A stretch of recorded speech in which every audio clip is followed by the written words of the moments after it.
Hey, good morning, Sister T.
Oh,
forgot to feed her last night at 12:30. Can't believe she's eating so much. I've already given. When I woke up at 5:30, I gave her her 12:30 meal. She ate that in like 40 minutes, and I've given her another can, and now she's working. Dude, hopefully she doesn't give herself diarrhea, man. Eating so much. I didn't expect her to finish off the second can. Jeez.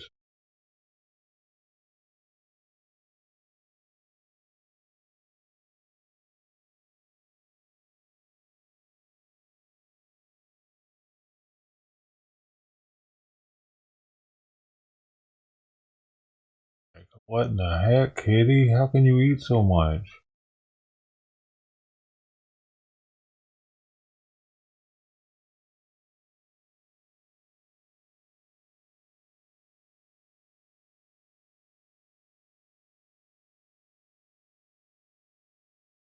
Crazy. I don't know why she's eating so much. I would think in bed late, she wouldn't be able to stuff so much food into her. Mm. Hopefully, she can't get fat as a kitten.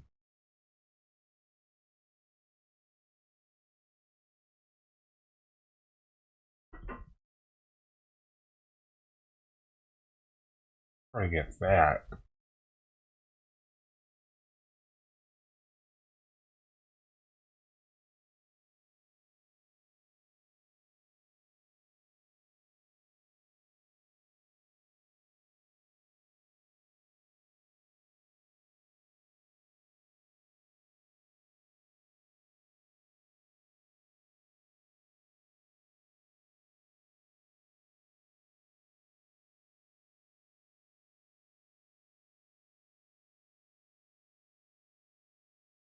His face might look a little better, but his eye it looks like it was hurting him. His butt doesn't look right.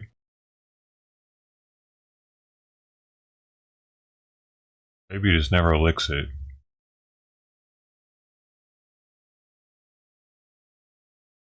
Already down. And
dude, Royce fucking Miller is a dick about now, ain't he? A little bit.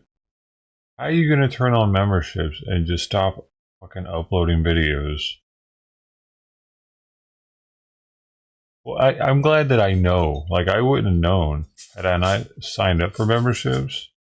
I would think that he's like dropping videos for members. He's not.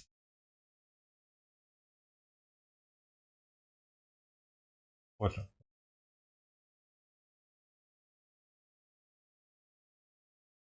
Is he sulking because he didn't get enough members?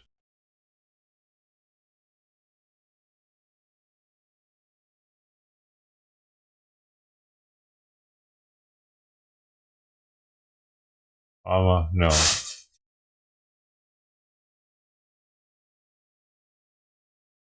Yeah, sure, that's what I've been reading. It doesn't really matter too much, but it can give her diarrhea.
I'm very close to taking that fucking toy out of here, cat.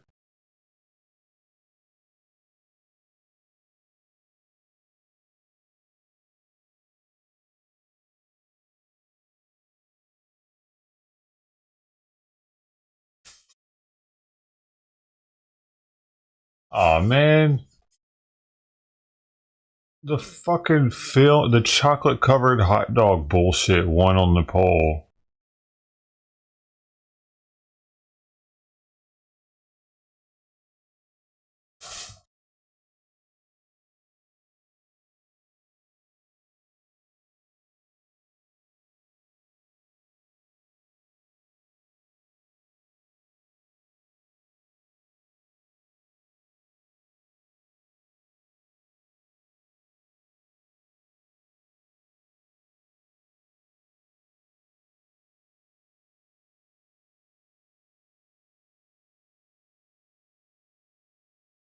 I wanted to see the sandwiches, not the stupid ass hot dog with chocolate on it.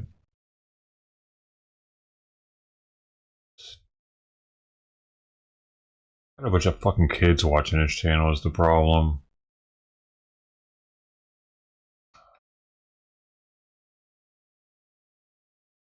Apparently it's not disgusting. It's like sweet, like ketchup, you know what I mean? It's a fucking stupid internet thing. A bunch of people have done it. Like I ran into some dude that had like 100 subs that he was just chocolate on a hot dog video trying to get popular. The stupid internet things. I was genuinely wanting to see multiple different Reuben sandwiches and what the difference was in the like Reuben sandwiches. That would actually cost him some money to do. So it was like we're getting what we're paying for. A fucking hot dog with chocolate sauce on it, really? What?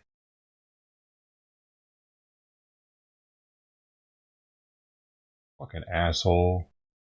Fucking viewers did it though, man.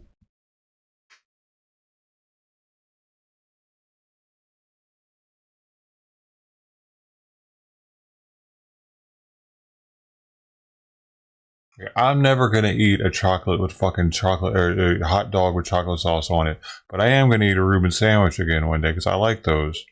So like, I would appreciate seeing different Reubens because I might have that. I don't need to see anybody eat a chocolate hot dog ever. I don't give a shit what you think it tastes like. I'm not gonna want to eat that ever. You know what I mean? That's like where I'm at on that one. It's like a stupid. Oh, let's watch him eat chocolate on a hot dog. Yeah, he'll probably fucking like it because he likes everything sweet. So who gives a shit? It's not like he's gonna be like, oh my god, y'all are making me eat this hot dog with chocolate on it. He's gonna love that motherfucker. He likes everything with sugar on it, dude.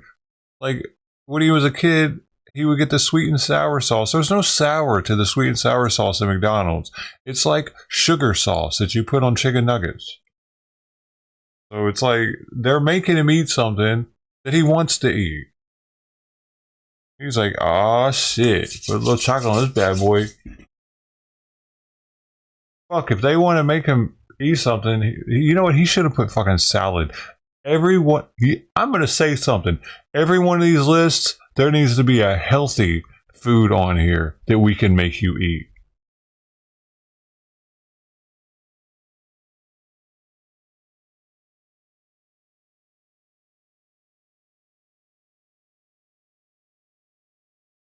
Every list needs to have a healthy. It didn't have. The list didn't have anything healthy on it, dude. It had Coke Oreos or Oreo Coke, chocolate covered hot dogs or corn from Scooby Doo. What the hell is that? Chilean sea bass from Jurassic Park. That was probably the most healthy thing on there. But it should have said like Chilean sea bass with salad. You know what I mean? Like baked fish with salad. And it should have like health option colon. There should always be a healthy option for us to choose if we want. Trying every Reuben fast food, not healthy. Texas Roadhouse steak kebab, not really healthy. Nothing on here was healthy except for the Chilean. I guess the Chilean sea bass, but he could have made that unhealthy with the sides, bunch of gravy and mashed potatoes or something, and or fucking macaroni and cheese or some shit. You know what I mean? No, salad and sea bass.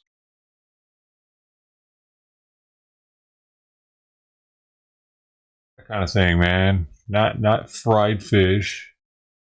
Just maybe a baked chicken breast without sauce and brown rice, stuff like that, and broccoli. He eats broccoli.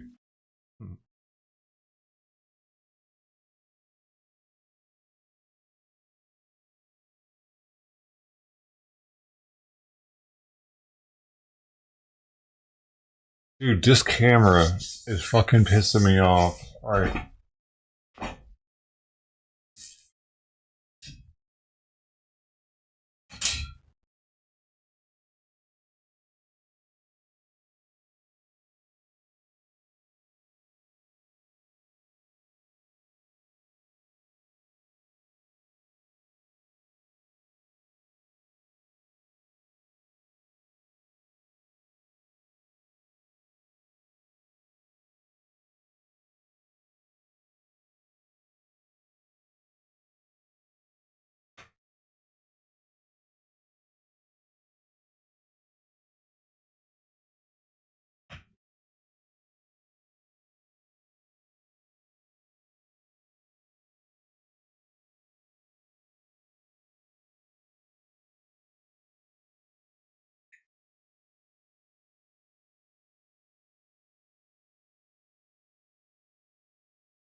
Hey, jeez, come on, man. Shit. Don't do stupid. Come here.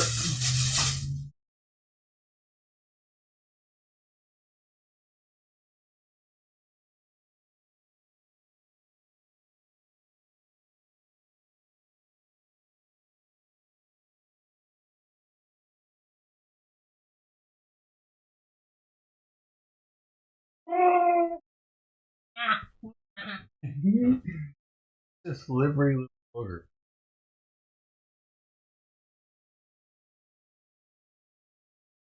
Oh.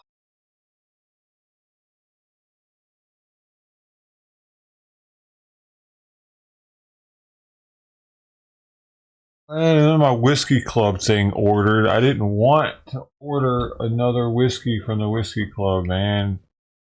Where I never see the fucking email. They hide. It's like I don't know, dude. The way they do it, it's like I never see the email that's like, "Hey, it's whiskey club time. You gotta pick your shit." I always miss it because it was on the 11th, and then the order was confirmed yesterday. Like $90, man. I was not trying to do that. I wonder if I can email and be like, "Oh, I don't want it."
Gassy.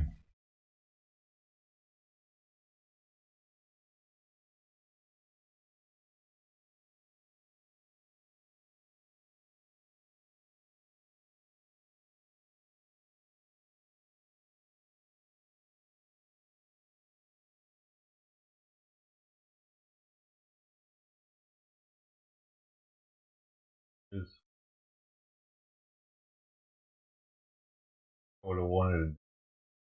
They had three: two Russell Reserve single barrels and an Old Forester single barrel. I would have probably chosen the Old Forester, but since I didn't pick, they automatically picked one of the three for me. I'm assuming that's like the one that didn't sell the best.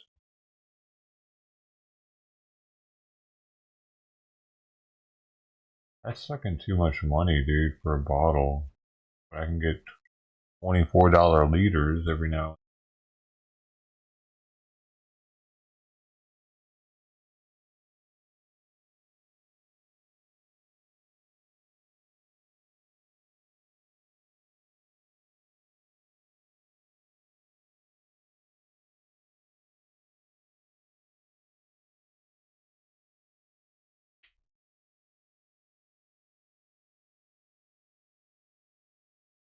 I don't know. So yeah, it's a Russell Reserve private barrel, but you know it's just happening.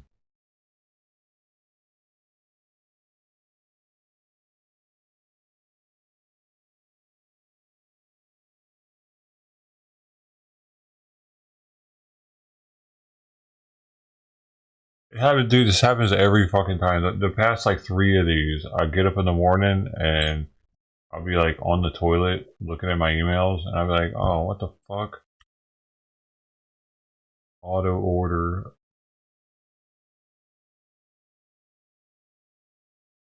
is Four Roses. This is a Wild Turkey product.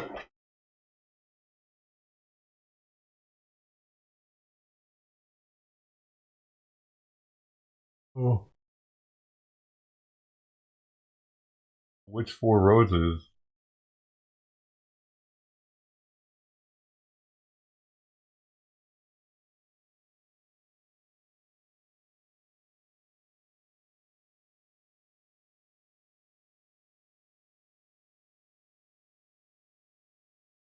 Mm-hmm.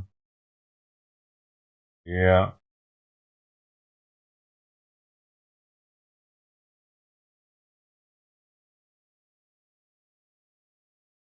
But I can cancel this one.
Yeah, yeah, yeah.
Cats aren't coming.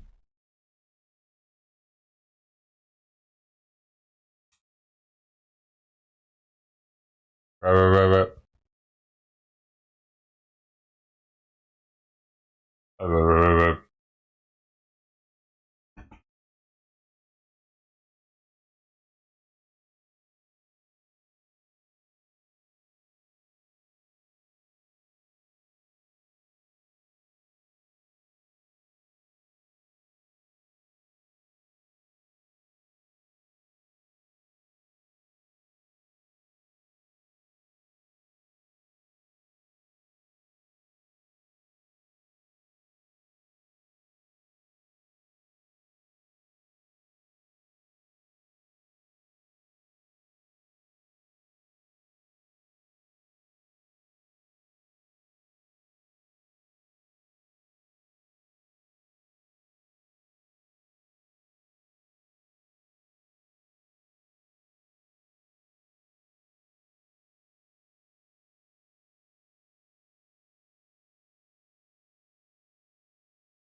Ah, Tux is back.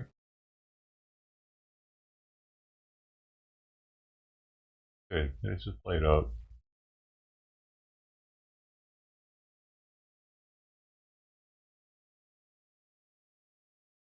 Seems like Tux missed his food last night. Something. He didn't get meals from somebody.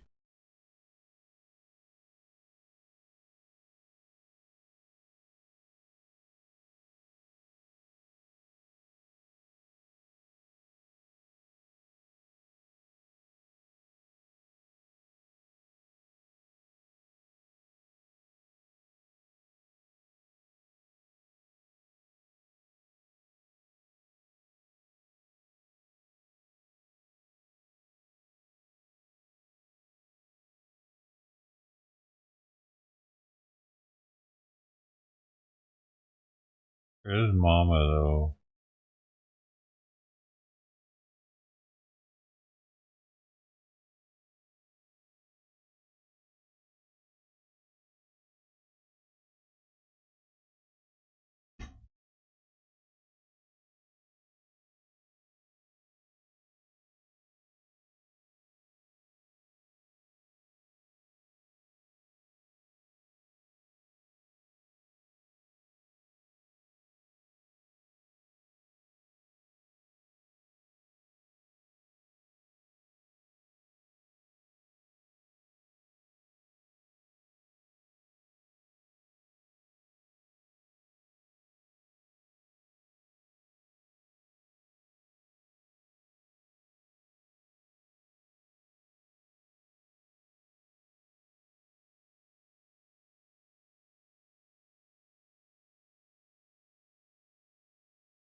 record illegal immigrants, many from prisons and mental institutions, also terrorists. Donald Trump has said this chart saved his life. And yesterday, in our full committee hearing, Republicans, my colleagues here, repeatedly used this chart to allege that the Biden administration has an open border policy. But this life-saving chart says, well, not what Republicans think it says. First of all, I don't know where the Trumpsters and Republicans of the world who like to trot out this chart get the idea that immigration into the United States is a, quote, world record, unquote. Because recorded history is full of mass migration due to wars, due to famine, to disease, and opportunity in numbers so high, folks, it wouldn't even fit in this chart. So it's not a world record. Secondly, and it's almost embarrassing that I have to educate and explain to members of Congress and a former president, but when someone says that they're seeking asylum and they're coming to the United States seeking asylum, that doesn't mean that they're literally coming from a mental institution. Third, as my friend Congressman Garcia pointed out yesterday, Republicans and former President Trump, they're all seeking asylum, you fat hoe. What are you talking about? None of them come through saying that they're not seeking. They stubbed their toe on the way here and they're seeking fucking asylum. Even know when Trump left office. This chart says that he left April 2020. I cannot get my toe fixed. Trump actually left office in January of 2021 when the numbers were rising and higher, actually even higher than during Obama's second term. Fourth, let's just Bad people shouldn't be allowed to be in government. The chart itself shows that when Trump came into office, the numbers actually began rising. The dip in numbers where Trump claims he left office is actually April 2020 at the height of the early COVID-19 pandemic when, folks, migration numbers were dropped globally. I know it's hard for you to... Migration numbers were dropped globally because we weren't letting them in.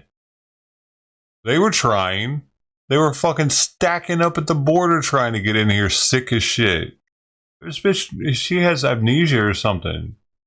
See, because you've been reading this and now you're finally realizing, oh my God, I've been saying lies. Trump was in office for another 9 months and those numbers actually were climbing. And lastly, this month, the month that they're talking about is not even the lowest during Trump's time in office. She says they were climbing, but they weren't this. Or even in recorded history. Folks, facts matter. We have to stop with the disinformation. But I guess when it comes to making charts for the former president, that doesn't apply. And I'm going to tell you, this committee is a serious committee. We have to use facts. So I want to use the last minute here. I want to come back to women Mr. vote?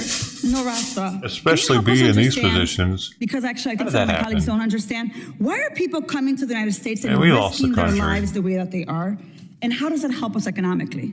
The primary reason why immigrants come to the U.S. historically and today, legally and illegally, is because of job and labor market opportunities. If you want to do a regression analysis, you can see very closely that the job openings in the U.S. is closely correlated with the number of illegal immigrant apprehensions along the border and with people trying to come here legally. The best pull to come to the U.S. has always been the economy. It is still the economy. That is what's pulling people in. And the rapid economic recovery after COVID can explain more than any other factor, although some of the other ones do matter, can explain more than any other change in policy why there is such a rapid and large increase in illegal immigration. Thank you so much, Chairman. I yield back. Gentlelady's time has expired. The chair now recognizes the gentleman from Texas who represents the longest stretch of border on the southwest border, and my neighbor, Mr. Gonzalez. Thank you, Chairman. I love charts and PowerPoints just as much as the next person. A lot of people talk about the border. I happen to represent 823 miles of it. And you cannot dispute that there's been hundreds of people coming over on the terrorist watch list. And anyone on the terrorist watch list is on that list for a reason and poses a threat. I don't even want to talk about those people. I want to talk about the people not on the terrorist watch list that terrorize us. I represent... Yeah, like what is this right here? If you can't stop that, then we're going to have to stop it. You understand? Alabama. People are paying their own rent. paid their way over here, or any of this other. The bottom line is, you mad because they brought some black people in Silicon. All right, now it's time for anyone to address the council. No action will be taken at this meeting. Please come to the microphone and state your name and address for record prior to addressing the council. A lot of people in Silicaga and the surrounding area are concerned about the migrant influx that we're seeing and how that's going to change our way of life. Maybe you don't live in town. Maybe you guys live in a nice neighborhood. Maybe the money is that great. I would like to know how much money you're getting from the federal government to ignore this problem or be complicit and enable it, because either way, it's happening. And it's not happening against your knowledge. It's obviously happening in your city, so you know what's going on. And you wanted to shut down the meeting last time, which means we're going to talk about it this time and hopefully not shut down the meeting, because we have the freedom to speak in this country. And I wouldn't be here unless I saw that, but I found that very disrespectful and very much against our human rights here in this country. And also, with the influx of these migrants, it's against my human right to be trampled on and to have my economy and my housing prices skyrocket because of federal housing vouchers are going to raise the cost of housing in my city due to the influx of migrants. Okay, because we all know how that works. A landlord, all they have to do is just tell the feds that it's $5,000 a month for this little old one-bedroom apartment or whatever, and it's really only, what, $800 a month? But at the same time, we're getting their money from the federal government. It's raising prices on everything else around us in the community. It's hurting us. It's raising tax values on properties, and it's not people coming in with a whole bunch of money that want to spend money in Silicaga and boost the economy. It's people that are coming here. They're not like immigrants of the past, all right? They're immigrants that are coming in here and getting free houses, free phones, free healthcare, and not having to do a damn thing for it, because it's like an invasion. And as far as I know, all I see are military-aged males. When I walk into the Walmart around here, it feels like I'm in a third world airport. And I don't see a whole lot of families. So what's going on is what I want to know. And it's not fair. It's against our rights. We did not consent to this. And the people are pissed. I'm one of them. Apparently, I'm probably the only one that's here tonight, unless anyone else wants to add to what I have to say. But it's my duty as a citizen of this country to tell you what you're doing wrong and to stop it. And to respect our borders, respect the people of this nation, respect the progeny that built this nation, the ones that built this nation. And you realize you're opening a can of worms that is going to cause a whole lot of issues for our state. I've lived in other states, I've seen it. And you're gonna add crime. You're gonna have different groups of people at odds with each other. It's not what you might think it is. In fact, it's the opposite of what they tell you it is. It's not always that great. And when you start having hotels and apartment complexes taken over by like-minded individuals when they all get together, what are you gonna do? You're gonna stop that? If you can't stop that, then we're gonna have to stop it. You understand? So I want something to be done about this, and it's gonna be done. Whether it's you guys or someone else. I have a right to say what's going on in my town. And I hate my tax money keeps being spent in this kind of way, because there's no way these people are paying their own rent, paid their way over here, or any of this other. My money is doing it, and I am tired of it. And I don't care if there's 10 or 200. I travel a lot. I still travel. And a lot of these people that are coming into our country, their countries are trashed. I've been to a lot of third world countries that are trashed. And that's what they'll do to our country. Don't tell me they're gonna come over here and make it better. I've traveled too much and seen too many places that are trash dump. If you go to the tourist areas, oh yeah, it's beautiful.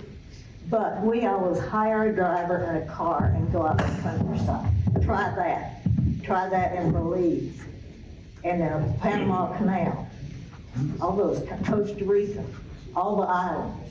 Just rent a car and go look, and that's what will happen to our country if we keep on and on taking in people that can't pay for themselves. I'm tired of it. The federal government nor any private entity has any legal obligation to notify you or any other local government when they're bringing immigrants into your city. None. Morally, you might think it's right, but legally, they don't have to. It's amazing to me that such a small group of people is creating such disorder in this town. I didn't hear a peep out of anybody when there were Croatians working at Coosa Valley Healthcare. Nobody was asking about their immigration status, if they were legally vetted. We have a large Mexican population in this town. I don't hear anybody crying about their immigration status. Are they here legal or illegal? But there you go to all these restaurants and different businesses in town, they're working there, you still going there spending your money. I don't hear anybody questioning the immigration status of all the people from the Middle East that are buying up convenience stores, gas stations, and restaurants with Mexicans cooking in them, and you're going there spending your money, not concerned about if they're taking your money, their profits, send it back to the Middle East, supporting terrorism. Where's all this conspiracy about a few people who want to work coming from? You listen to all these conspiracy statements, the former president talking about they eating dogs and cats. Give me a break. These people are here just to get some work. You got people riding by where they live to see what they're doing, being nosy, instead of taking care of your own business. It does not make sense. You're not paying their rent, you're not buying their groceries, so why are you worried about who's doing it? Who's paying your rent? Yeah. Who's buying your groceries? Let me finish. Not you, I'm saying, everybody had their turn. Again, we have to remain order and give respect to who's speaking. We gave everybody else their respect. Let's give the respect to the one who's speaking, please. And then, you know, the federal government has always funded some immigrants. Do you remember back years ago when Baryshnikov defected from Russia? The ballet dancer? What did the federal government do? They gave him $10,000 a month to live on and bought him a condo in New York City.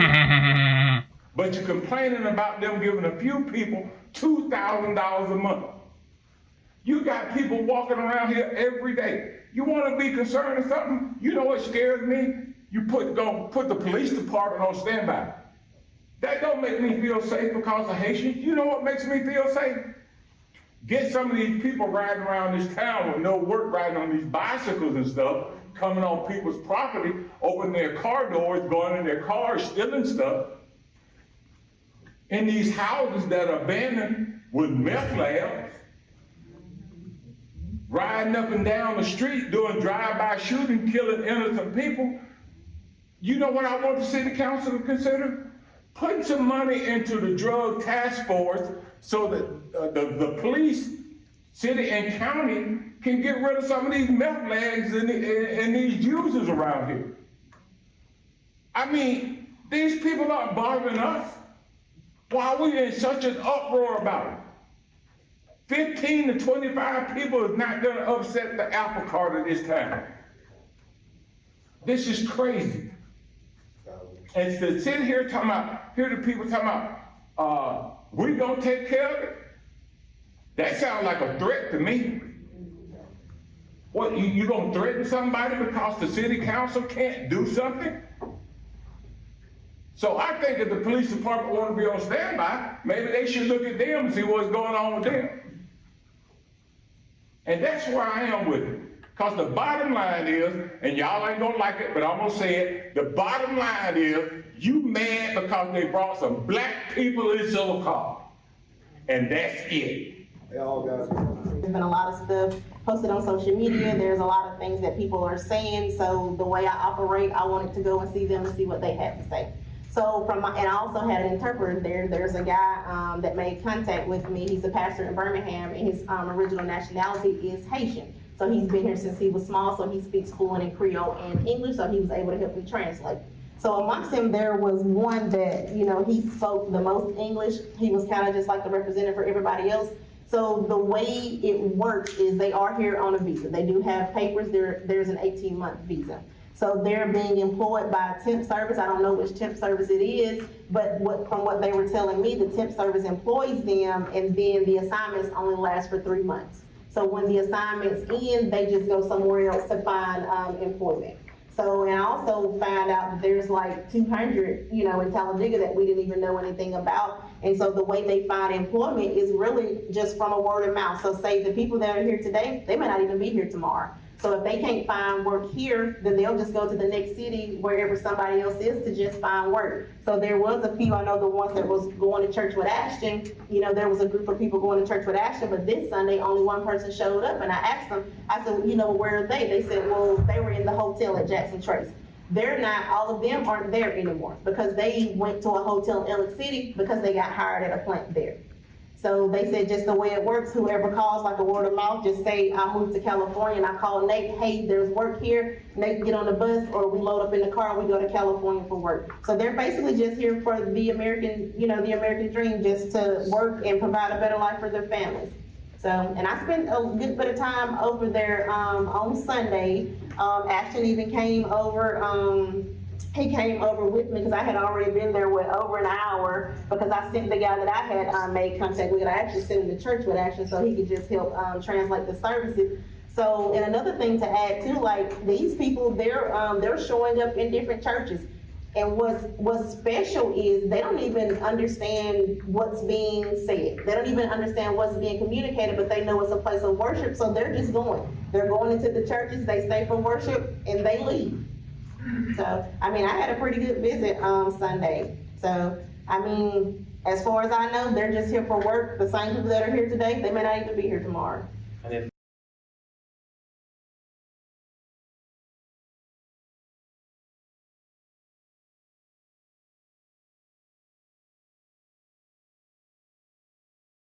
Americans that are killed every Oh, single look at day this. from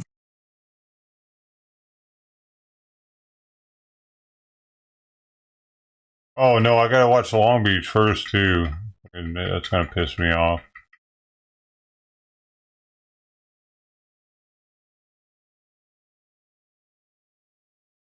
One of the ways, gang, they may have told me in there. Thank you very much, Mr. Chairman. Thank you to our witnesses. Counterterrorism, of course, is critical to the Department of Homeland Security. It's important, I know, to everybody that's here. And we know that border security is an important part of that tool. Our security professionals are hard at work, which we have seen, of course, in recent arrests, and our committee should also support that work. I also know that we shouldn't distort national security threats to score political points. Hopefully no one is interested in that. But there's so many other types of extremism and other types of major security threats we should be focused on, whether it's mass shootings, domestic extremism, which should be looked at by this committee. We often, over and over again, including in this committee, continue to demonize immigrants, continue to somehow put all of our criminal issues on the backs of immigrants, folks like my family, folks like myself. And we should be very clear about actually what's happening in this country and actually looking at the data as it relates to immigrants and crime. And if we're being honest with each other, we can see that immigrants are contributing to this country and not causing these kinds of exaggerations that my colleagues here on this committee are saying. I want to start with an important data point over here, if I can just share this really quick. So, Mr. Norris, here we have a chart of the annual homicide rate going back for the last few decades. You can see it's pretty clear. This is all the way from the 1960s all the way till today. Now, looking at this, and this is data collected by police departments and the FBI and others, do you agree that the country is safer today as it relates to homicides than in the 70s, 80s, and 90s?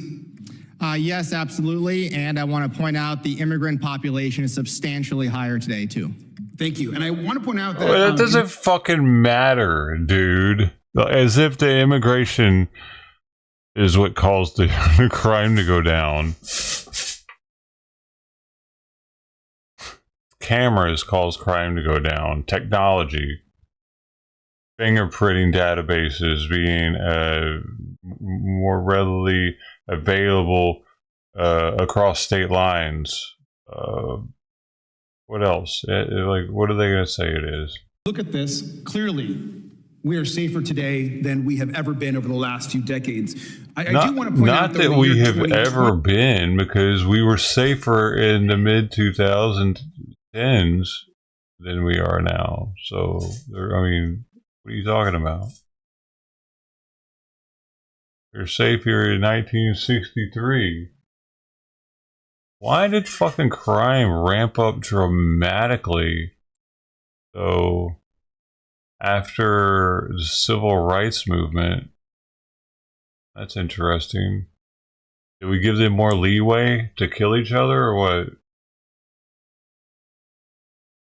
We do see a dramatic spike. Do you see the spike there over here, right around the year 2020? Yes. Great. Yeah. And who is actually? Yeah, okay. I can explain that spike. COVID masks. Period. COVID lockdowns. Period. Combine both of those. People were broke, people were pissed, and people could hide their identity. Had nothing to do with Trump, you little shit.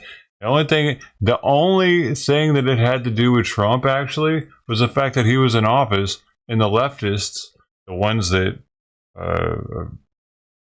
are against a right-wing government, they come out in droves and start acting up because the Democrats seem to fucking support it. The president in 2020? They want them to increase the crime rate when a right-wing person's in office, because then they can blame it on that person's administration.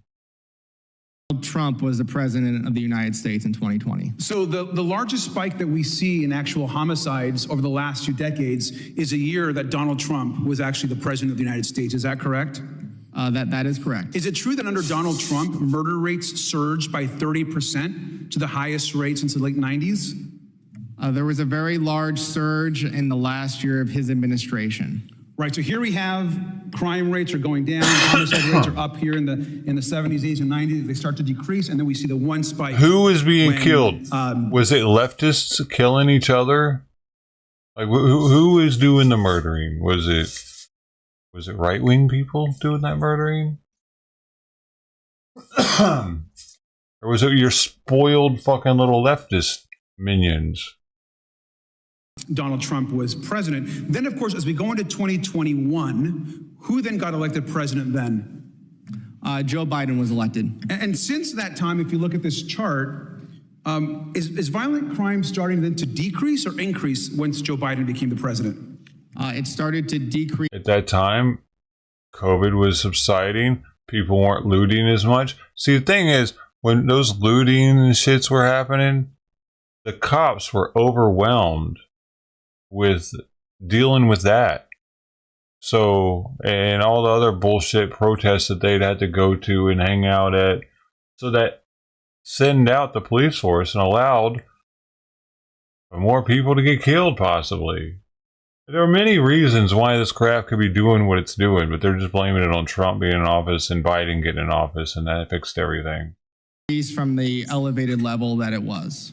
Thank you. So it's important to note here that now crime is beginning to decrease. Now, the Major City Chiefs Association, which represents the 60 major city police departments in America, including Long Beach, where I was mayor, honored to have served and to help lead. We had over 700 police and no one officers, likes him. Of men and women.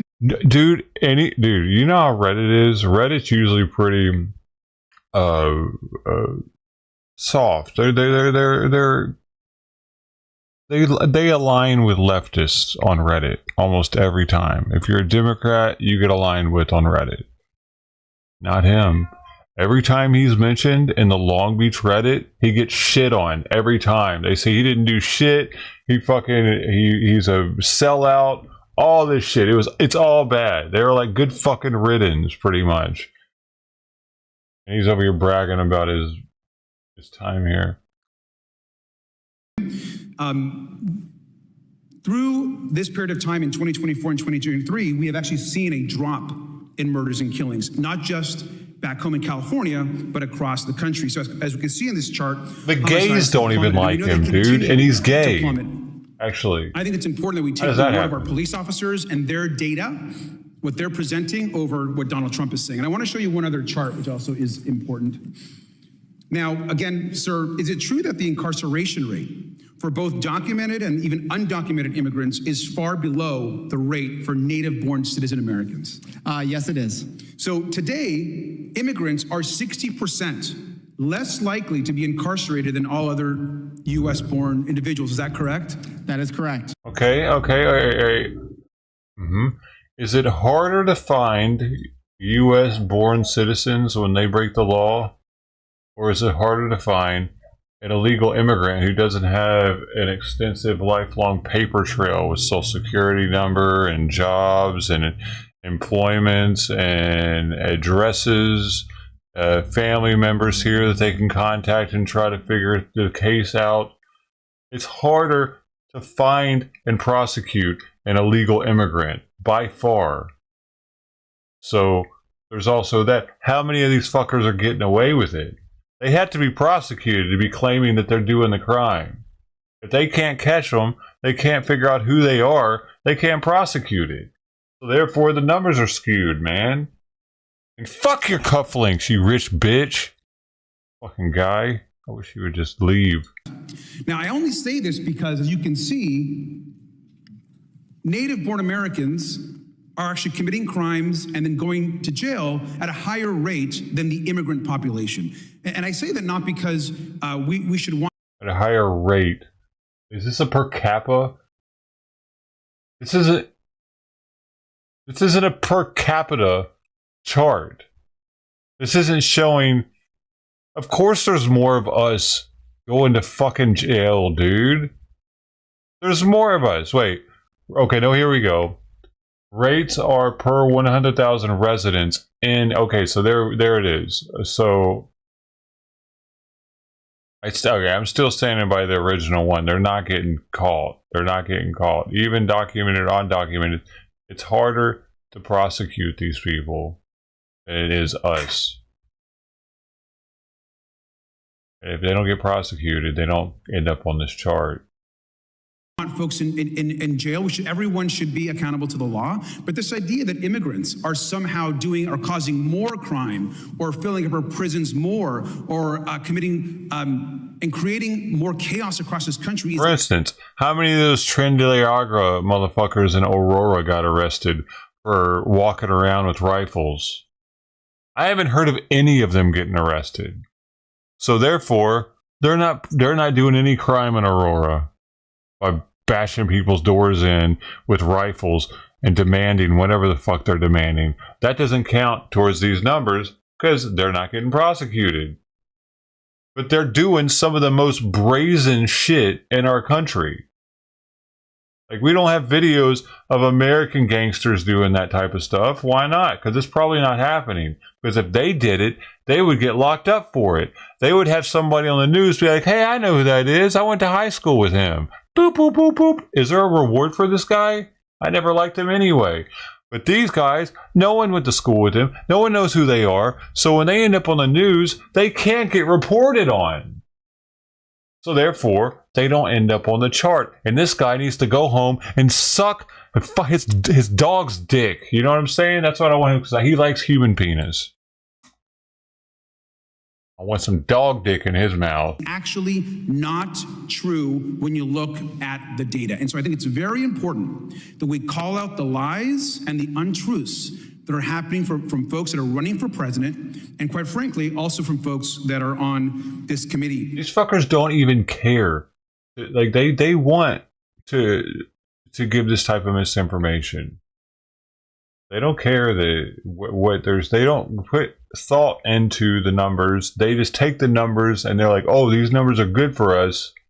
Who gives a shit about any of the other extenuating circumstances that cause these numbers to be this?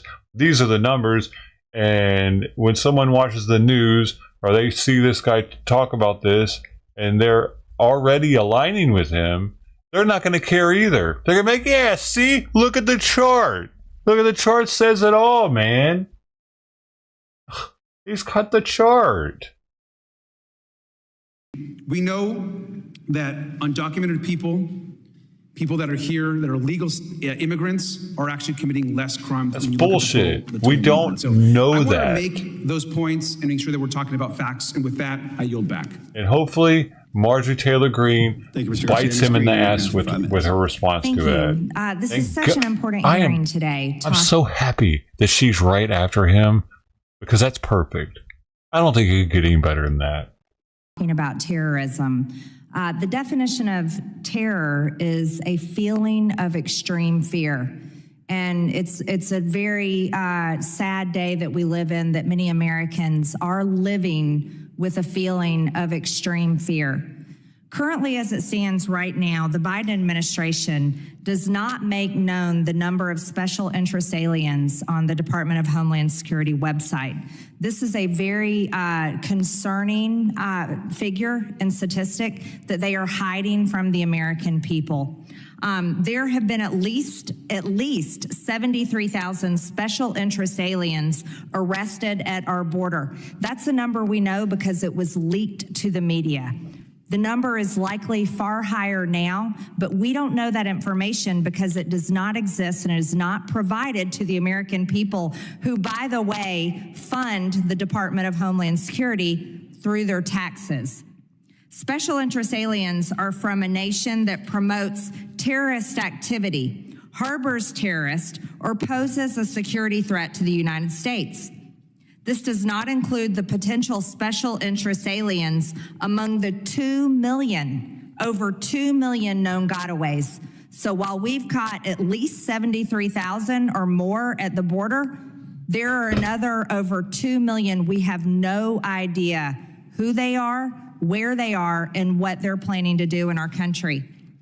This comes along with the statistic that we've been provided that there have been 388 illegal aliens on the terrorist watch list caught crossing between ports of entry since fiscal year 2021.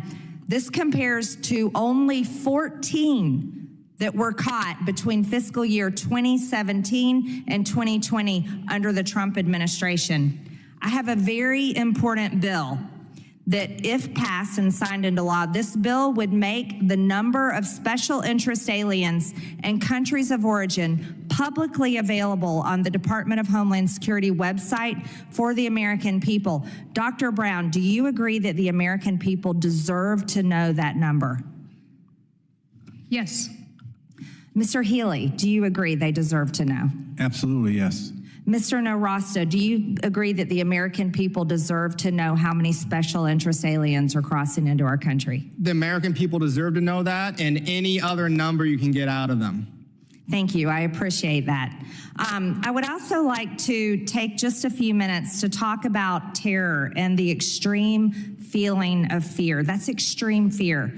The American people are living with fear from the amount of people that have come across our border, and they have good reason to do so. There are approximately an average of 300 Americans that are killed every single day from fentanyl poisoning. That's certainly something to fear. There are Americans that die daily from illegal alien crime and murder. Just in the past 2 weeks, there was a mother of 3 children and a passenger in her car were killed in a car wreck from an illegal alien that struck them at over 100 miles per hour. These are also credible reasons to fear the illegal alien immigration coming across our border. However, I was quite concerned, Mr. Narasta, to hear you talk about over 3,000 Americans that have been murdered in the past decades, and you called that a small and manageable statistic. I would argue that every single one of those lives should never have been killed. And I know that you call yourself, self-described, radical advocate for open borders. That's on your Wikipedia page, but maybe Wikipedia is not always right. I didn't say it. However, I would self-describe myself as a radical advocate for safe and secure borders. And I think it's extremely important to make sure that all of us are on the same page for that, because not one life that has been murdered by a terrorist could be considered small and manageable. I'd also like to talk for just a minute, if you will, and ask you, will you consider, when you're talking about jobs, and we agree jobs are important and the economy is important. Now, the cartels are making over $13 billion a year with their jobs coming into our country. selling drugs, making money off of human trafficking. Would you argue that those jobs are important in our economy, cartel jobs? No, and I think the federal government should stop subsidizing them, and they should stop subsidizing them by radically expanding legal immigration so you can kill those cartels in the same way that Congress killed the mafia when it ended prohibition. So you're advocating for wide open borders so that cartels can come in and sell drugs into our country. I have you know in Georgia, legalizing immigration. Mr. Narasta, legalized immigration. Mr. Narasta, you are wanting to open the borders and legalize cartels selling drugs. In Georgia, we have a serious issue of cartels putting drugs inside our food supply. And therefore, when things like lettuce and watermelons come across the U.S.-Mexican border and make their way to the farmers market in Georgia, they are finding gigantic shipments of methamphetamines, cocaine, actually stuffed in shipments of things like watermelon, lettuce, and celery. This is extremely dangerous for people, restaurant owners, people that consume this. This is extremely dangerous. And so you're wanting to open and legalize these jobs in the United States?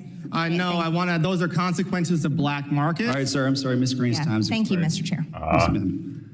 You didn't really hit Recognized for 5 minutes. Thank you. Garcia. Well, I finally found something I agree with my colleague from Georgia. She is certainly radical.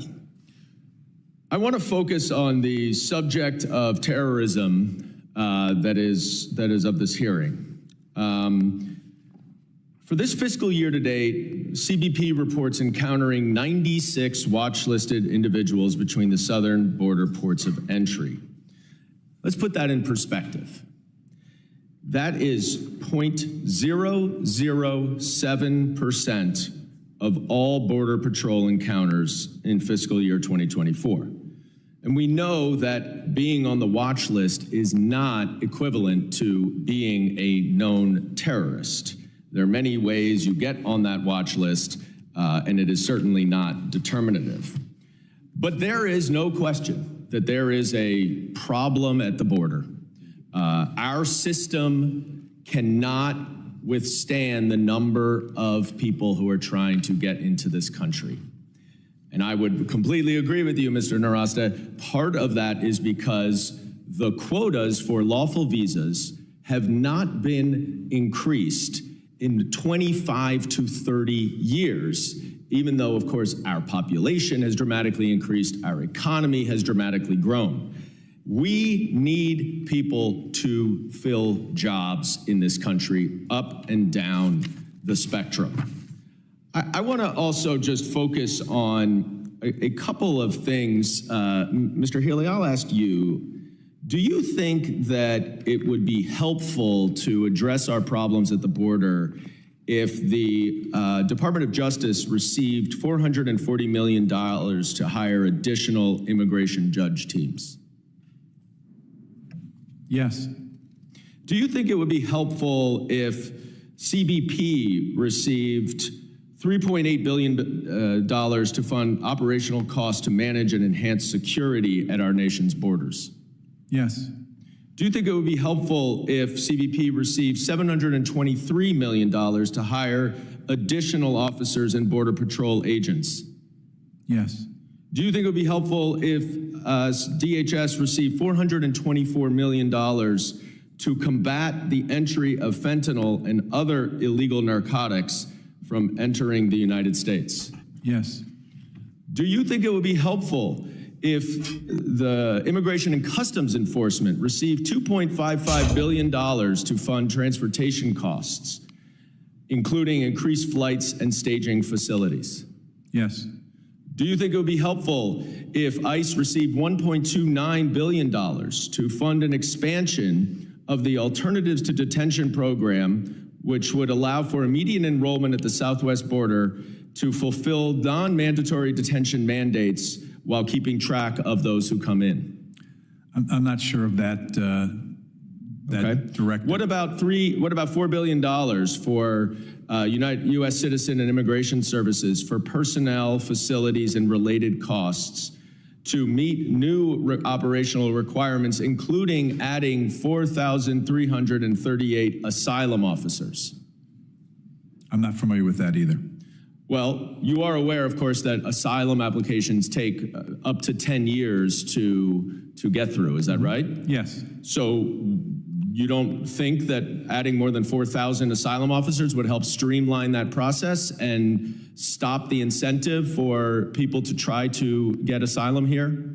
I'm with CBP. I understand the support they have, but the reality is that if we close the borders, we have even President Biden issued an executive order that stopped the flow. So all those things I just asked you about were in the bipartisan border security bill that the Senate had agreed to in a bipartisan way, the administration had supported. And do you know who killed that bill? No, I don't, but the frustration for the Okay, I'll tell you who killed that bill. Donald Trump killed that bill. And he was open about it. And he said he killed it because he didn't want to solve the problems at the border, that all of those things you just agreed would help do so, because he wanted to use it as a political weapon in his campaign. So when we are talking about immigration reform, we can all agree that it can not only be done by executive order. President Biden had no choice but to implement an executive order that forced people to come through ports of entry if they sought asylum, which has dramatically lowered by more than 50% the border crossings and encounters since he implemented it in June. But that is not a solution. The solution is legislation. And there was legislation that the Republicans killed. So please do not lecture me about all of our problems at the border. Because that fucking legislation, all it did was expedite their court cases. They want to hire more judges. They want to get them through the system quicker, get them working quicker, and that's only going to incentivize more of them to come here. And then what? And then we need more judges, because now they're overwhelmed again, because they heard that, hey, they think that the expedited thing is going to make them not want to come because their cases are just going to get thrown out.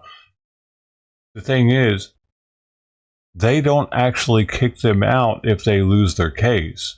So if they expedite their case, they get seen in 6 months, they get denied, they're still going to stay because they're already here. Why would they leave if they're not going to actually go after them and deport them?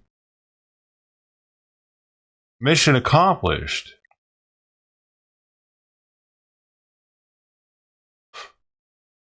Republican Party and Donald Trump, who are the ones who refuse to solve the problem. And I yield back. I'm getting so fucking tired of hearing them say that the Republicans stopped it. That's why the Republicans stopped that bill. It wasn't helping the border. It was helping processing. Mr. Norsteth, sorry, forgive me, I apologize, sir. Narasta. Narasta, I'm sorry. Sorry, it's very Not that I couldn't pronounce it. I almost really can't see that far anymore. So, the Boston Marathon bombing. The bombing of the Twin Towers in the 1990s, 93, February, if I'm correct. 9/11. I consider those terrorist attacks through terrorist organizations. And I've heard some statistics from my colleagues that that's not considered a foreign-born terrorist attack because they were documented or registered in the United States. Can you clarify that for me? So in the data that I have and have presented in my testimony, those were all conducted by foreign-born terrorists, so they would count under that umbrella of terrorism committed by foreigners. That have been committed in the United States? Yes. Okay. And I have a list of 230 foreign-born terrorists who have either committed or attempted to commit and were convicted. Because I need clarification on that, because the challenging part for myself, I'm just going to speak for Morgan here, is that I can't go home to my folks when we're talking about, so I'm very laser focused on the terrorist watch list and those folks that are coming across that meet that category, okay? Because I can't say they were foreign-born terrorists, but they were legalized in America, so we can't count that. So they're definitely foreign-born if they were born outside of the United States. Even if somebody is a legal immigrant and a terrorist and becomes an American citizen, I count them as foreign-born, just like the U.S. government does. Okay, when I speak about the terrorist watch list and those individuals that are listed on it, have you ever been in Iraq, Afghanistan, Africa? Have you ever been to a theater of war? No. Have you ever experienced anything catastrophic? Have you ever been engaged in a gunfight? That may be a silly question, but I need to know these answers. I have had a gun pointed at me, but I have not been involved in a gunfight. It's an amazing experience, isn't it? That's a nice euphemism for it. Yes, it is. I'm trying to be genuine in here, and I'm trying to be simple in here. I guess the best way to say that. So, have you ever read the book or seen the documentary Terror of Beslan, the school siege in Russia? I've not seen the documentary, but I've seen footage of that attack. Okay, so that's the terrorist organization came in and took over a school. A certain number, and it was a massacre, right? And when I see this list, the terror list, is what I'm talking about here. My concern is it only takes one. It only takes one terrorist to perform an extreme act of violence. Man, me and that man right there, Mr. Crane, have been in multiple gunfights, multiple VBIED explosions, multiple suicide bombs overseas in the theater of war. And a lot of times it was one person, one. And if we can do anything and everything we can to prevent, capture, kill any terrorist that's coming into this country, that's what needs to happen. I walked shoulder to shoulder with Mr. Goldman in New York City 2 weeks ago on 9/11. 9/11, the museum is beyond humbling.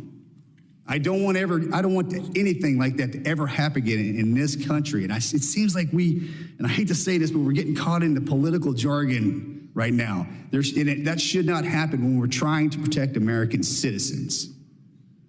Period. So I'm glad you clarified the fact that we have had attacks on our country from foreign-born entities. And moving forward, in paying close attention and getting away from the jargon that we don't need makes it easier on us. And the numbers that you rattled off, I understand you're a statistician. They're great. But even if we're talking about 0.07%, that's still one person. Is that clear? Yes, sir, it is. I'm not saying do nothing. All I'm saying is don't do everything. We have to consider, you have lots of different security threats. You have to allocate scarce resources to save the greatest number of lives. If we don't do everything, that one thing we don't do is going to get us killed. Well, I hate to be the bearer of bad news, but it is impossible to do everything. Do you want to spend 100% of U.S. GDP on counterterrorism? Okay. I don't know if you know my background or not, or that man sitting over there, but our job was to do everything, period. And that's why we were 99.9% successful. Thank you for your time, sir. Mr. Magaziner, sir, you're recognized for 5 minutes. Thank you, Chairman. Listen, I agree we should do everything we can to secure the border and protect the American people. Everything should have included passing the bipartisan border plan that Senate Republicans, Senate Democrats, and the Harris-Biden administration agreed to, that Donald Trump and his Republican allies killed. Mr. Narasset, are you familiar with the bipartisan border plan that Donald Trump and the Republicans killed? Yes, I am. Is it accurate that that bipartisan border plan that President Trump killed would have added about 1,500 Border Patrol agents? Yes, as I understand it. Is it accurate that it would have expanded the authorities of the president to secure the border, including by changing asylum policies, et cetera? Yes, it would have. Is it true that it would have added over 100 high-tech machines at points of entry along the border to detect fentanyl coming into the country? Yes, it would have. Is it true that the bipartisan plan that President Trump killed to secure the border had the endorsement of the Border Patrol Union? As I understand it, yes. Now, the lead Republican negotiator of the bipartisan border security plan that President Trump killed was Senator Langford from Oklahoma. Is that right? Yes. And in your opinion, I don't know the senator personally, but would you characterize him as a liberal Republican, a moderate, or does he have a reputation of being a conservative who's serious about border security? I've met the senator on numerous occasions. He is a serious and thoughtful conservative, very conservative, and I think represents the positions and opinions of the people of his home state of Oklahoma very well. Yeah, so you had a bipartisan plan to secure the border, negotiated by one of the most conservative senators in the United States Senate, supported by Republicans and Democrats, on its way to passage to secure the border, doing everything. And what happened? So I was not privy to any secret phone calls, but as I understand it, candidate Trump asked both publicly but also mostly privately to delay that and to not have a vote on that bill so that it could preserve a political talking point for him. That's exactly right. President Trump wanted to have a problem he could campaign on instead of having us do everything that we can to keep the American people safe. That is putting politics ahead of what is good for the country. That is putting partisanship ahead of keeping the American people safe, and it is despicable. And it wasn't just President Trump, it was his allies as well. I want to read a quote from Senator Langford, the Republican senator from Oklahoma, who said, quote, "A popular commentator threatened to destroy me if I negotiated the deal during the presidential election year, regardless of what was in it." So even if you disagreed with some of the things that were in that bipartisan plan, what Senator Langford was being told was, it doesn't even matter what's in the bill, kill it. The commentator said to Senator Langford, quote, this is from the senator, "I will do whatever I can to destroy you because I do not want you to solve this during the presidential election." I mean, my God. What are the American people supposed to make of that? The American people want us working together in a bipartisan way. They tried to do that in the Senate. Joe Biden and Kamala Harris tried to work with Senator Langford and other Republicans and Democrats to come up with a plan to secure the border. That's very different from what's been happening in this chamber. In this chamber, when our House Republican colleagues came out with their border bill, they didn't accept a single Democratic amendment. They dropped the language of the bill the night before the markup. They didn't take a single Democratic amendment in committee or on the floor. They passed a bad bill that had all kinds of things in it that didn't have anything to do with securing the border, things to ban electric vehicles at federal sites and deny funding to nonprofit organizations unless they conducted citizenship tests to people that they were serving, like crazy stuff, rather than working together across the aisle on a real bipartisan plan like they did in the Senate, like the Biden-Harris administration tried to do before President Trump came in and killed it. So understand what's happening here. There are people in this Congress who are serious about solving the crisis at the border, who are serious about governing, and unfortunately there are others who just take their marching orders from Donald Trump and put his political interests ahead of what is good for the country. And with that, I'll yield back. Thank you, Mr. Magaziner. Mr. Crane, sir, you're recognized for 5 minutes. Thank you, Mr. Chairman. I want to clear something up. The reason that we were so intent on killing that bill was because, in case you guys don't remember, it would have allowed about 4,000 people in per day. That's a problem. It would have continued to fund the NGOs, I believe, that were also flying people, busing people all over the country. So there were a couple major non-starters right there for us. I know there's been a lot of talk on the other side about that bill and how fantastic it was. I just want to clear that up. Now I want to turn to Mr. Norasta. Did I say that correctly, sir? Narasta. Narasta, okay. You said, sir, regarding foreign-born terrorist threats in the United States, it's a small and manageable threat. Is that correct? Yes. Okay. Mr. Narasta, do you know what a sleeper cell is, sir? Yes. Can you give a definition of what a sleeper cell is?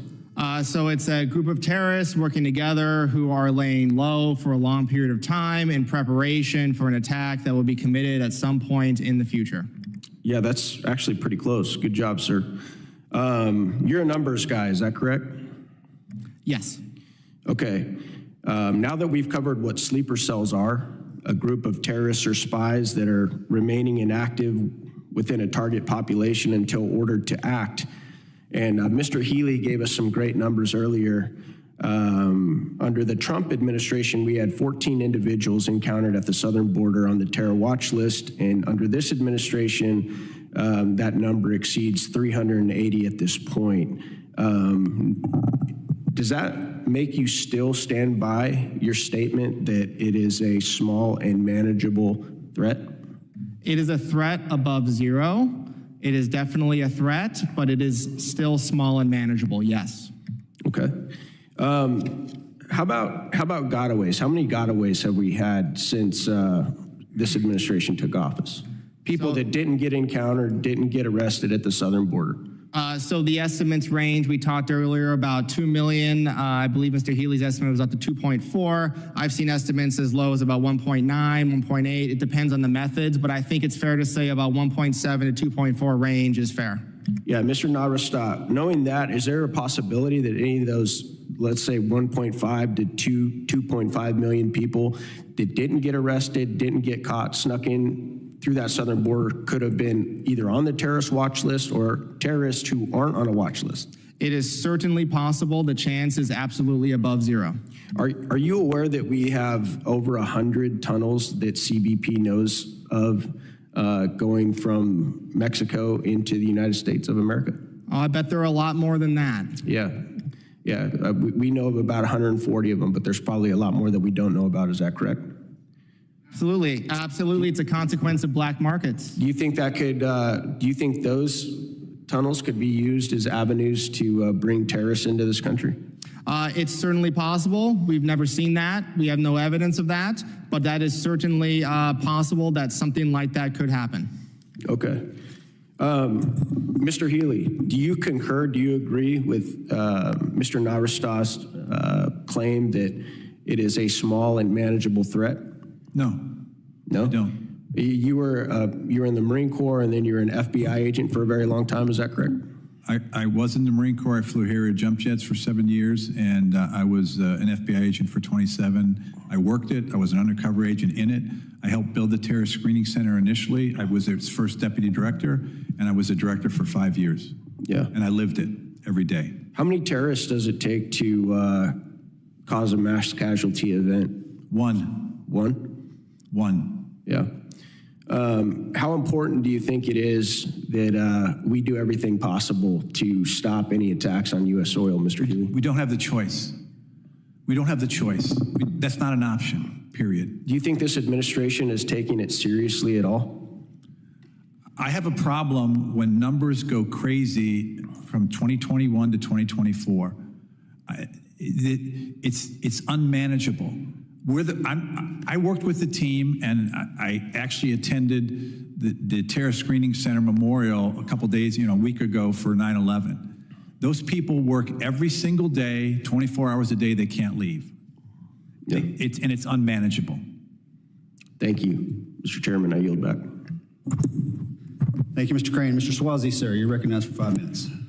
Thank you, Mr. Chairman. First, let me thank the witnesses for your time. Really appreciate you guys being here. Dr. Brown, Mr. Healy, Mr. Narasta. Yeah. Thanks so much for your time. I know, this can be frustrating for you guys because, this is serious stuff to you as well, like it is for the American public. And it's difficult to listen to the back and forth sometimes. And it seems like, what are you guys doing? You're just fighting with each other. Why can't we just work together and try and address this problem? I want to associate myself with Mr. Crane's remarks because he's right. We got a serious problem with terrorists that we have to worry about. We should be worried about it, and we should do everything possible. I don't think there's any argument with that. I don't think there's anybody that could disagree. With both sides. I agree with a lot of stuff that's been said on both sides here.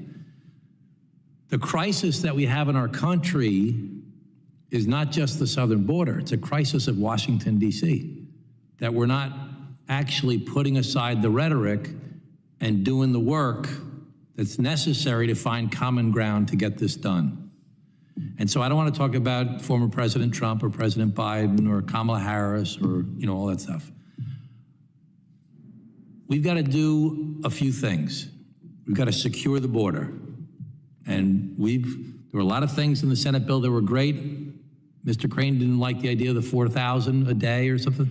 And we shouldn't have anybody, you shouldn't apply for asylum in between the ports of entry. No number, just no asylum applications in between the ports of entry. The president's executive order lowered that number from 4,000 down to, I think, 1,500. But maybe it should be 0. And so people can apply for asylum. Asylum's an important part of America's history. Apply for asylum at safe mobility offices, which they're trying to do right now, but do it so you can apply in Guatemala, or you can apply in Colombia, or you can apply in somewhere in Europe or in Asia or another place. Apply those places. Don't come to the southern border.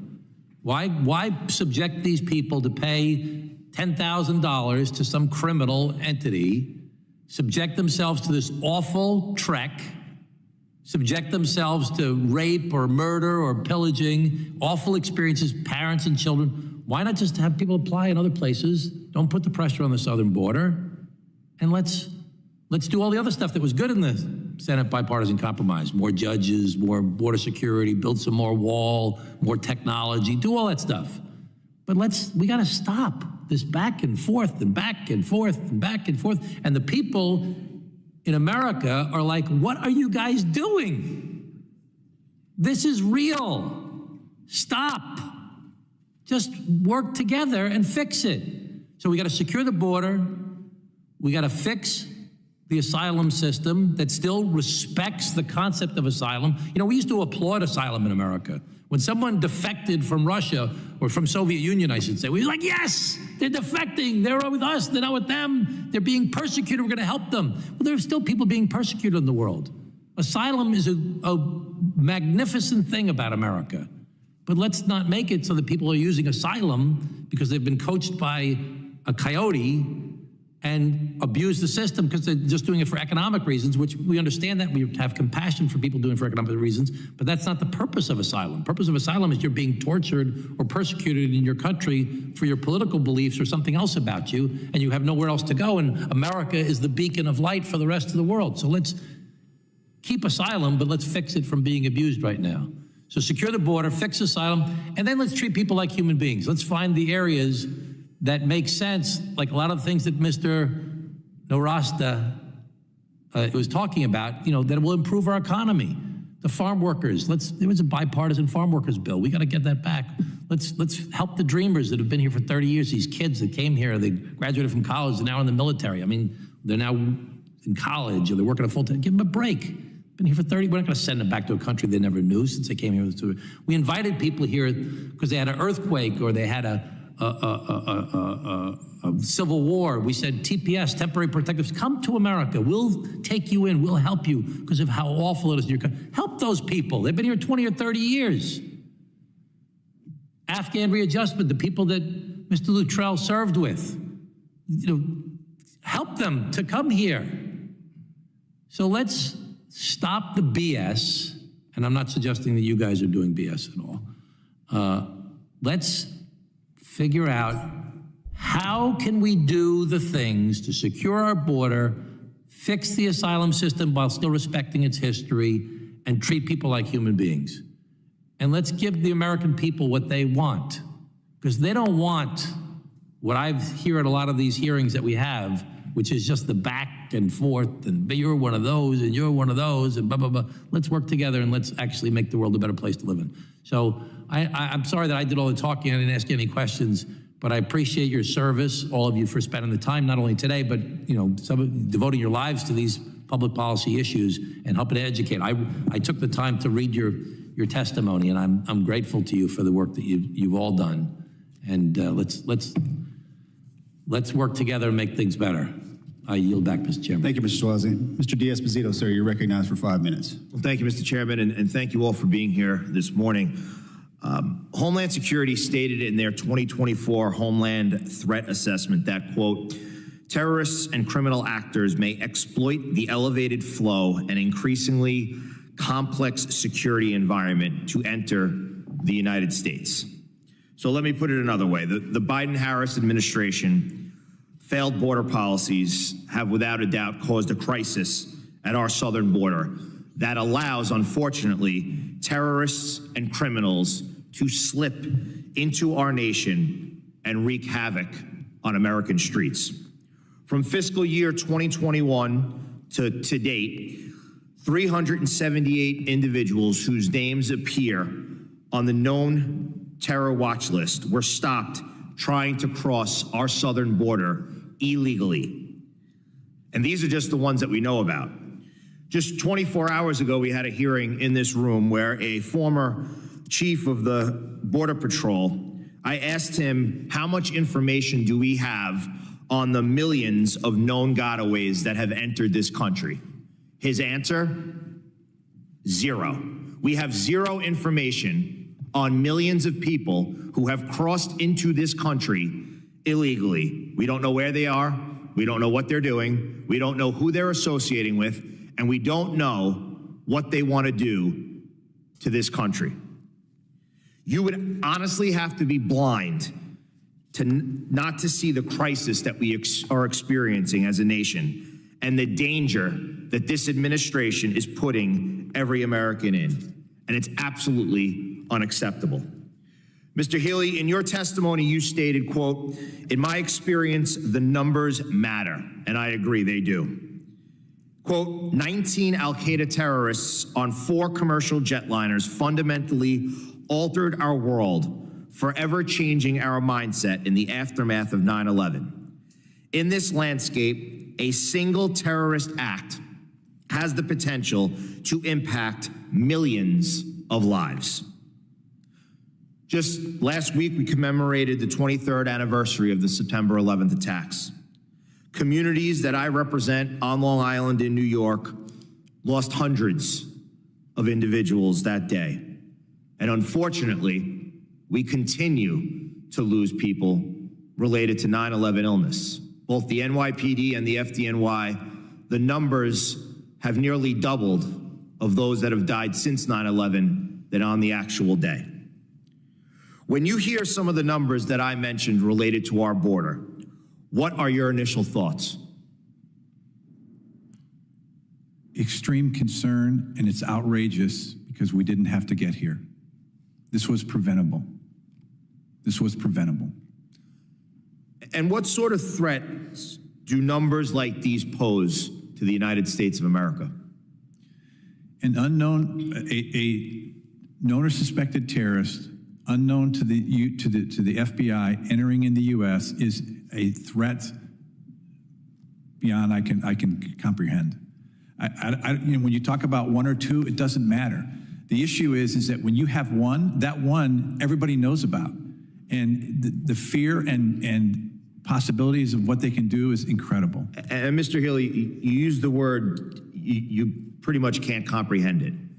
And that's coming from someone who has spent his entire adult life in this world, in this business, protecting the United States of America. Would you agree that the large number of known gotaways, alongside the large number of individuals on the terrorist watch list trying to enter our nation, poses a threat to every state, every city, and every community in this country? Absolutely. Absolutely, 100%. And would you say that it poses an even bigger threat to people who live in communities like the surrounding communities or right in New York City, especially those with sanctuary city laws that incentivize people to come to their city? I think it's a problem throughout our country right now, period. And with that, Mr. Chairman, my time's almost expired. Will the gentleman yield the balance of his time to the chair? Absolutely. Mr. Norwood said you had commented regarding positions for hiring in Border Patrol. Are you familiar with the number of positions that are currently open that because of morale and change of mission, the Biden administration, Secretary Mayorkas has been unable to fill? They can't get people to go to work for that man. You aware? So I could give you 100,000 more agents. But if you can't hire 500 Air and Marine agents, 1,300 CBP officers, and 1,700 Border Patrol agents, these are positions open right now. For years, they can't fill these slots. So go ahead. I'm giving permission to hire 100,000 more. You can't fill these slots. Gentleman's time has expired. Mr. Basheen is recognized for 5 minutes for question. Thank you, Mr. Chairman. Two different times, 2 different days in a row, Congressman Tom Suozzi from New York has said some things, and I'm excited where he's coming from in terms of him talking about the need to secure the border. I told him privately yesterday, I caught him on the floor. You know, he's a Democrat, I'm a Republican. I said, thank you. But because I see, you know, and he represents New York, and he just came through an election, and his constituency, just like Mr. D'Esposito, who also is a Republican, represents New York. My assumption is the reason why he is having these positions, he just went through a campaign, and he's hearing from enough New Yorkers who experienced 9/11 who are saying to him, this position that the Democrat Party has, you will not get elected if you don't see my concern. The average American knows we are in danger because of policies that are not securing our border. It reminds me how we've changed in the last 10 to 15 years when you had, United States Senator Joe Biden say, the reason I believe in physical barriers in 2006 is because of the drugs that they are shipping between the ports of entries. Then he gets elected president, says not another foot, and shuts down congressionally authorized, congressionally voted upon, signed into law, 200 miles of border wall construction. What is happening?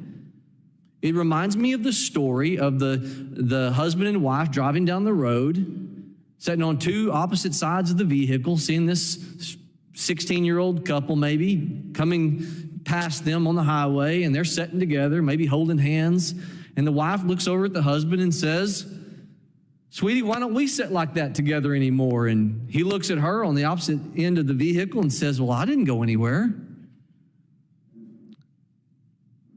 I'm astounded that there are organizations that are advocating such amazing ideologies that say we don't need to have a secure border with physical barriers when the current president said that as a United States Senator when Barack Obama had a 100-mile border wall built. When you have, in the course of an administration, 3.5 years, this administration, north of 350 people on the terrorist watch list that have come into this country, 100 of which they did not catch and release them because there's so many people coming across the southern border, we don't have the ability to vet them. 100 people released into this country on the terrorist watch list. In the entirety of Trump's time, you only had 15 or less in 4 years. I mentioned that, Mr. Healy. You said a while ago, you had a 20-plus year career with the FBI, and you were involved with the Terrorist Screening Center. You helped build that. So I'm going to ask you a question. Have you seen, because Director Wray, under the Biden administration, said we're at a whole nother level, his quote, we're at a whole nother level of threat. That's under this administration. He's being correct. I commended him a few months ago, saying, thank you for at least sharing. Because he works for this under this administration. He's been courageous enough to step up his game and say this is a threat because of what's happening.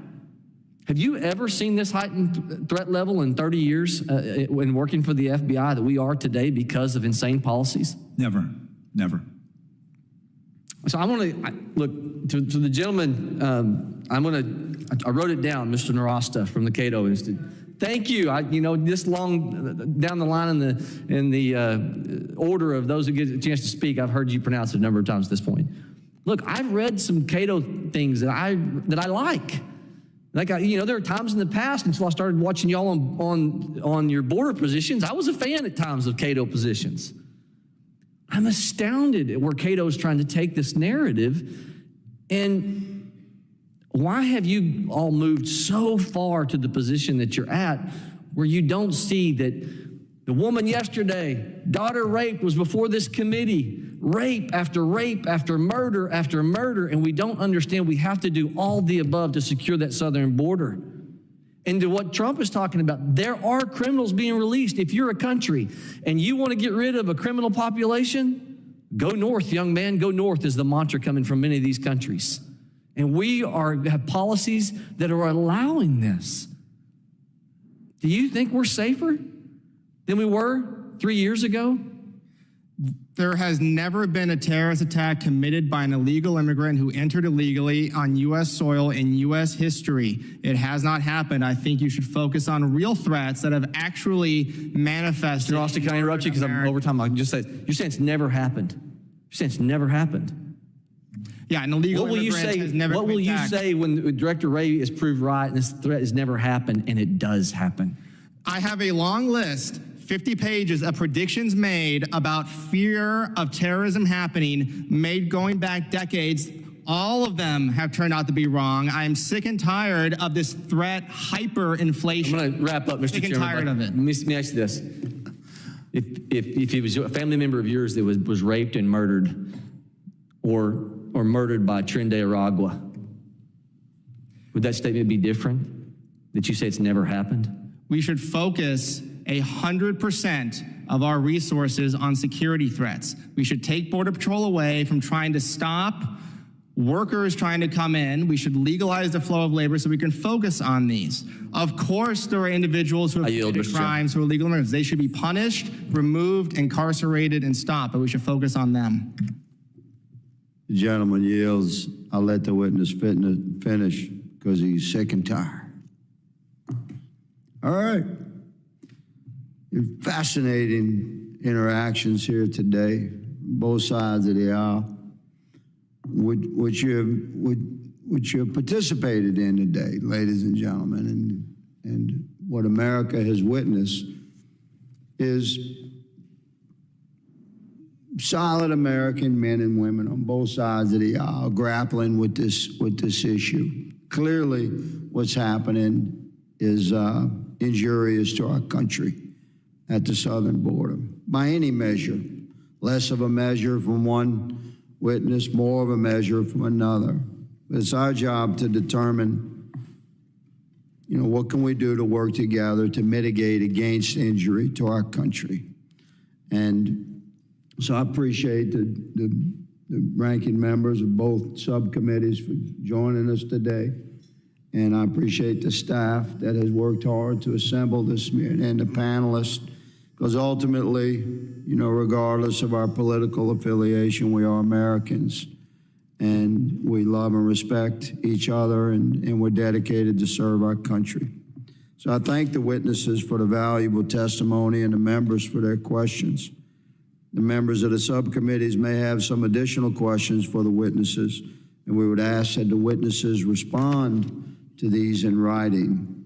Pursuant to Committee Rule 7 Delta, the hearing record will be held open for 10 days. Without objection, this hearing stands adjourned.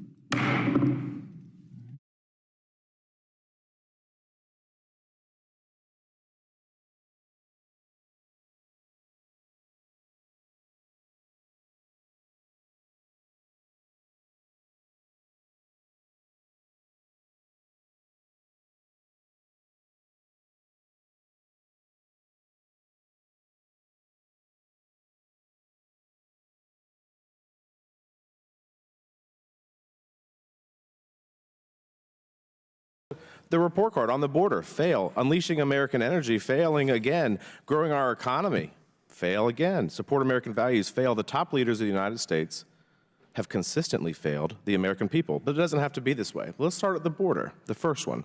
Under the Biden-Harris administration, we've seen 8.5 illegal encounters at our southern border, more than 10 across the board, 1.9 million gotaways. Drugs are coming across our border in record numbers. Over 500,000 pounds of meth have come across our border, 250,000 pounds of cocaine, 56,000 pounds of fentanyl, and these drugs are killing our kids every single day. On the first day of office, Biden and Harris issued 100 executive orders to reduce our border security. They've gaslit the American people about the seriousness of the border crisis. In fact, the ranking member in the House Judiciary Committee says that we were imagining a border crisis. They ended the Remain in Mexico policy. They stopped construction of the border wall. They established unlawful categorical parole programs. Kamala Harris even was deemed the border czar, but it took her 90 days to even visit the border after entering office. We've seen Americans killed by illegal aliens. We had a hearing on that in the House Judiciary Committee just last week. They've forced children to vacate their schools and remote learn to make room for migrant shelters. And they've let terrorists in record numbers into the interior of this country. Next, let's talk about energy. On day one, they shut down construction of the Keystone XL pipeline that eliminated 10,000 good-paying jobs. On day one, the U.S. rejoined the Paris Climate Agreement without any consultation at all from Congress. They've banned LNG exports, pushing Europe further into the arms of Russia. They've tried to ban gas stoves. Their policies have led to skyrocketing gas prices under this administration. They have drained the Strategic Petroleum Reserve, arguably for political reasons. They insert climate change into every policy, which hampers domestic production.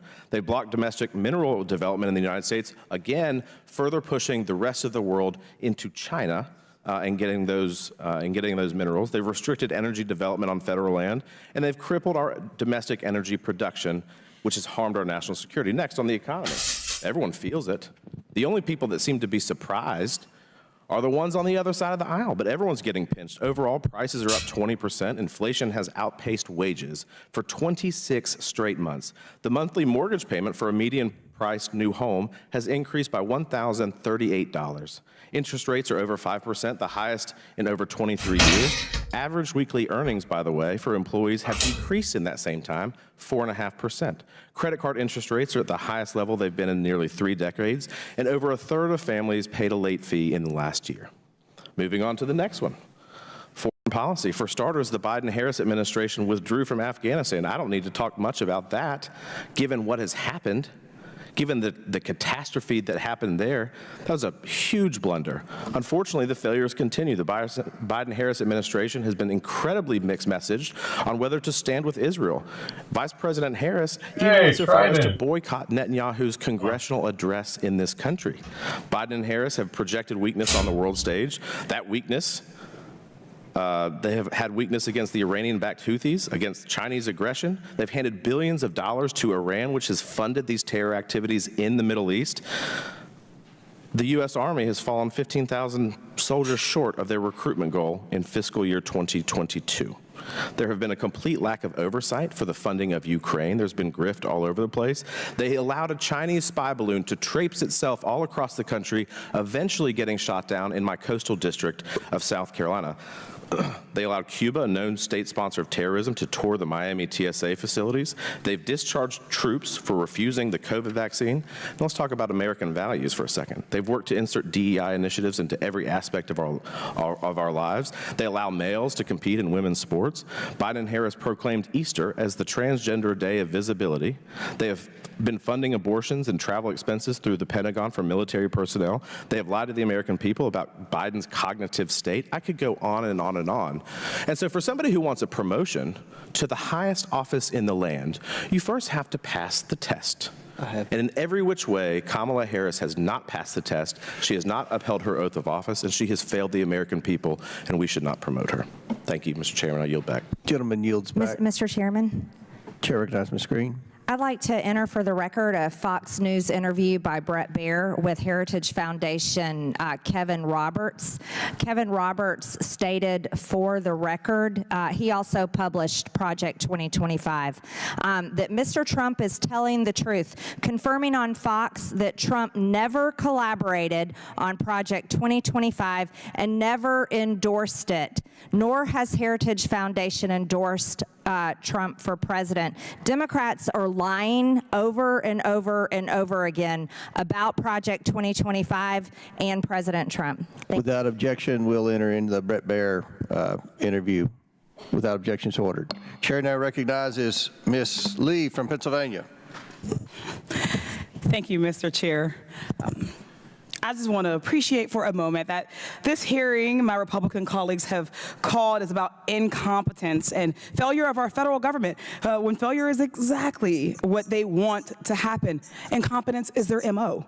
The same Congress that can't pass a rules vote, can't pass a government funding bill, coming after the administration that has actually passed historic pieces of legislation like CHIPS and science and the Inflation Reduction Act and the infrastructure bill and an actually productive Congress. But when we talk about keeping the government functioning, let's be real.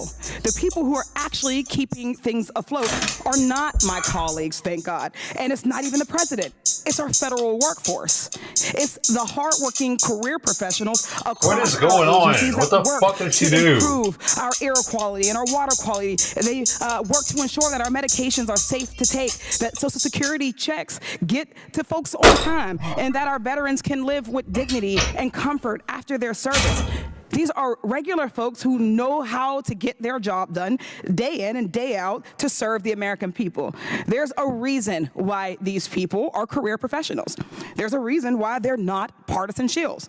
They have the right experience and knowledge to properly do their jobs. Yet Trump and the Republican Project 2025, whoever wrote it, whoever endorses it, it exists, wants to get rid of these workers and replace them with people whose only qualification is their loyalty and their financial support to Donald Trump. So while I would argue that my colleagues in the minority have in the majority have not proven competence, dismantling our government agencies is not incompetence, it's intentional. They're purposefully creating dysfunction. We've seen this in action as money pours into our elections, as our Supreme Court justices are wined and dined and then given increasingly radical rulings. And now with their plan to gut these federal agencies and fill them with partisan hacks, they are purposefully shifting the balance of power to one man, Donald Trump, the same man who promised to be a dictator on day one, his words. So, Ms. Perryman, when we talk about replacing these career federal workers with Trump loyalists, who is actually benefiting? And if it's not the American people, then who do we see gaining the most from these policies? I'm glad that you have raised this, especially in this committee where there's been a lot of conversation about waste, fraud, and abuse, because what we know is that when governments function without a career civil service, when governments function with high levels of appointees that have to be loyal to a particular ideology as opposed to our Constitution and to the American people, they're actually less efficient and more prone to corruption and waste, fraud, and abuse. So I think that the American people are the ones that lose out from Schedule F policies. And I think on the question of the Biden-Harris record, we do know that this is an administration that has promulgated a final rule in order to help protect our civil service. Thank you. So while we're on the topic of loyalists, I'd like to talk about one of the Republican witnesses, Ms. Gunasakura. She is the author of Project 2025's EPA chapter. She was also a top official at the EPA during the Trump administration, and word on the streets is that she might head the agency during a future Trump term. And what is her vision for the EPA? She wants to dismantle it, and so that the EPA goes easy on corporate polluters. She wants to make our air and our water less safe. She wants to place fewer regulations on greenhouse gases, endangering public health and driving climate change. She's also called the threats of climate change, quote, overstated. She laid out all of this in her chapter for Project 25. It's on page 417. Ms. Perryman, what damage can be done if these harmful policies are unleashed at the EPA? We know that it will make Americans less safe. It will make our world less safe. But we also know, and there was a Scientific American article recently about this that we can submit to the committee, that there are scientists in the United States government today that are dusting off their resumes, that are already concerned about being purged for their loyalty to facts and evidence and to the American people. And so I think this presents more than just a single policy concern, but really a broader overall problem for the American people and for the safety of our world. So let's be clear. This whole plan is another attempt to buy out our democracy. That's why Big Oil met with Trump at Mar-a-Lago. These corporations want less regulation. They want less government oversight. Dismantling our federal workforce makes that easier. These huge corporations pour money into our elections, and they lavish our Supreme Court justices with gifts, and now they want to buy out our federal agencies. Our federal government has jobs to do and the American people to serve. They cannot do that if they are staffed with partisan hacks, and that, I would argue, is the true incompetence and danger that we are facing, not the incompetence of actually getting things done. Thank you so much, and I yield back. Gentlelady yields back. Chair now recognize Mr. Burleson from Missouri. Thank you, Mr. Chairman. You know, it's said that we should stick to the facts. So here's the facts. It is a fact that since the Biden-Harris administration took office, there have been over 8.5 million illegal immigrants cross into the United States through the southern border. That is a fact. It is also a fact that that population is greater than the population of 37 states. millions of them have been released. Almost 7 million have been released into the United States. It is also a fact that fentanyl is poisoning the American people. On average, in 2023, it killed 75,000 Americans. We're at war. They're at war with us. It is also a fact that you have violent crime occurring on a regular basis. And we all know the names of Laken Riley, Kayla Hamilton, Jocelyn Nungare. But just last month, you had a Mexican national who was here illegally shoot another man in Alabama. You had another individual just a few weeks earlier kill people in a drunken driving incident. In fact, there's been numerous cases where people are being killed by individuals who are not able to drive. In one case, an illegal immigrant took over a semi-truck and killed people. So these are all facts. You cannot ignore them. You cannot hide from them. So, Mr. Krikorian, the state of Florida claimed that the federal court, that the Biden administration's policies, specifically the policies of parole and release, imposed significant costs on the state in educating minor children, housing. In addition, you have hospital visits. Has there been any studies as to the financial costs? We know the human cost. Have there been studies for the financial costs? We have not done that. There have been studies on this. I don't have the numbers at hand, but it's often very difficult to get, especially at the state and local level, because there's unwillingness to provide the information often on the part of, for instance, school districts and others. But they do put a strain on the community resources. Enormous cost for, like you said, for schools, healthcare, law enforcement, et cetera. We know that in addition, they have increased costs in incarceration, right, because they're committing crimes, sometimes violent crimes. What about other public services or law enforcement? Well, law enforcement especially, obviously, it creates extra work for law enforcement. And I'd just like to add, because there'll be an objection, that a lot of these people are in fact paying taxes. All illegal immigrants, everybody pays taxes. But the question is, what is the balance? In other words, are the expenses on the services provided more than the taxes received? And the answer is, especially for those who are here illegally and with less education, the answer is yes. There's simply no question that that the federal taxpayer is, at the end of the day, on the hook. It is also a fact that the House passed H.R. 2, a solution to this. The Senate had a response. They have, instead of actually correcting this and fixing this problem and passing H.R. 2, they devised the Senate bill. What were your thoughts on the Senate bill? Yeah, it would have made things worse. It was not a kind of thing where the House and the Senate bills could have split a difference. I mean, that happens. You all have dealt with that. That's inevitable in any kind of compromise. But the Senate bill was inherently problematic because it would have codified unlawful administration policies that lead to the release into the United States of illegal immigrants. Right. It would have actually even handcuffed a future president who wants to do the right thing from actually closing down the border. Right. That provision, that trigger that would have triggered an emergency ability to shut down the border would have expired basically, I think, in the middle of a new Trump administration. I think that was the thinking in the way they put it together. Kamala Harris has said that she supports a border wall. But what has been the track record? What's the track record? I mean, the Biden-Harris administration has dismantled stretches of the border wall. It really struck me the most when I went to a section in New Mexico where there was border wall being built, but on Inauguration Day, President Biden said, sort of a stop work order, put your tools down, step away. There was a gate that had been put into the fence, required by treaty, because there was a border marker on the other side. And there's an opening, and they put in a locked gate. It's something they're required to do.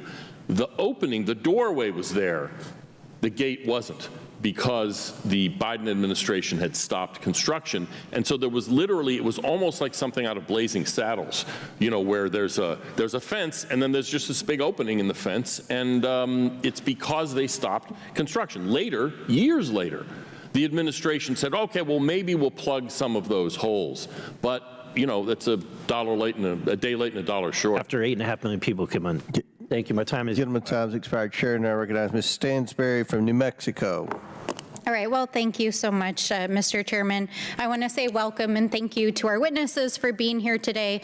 I respect it takes a lot to put yourself out there to come and testify in front of Congress, and I know that some of this ground has been covered before, and I really do appreciate the transparency that all of you have brought about your backgrounds, about your positions, and about your perspectives on the policy issues. But just to kind of put it all in one place, I want to quickly go through, and I'm going to mostly state it. I'll ask some questions as we go. Mr. Carr, I know you've said this has been asked and answered several times, but just, you know, going back, we know you're currently serving in the FTC. You've been serving there since 2017, since Donald Trump appointed you, and you are the author of the FCC chapter of 2025, Project 2025, correct?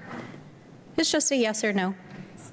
Well, so just to be clear, the yes, you are. Thank you. I appreciate it. Mr. chapter you Krikorian. reference was done in my personal capacity Yes. after The getting answer is a yes. Yes, Mr. clearance from the Krikorian, FCC Council. I just want to clarify that wasn't in my official Mr. capacity. Krikorian, you serve as the ED of the Center for Immigrant Studies.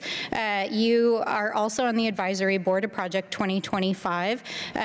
Your organization has been actually designated as a hate group by the Southern Poverty Law Center. Dr. Hobbs, thank you for your service to this country. I understand you're a veteran and an academic. I do very much respect your background and your work. You're involved in the Independent Women's Forum, which is also involved in Project 2025. You've had a number of authors and contributors from the Women's Forum that are participants in Project 2025. And Ms. Gunasekara, I know we've already covered this, but you're a former chief of staff for the Trump administration at the EPA, and I think you've been very clear about your role in drafting the EPA section of Project 2025. So I think it's very clear this hearing is actually about Project 2025. So with that, Mr. Chairman, I would like to ask for unanimous consent to enter the entire Trump Project 2025 into the record so that the American people can have it at their disposal for reference for this hearing. Very good. I don't think anyone on this side's ever read that, but apparently you all have, so we'll enter it into the record without objection. So ordered. Thank you so much. And again, I just appreciate the transparency of this particular committee, because last week, right after the debate, we tried to enter it into the record in the House Natural Resources Committee, and 3 members on the GOP side of the aisle actually objected to putting it in the record. And I have to say, we were genuinely shocked, because I've never seen an objection to a UC to put evidence in the record. But it was very clear in that hearing that the GOP was trying to distance themselves from this document. So, you know, I think it's interesting that we're here today where we've got the authors of the document, and I just want to say welcome to the American people to your campaign stop on the Donald Trump campaign. Here we are in the Oversight Committee, and we've got a bunch of former Trump and current Trump officials. We've got authors of Project 2025, which is the blueprint for the next presidential transition. And the last stop for the Trump campaign was the House floor last night, because Donald Trump asked the House GOP leadership to put a CR on the floor that they knew was not going to pass, that had a voter bill attached to it, and then he told everyone to vote against it. You know, we've seen over the last almost 2 years how leadership has used this committee essentially as a campaign resource. They tried to impeach Joe Biden, they tried to impugn his family, and now here we are, and we are just 48 days, 47 days until the election, and now they're trying to attack Kamala Harris and use the resources of this committee and to platform future Trump administration officials and their agenda, and to try to normalize what are frankly, very extreme policies. And we heard from one of the witnesses today that, in fact, not only do they support dismantling our federal government, but would support doing even more damage than was done during the Trump administration and even what is recommended inside of this book. So, you know, it's an interesting adventure here always. But I do want to take the remainder of my time to talk about, since there have been some unfounded and unfactual attacks on the current administration, to say that this administration has been one of the single most important administrations in American history in rebuilding our nation's infrastructure and tackling the climate crisis, in defending our rights, in making sure that our country can function after a historic pandemic.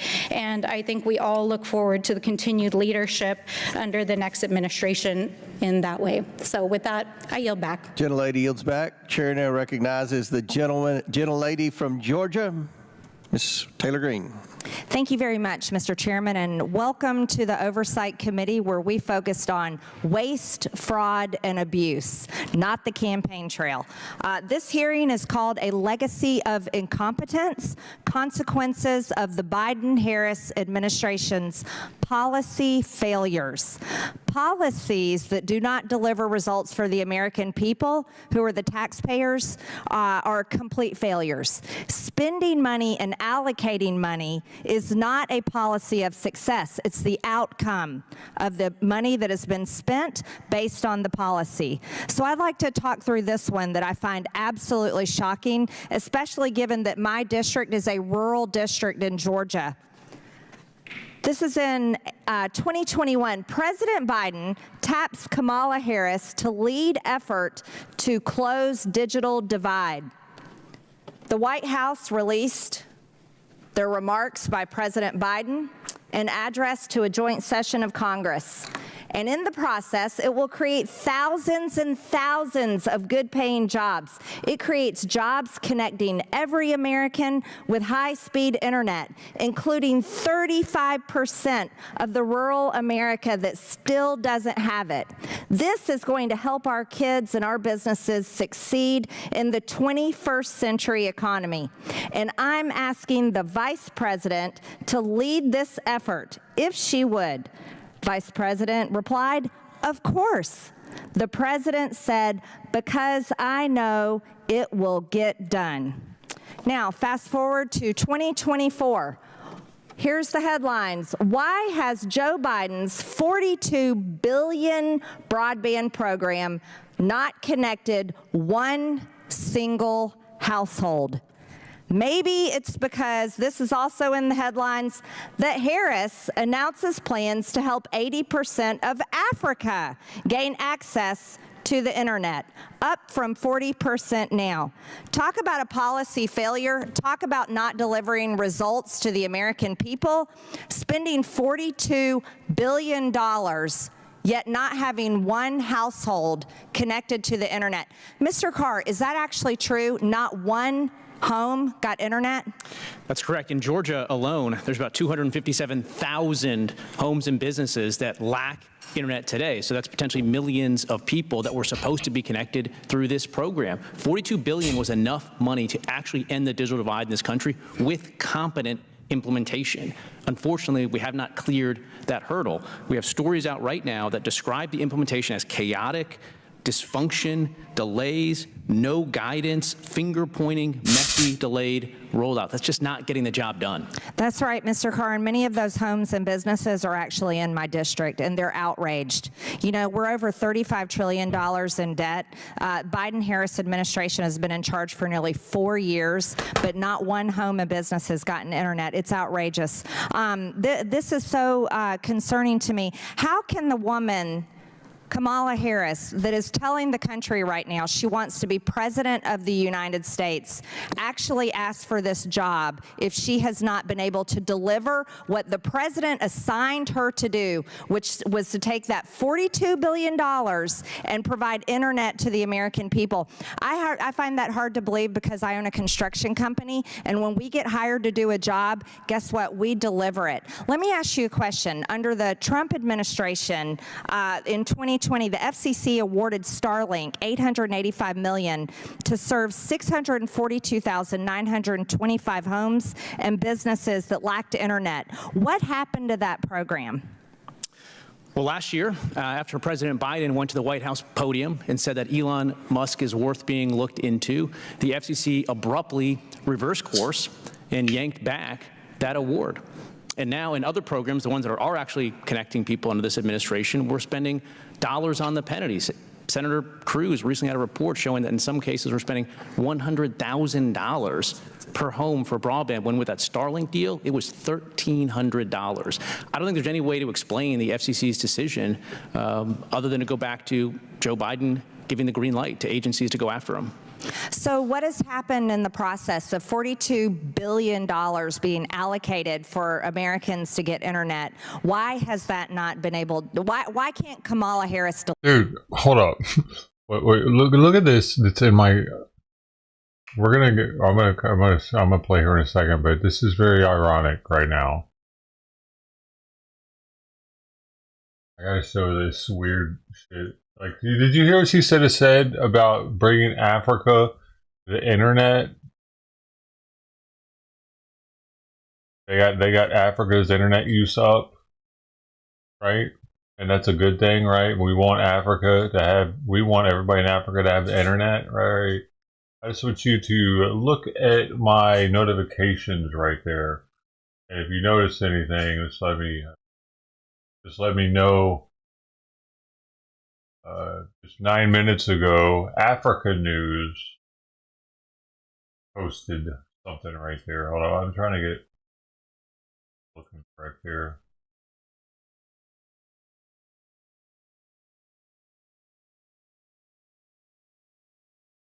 All right, see, Africa News. The rise of cybercrime in Africa. A growing threat. Huh. Interesting. Cybercrime. You mean internet crime.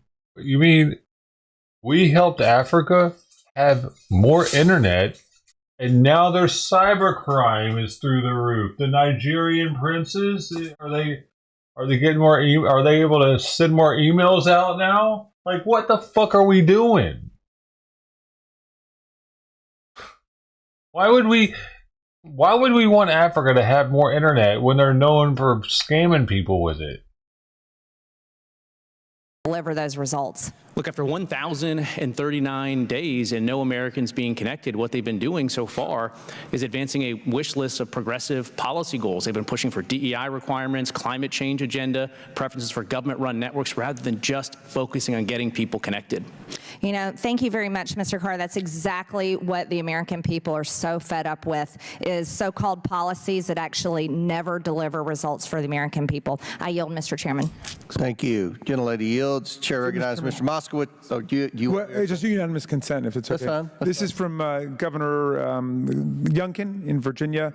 Governor Glenn Youngkin celebrates approval of Virginia broadband proposal. Approval provides access to Virginia's $1.48 billion BEAD allocation. And then another from the governor of West Virginia. West Virginia secures $1.2 billion in broadband funding, among first states in the country allowed to request BEAD funds. All of this, of course, just started in the summer, which is what that's all about. Thank you, Mr. Chairman. Without objection to order, Chair recognizes Mr. Moskowitz.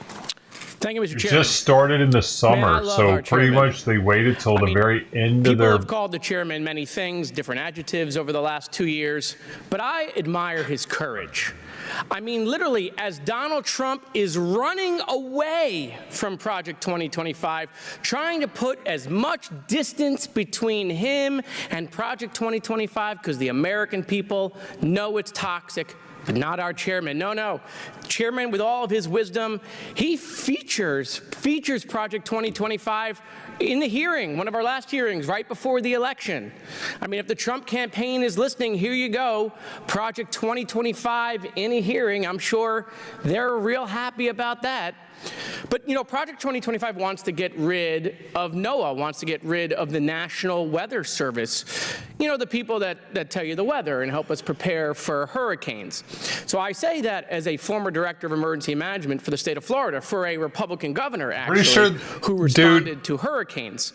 You know, maybe if once we get rid of it, if Project 2025 would succeed, if When that program came to be a thing, did we have thousands of radar systems put up by private companies that tell us redundantly every day what's happening on 5 different channels at the same time? Was that a thing back then? Do we really need our government wasting money on that when it's privatized now?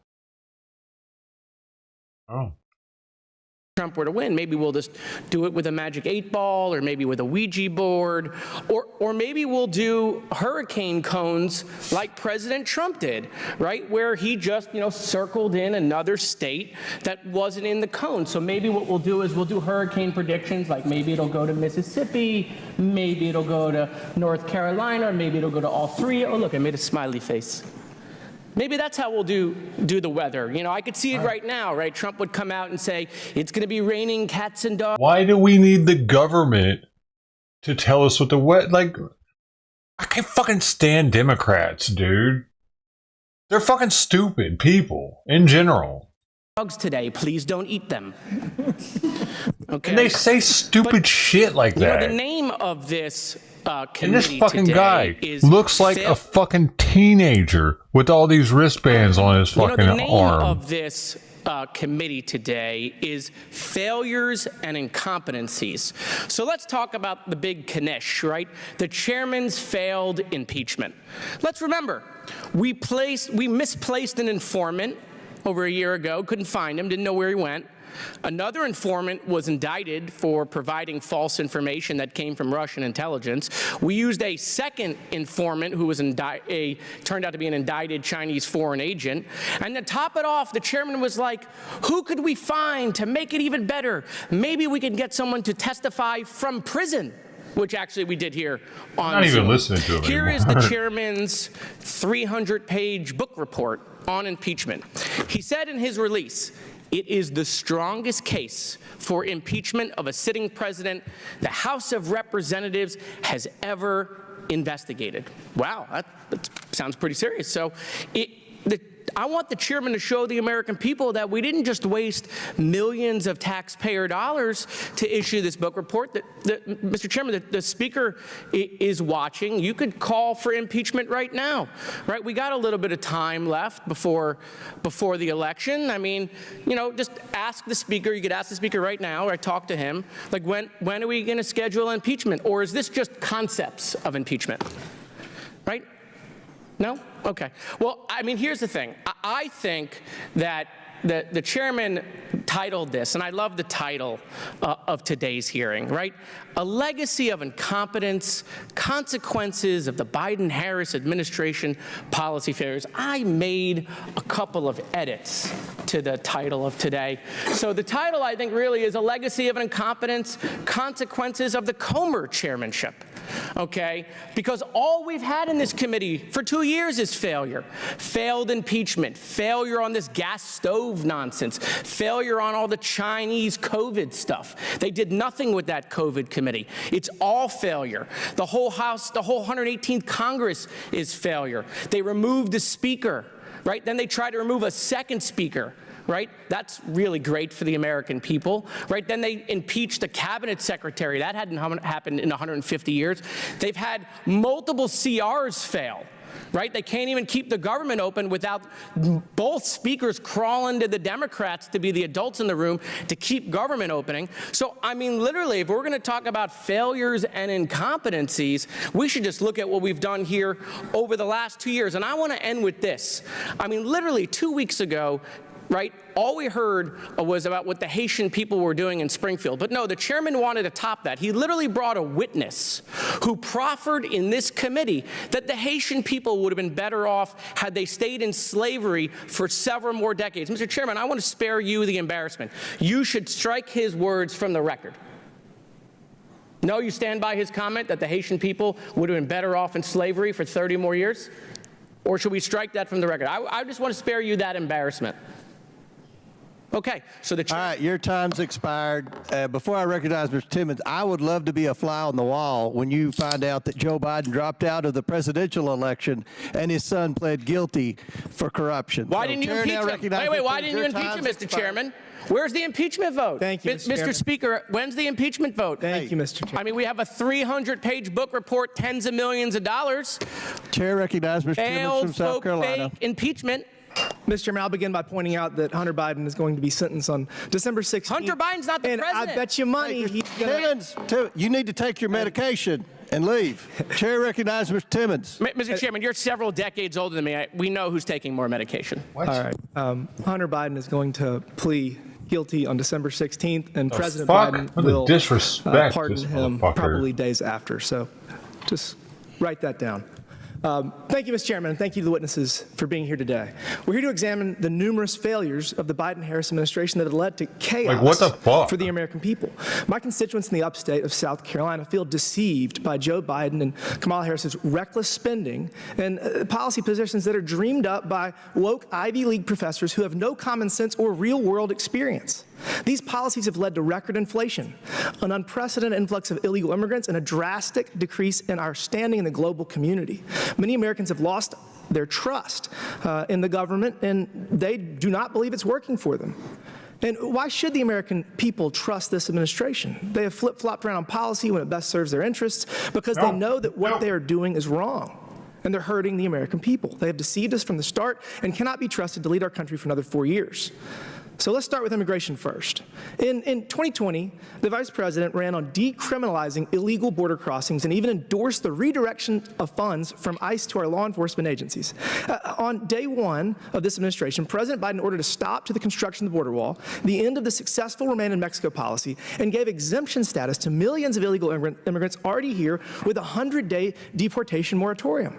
As a result, Border Czar Harris's overwhelmed southern border is responsible for the #1 cause of death for Americans between the ages of 18 and 45, fentanyl overdoses, which kills hundreds of people every day. Crime has skyrocketed in cities across the country, and our law enforcement officers have not received adequate assistance from our leaders. Now, Vice President Harris says she will fund thousands of new border agents and continue funding the construction of a border wall, the wall that she has previously opposed dozens of times. Mr. Krikorian, can officials from this administration be trusted to follow through on the VP's promises to finally support law enforcement and finish the border wall when they have done the exact opposite for their entire tenure? Well, in investment, they say past performance is no guarantee of future results, but I think in politics, how can you avoid it? I mean, there's no way to read the future except by looking at what they have said and done. And so, no, I don't think. Well, she won't answer interviews whatsoever, and it really is sad that she's running from everything that she's done, and she's taking the exact opposite position on every major issue. Let's talk about instability abroad. In 2020, Joe Biden ran for president on a promise to, quote, restore America's alliances and leadership abroad. These past 4 years have been a showcase of the exact opposite. Our allies no longer trust us, and our enemies no longer fear us. The Biden-Harris administration's foreign policies have given our enemies the green light to attack in Israel and in Ukraine without the fear of retaliation. The catastrophic withdrawal from Afghanistan resulted in the tragic loss of American lives and gave terrorist organizations direct access to our most advanced military equipment. Finally, China is constantly overstepping in the South China Sea and worldwide because they no longer see America as a dominant leader on the world stage. Now, Vice President Harris promises to find a peaceful solution to international conflicts and continue on the foreign policy track of her current administration. Ms. Mobbs, can our nation, or the world for that matter, withstand another 4 years of this same foreign policy without devastating outcomes for the global community?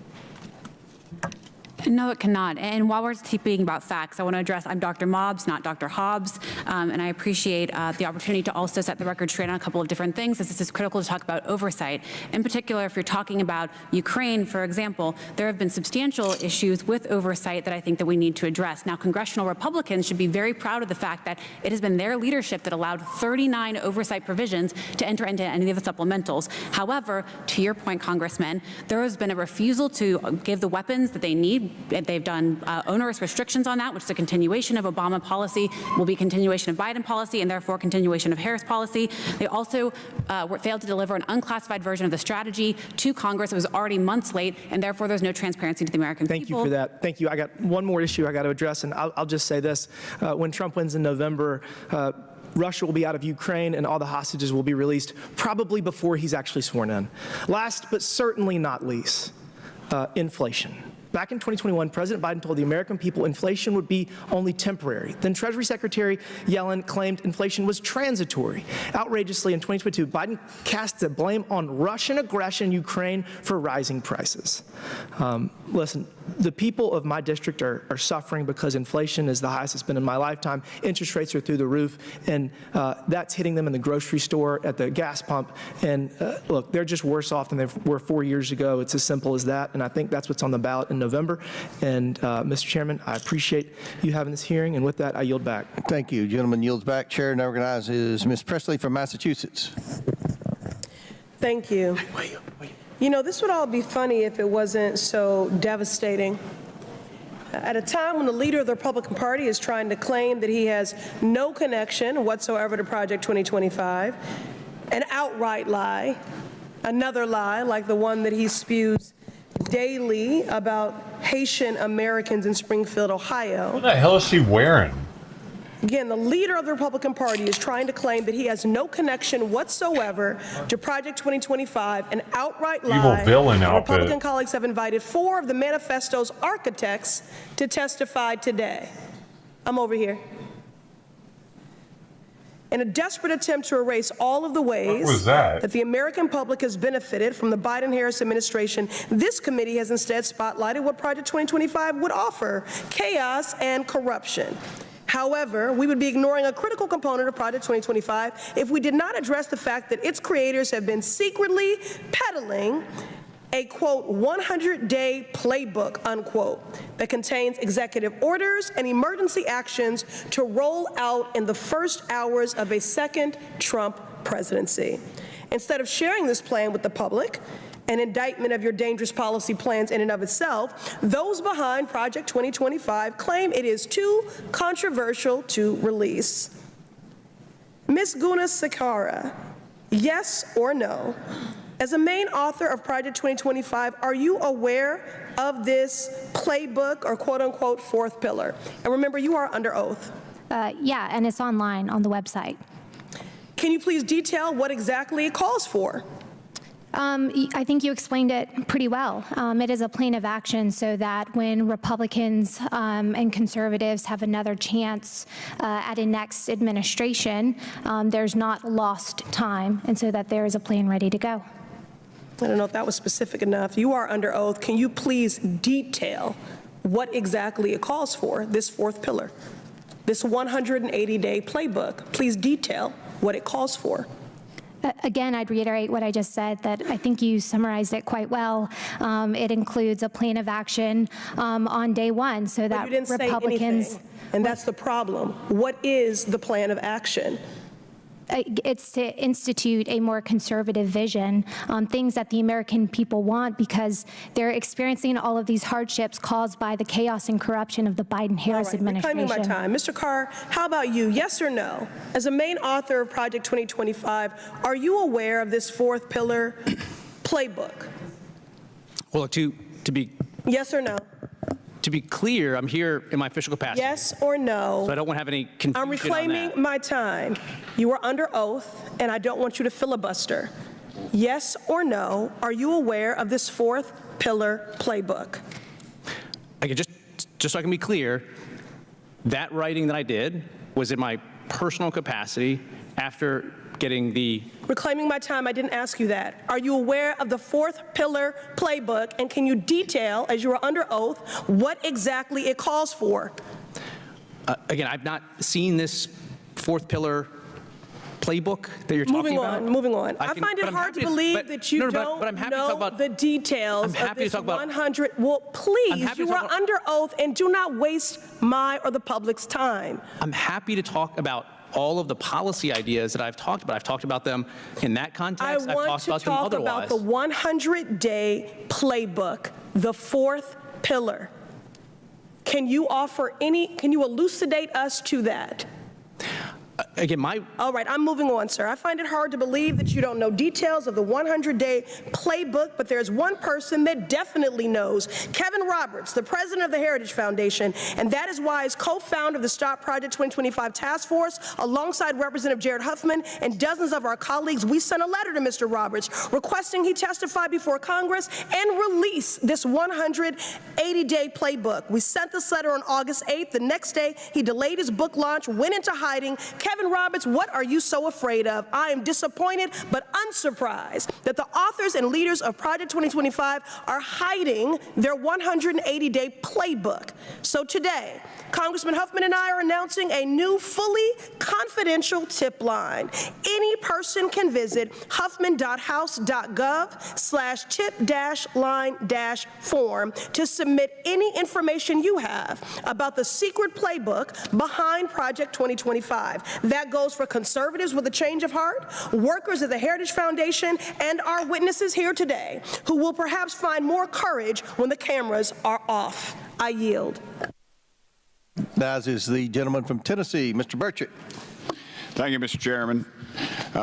Ms. Mobbs, is it fair to say that the Biden-Harris Afghanistan withdrawal was a complete failure? It is very fair. Thank you. 13 U.S. service members were killed during that withdrawal, and one of those service members was my constituent, Staff Sergeant Ryan Canals. I know his family well. Every time I come out of our farm, I turn left and I see the sign right there. The Ryan Canals Memorial Highway, young man, he was 23 years old. Has the Biden-Harris administration acknowledged the families of these victims? No, they have not. What would be the reason behind not acknowledging them? I just can't imagine. That I was county mayor and somebody would get hurt and we'd call their families to make sure they were okay. I mean, to me, it's just beyond belief. I agree with you. All right. How many billions worth of military equipment were left behind during the withdrawal? $7 billion. Did you say 7 billion? $7 billion. 7 billion. The Taliban has also accessed $58 million. $58 million. This is the Taliban, U.S. provided funds meant for the former Afghan government. Is the Biden administration taking steps to prevent U.S. funds from falling into the hands of terrorist groups in the future? No, they currently have not, and that does not also include the $2.9 billion since August of 2021 that the UN transported, and unfortunately the U.S. remains the largest international donor to the UN, and thereby that money is eventually landing in the hands of the Taliban. So that money is what? Landing in the hands of the Taliban. Yes, ma'am.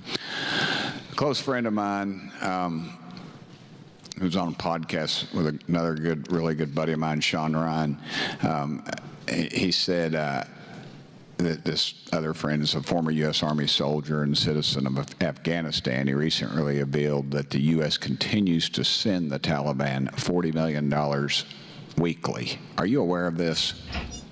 I'm not aware of that figure exactly, but it would make sense given the fact that we are transporting a massive amount of money to the UN. And what would that money be used for? I couldn't say specifically, but probably nothing positive. Well, the fact that a single penny of American tax dollars has ended up in the hand of terrorists is a disgrace. And I have a bill, of course, everybody gets here and promotes their bills that are going absolutely nowhere. And I actually have a bill, 6586, that would require the Secretary of State report on countries aiding the Taliban, the amount and its use. It would develop a strategy to discourage countries from aiding the Taliban and review the eligibility for U.S. assistance. And it would report on direct assistance in Afghanistan, including recipients, payment methods, and measures to prevent Taliban access. Now, this bill's already passed the House, and it's sitting in the Senate. And, and I really urge Majority Leader Schumer, this is a bipartisan issue. This is just a failure of the United States government. And apparently, millions a week don't add up to a lot. And I tell you, in East Tennessee, dadgummit, they mean a lot. And people are struggling to get by right now. And when we're throwing millions at people that want to kill us, to me is it should be our so-called legacy news in this country ought to hang their head in shame for not talking about this at all, because this is a complete disgrace. Would you comment on that? I couldn't agree more, Congressman, and I think that the issue is not just the money that's going to the Taliban in Afghanistan. I think broadly speaking, there needs to be more oversight and accountability of foreign aid dollars going to countries that hate us. I think Senator said that people should be able to hate us for free. Currently, so much of our money is going to places like Yemen and Libya and Syria to be utilized allegedly for humanitarian purposes, but oftentimes it's taken away and utilized for the nefarious purposes that you're speaking about. Is this lady masturbating? I totally agree with that. And I would urge Senator Schumer to bring this bill up for a vote, tack it on to some other piece of legislation that's going to pass. I don't see how we can look at the American taxpayer that's struggling so hard, especially in East Tennessee. Folks are, you see them at the gas pump and they don't fill up. They get a quarter of a tank, and they go to the store and you can tell they're looking through their change, making sure they got enough, and that's pathetic. That's pathetic. And as usual, the war pimps seem to be making out pretty good. They get on both sides of these conflicts, and eventually it's going to be, as my daddy, old World War II Marine, told me. He said, old men make decisions and young men die. And we're going to get to that. So thank you. American public, the people of this country deserve more. Thank you, Mr. Chairman. I yield back. Thank you, gentlemen. Chair now recognizes. Mr. Chairman, just a UC request. It's just corroborating the perspective of my friend from Tennessee. This is from Business Insider. GOP blames Biden for Afghanistan withdrawal, but Trump brokered the deal. Yeah. CNN, fact check, Trump administration officials try to rewrite their own Afghanistan history. Forbes, Trump denies releasing 5,000 Taliban prisoners, but his administration negotiated their release.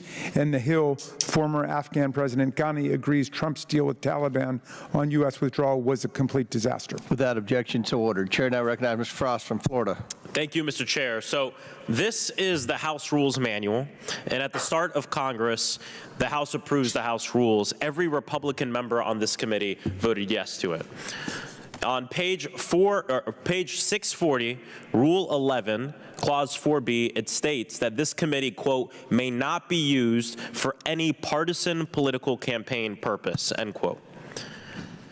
This hearing is in violation of the House rules that we all voted on, including the chair, including all the Republicans on the other side of the aisle. And all we've done in this hearing and over these hearings over this entire year is promote the Trump campaign. And so my question for the chairman or for any Republican is, how can we allow this hearing to continue when we are in direct violation of the House rules? It's about the Biden-Harris policy. That's what you say. You keep saying it's not about the campaign. It's not about the campaign. But Ms. Gunasekara, during her brief, in their opening, said, quote, we are less than 2 months away from the election.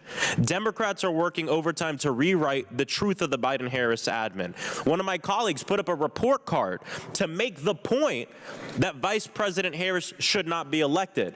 Another one of my colleagues literally asked the witness, quote, why should Harris get the job, end quote. And you expect us to believe that this hearing isn't about the campaign.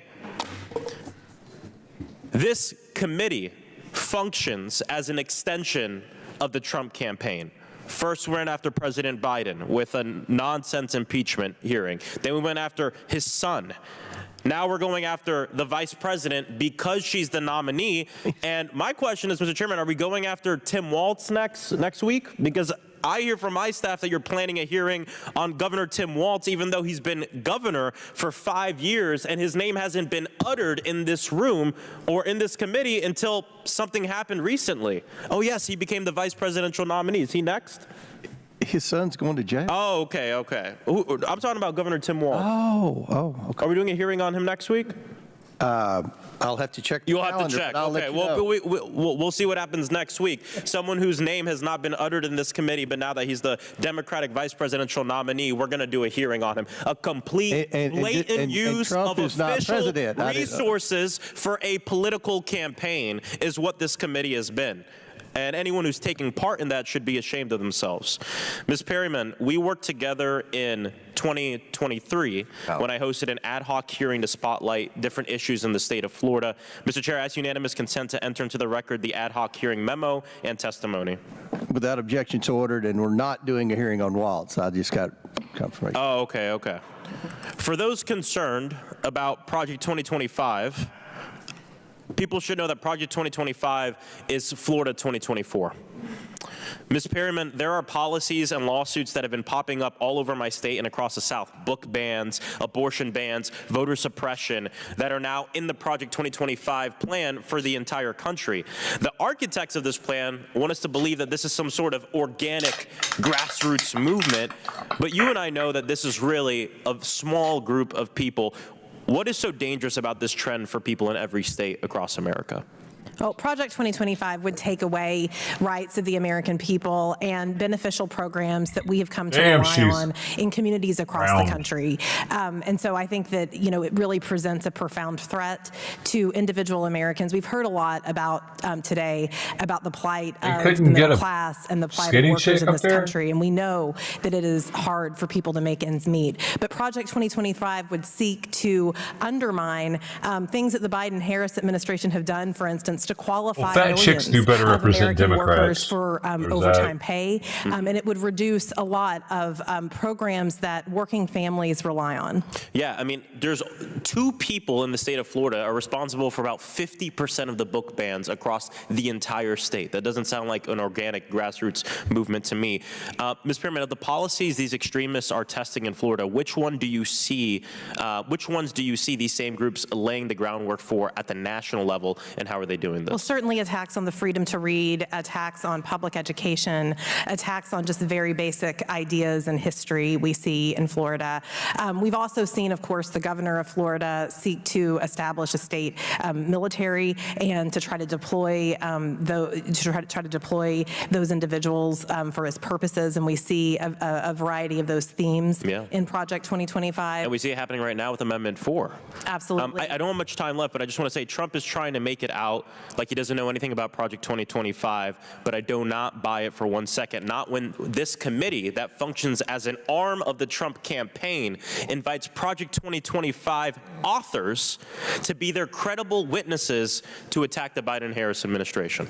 I yield back. Chair recognizes Mr. Fallon from Texas.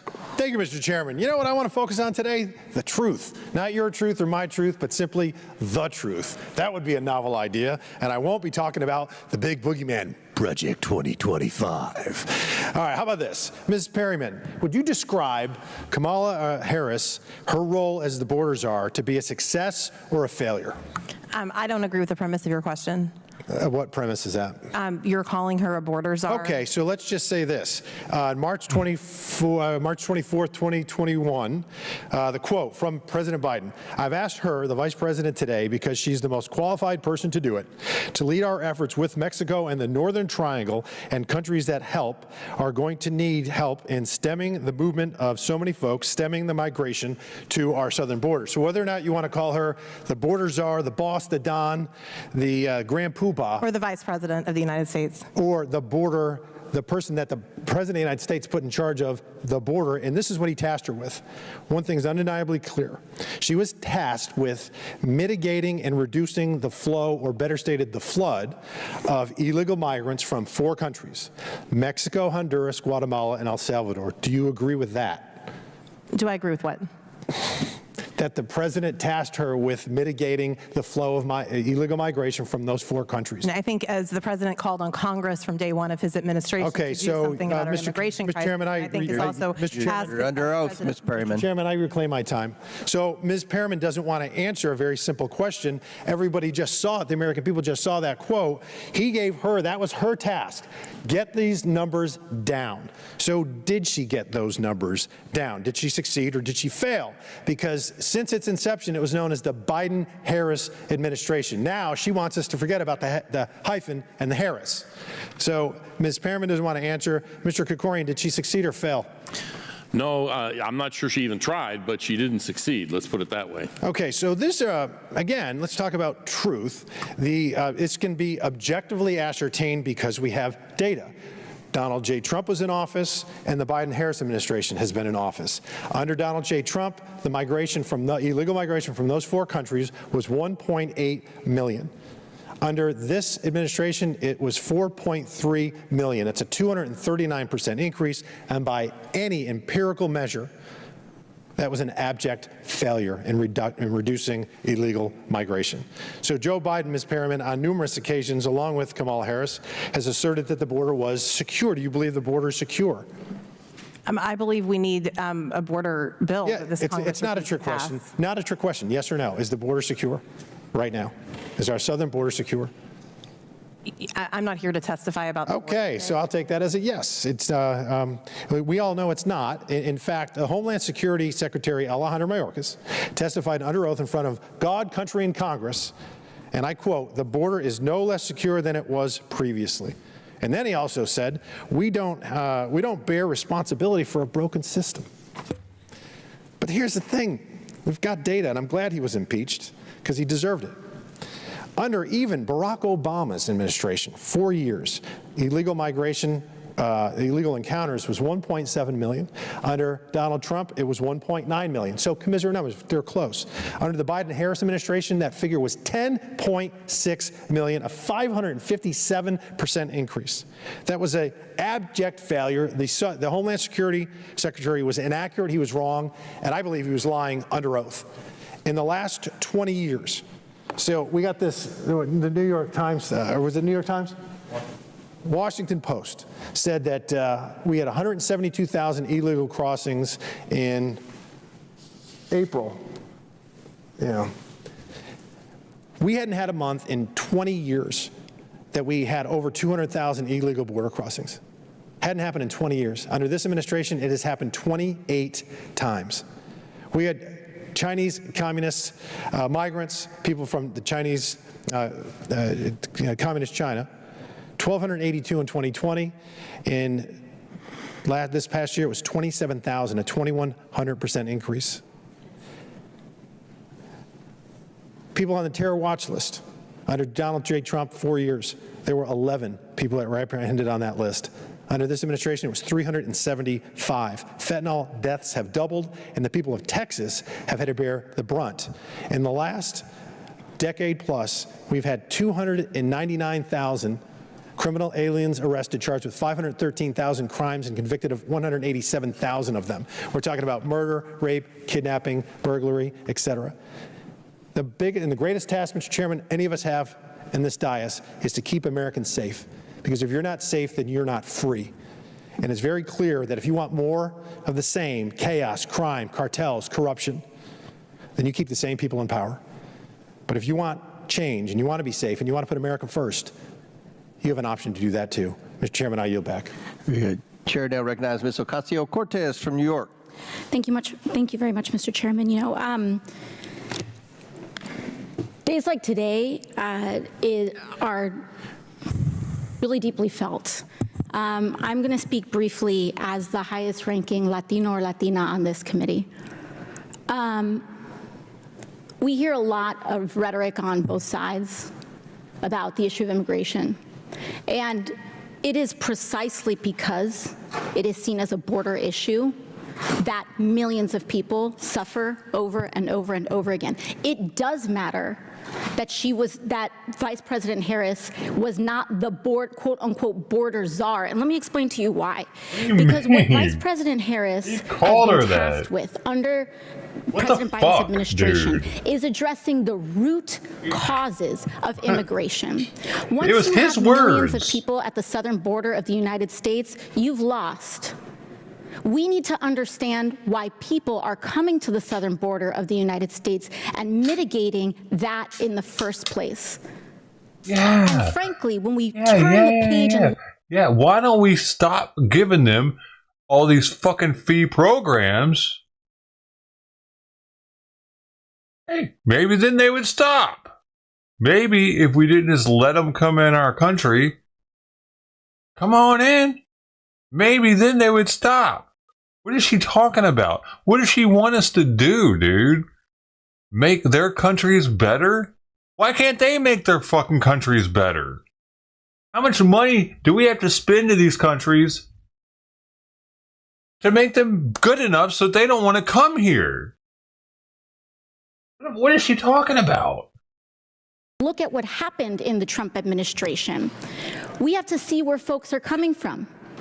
And I am tired of hearing from people who cannot point out Venezuela, Colombia, Ecuador, Guatemala on a map, telling us about how to mitigate the millions of people seeking refuge.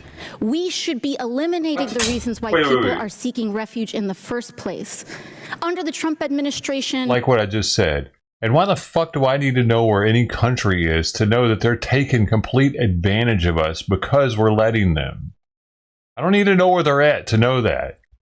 Hell, they're coming from Africa. They're coming from China. It's not just the South Americans, you dumb skank. They're coming from Middle Eastern countries that hate us. Well, we gotta fix the problem though. We gotta fix the problem so these people don't want to come here. How are we supposed to fix their country for them?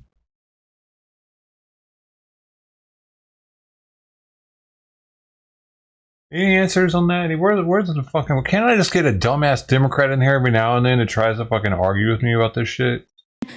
Donald Trump participated in what we saw under in Venezuela and many of the regime change activities that were happening there. And what we saw most desperately are the horrific sanctions that were placed not targeting specifically the Maduro regime, but the Venezuelan people, innocent Venezuelan people. Okay, what are they? That are being starved by of us. Food and basic resources. By us. That is what is contributing to a destabilizing environment and part of what they are fleeing. And that is not to conflate the Venezuelan people with the Maduro regime. But why is it then that the Venezuelans in Aurora, when being interviewed by live streamers that go out there and actually talk to them, say they want to go back because their living environment was better in Venezuela, they say. They're complaining about being here, crying, saying if we're with everything I love, I wish I could go back to Venezuela.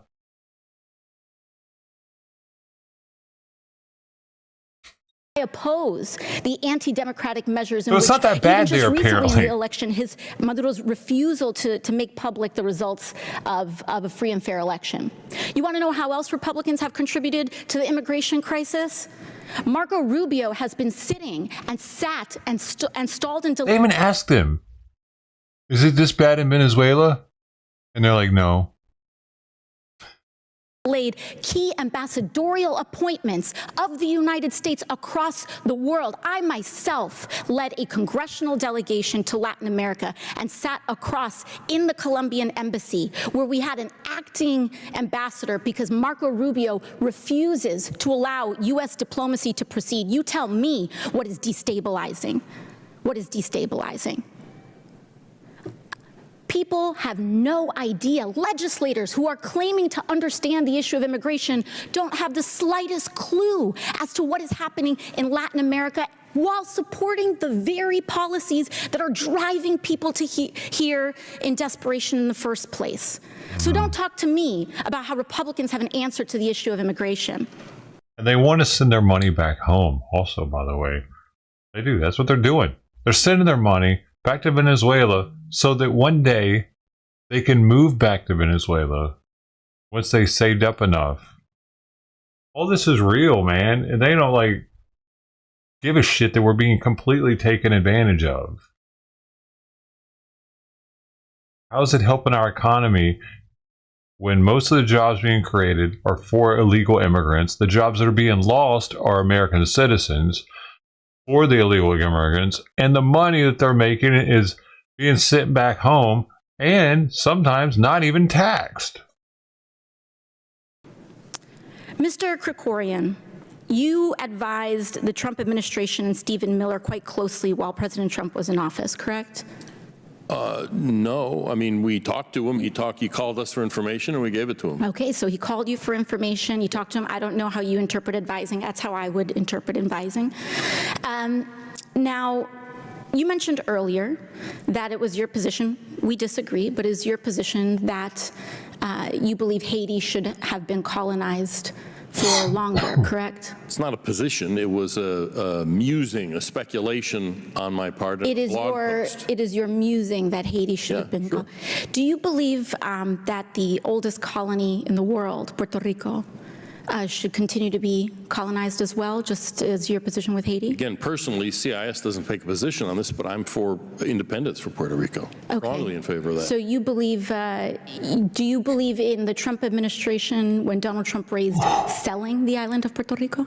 I don't even remember that one. Oh, you don't remember when Donald Trump? I haven't heard of that. I mean, I suppose that puts I mean, I'm you sure in, who he'd sell it to, but I don't know. I mean, sure. Yeah, I suppose that puts you and Nicky Jam and Anuel in the same boat.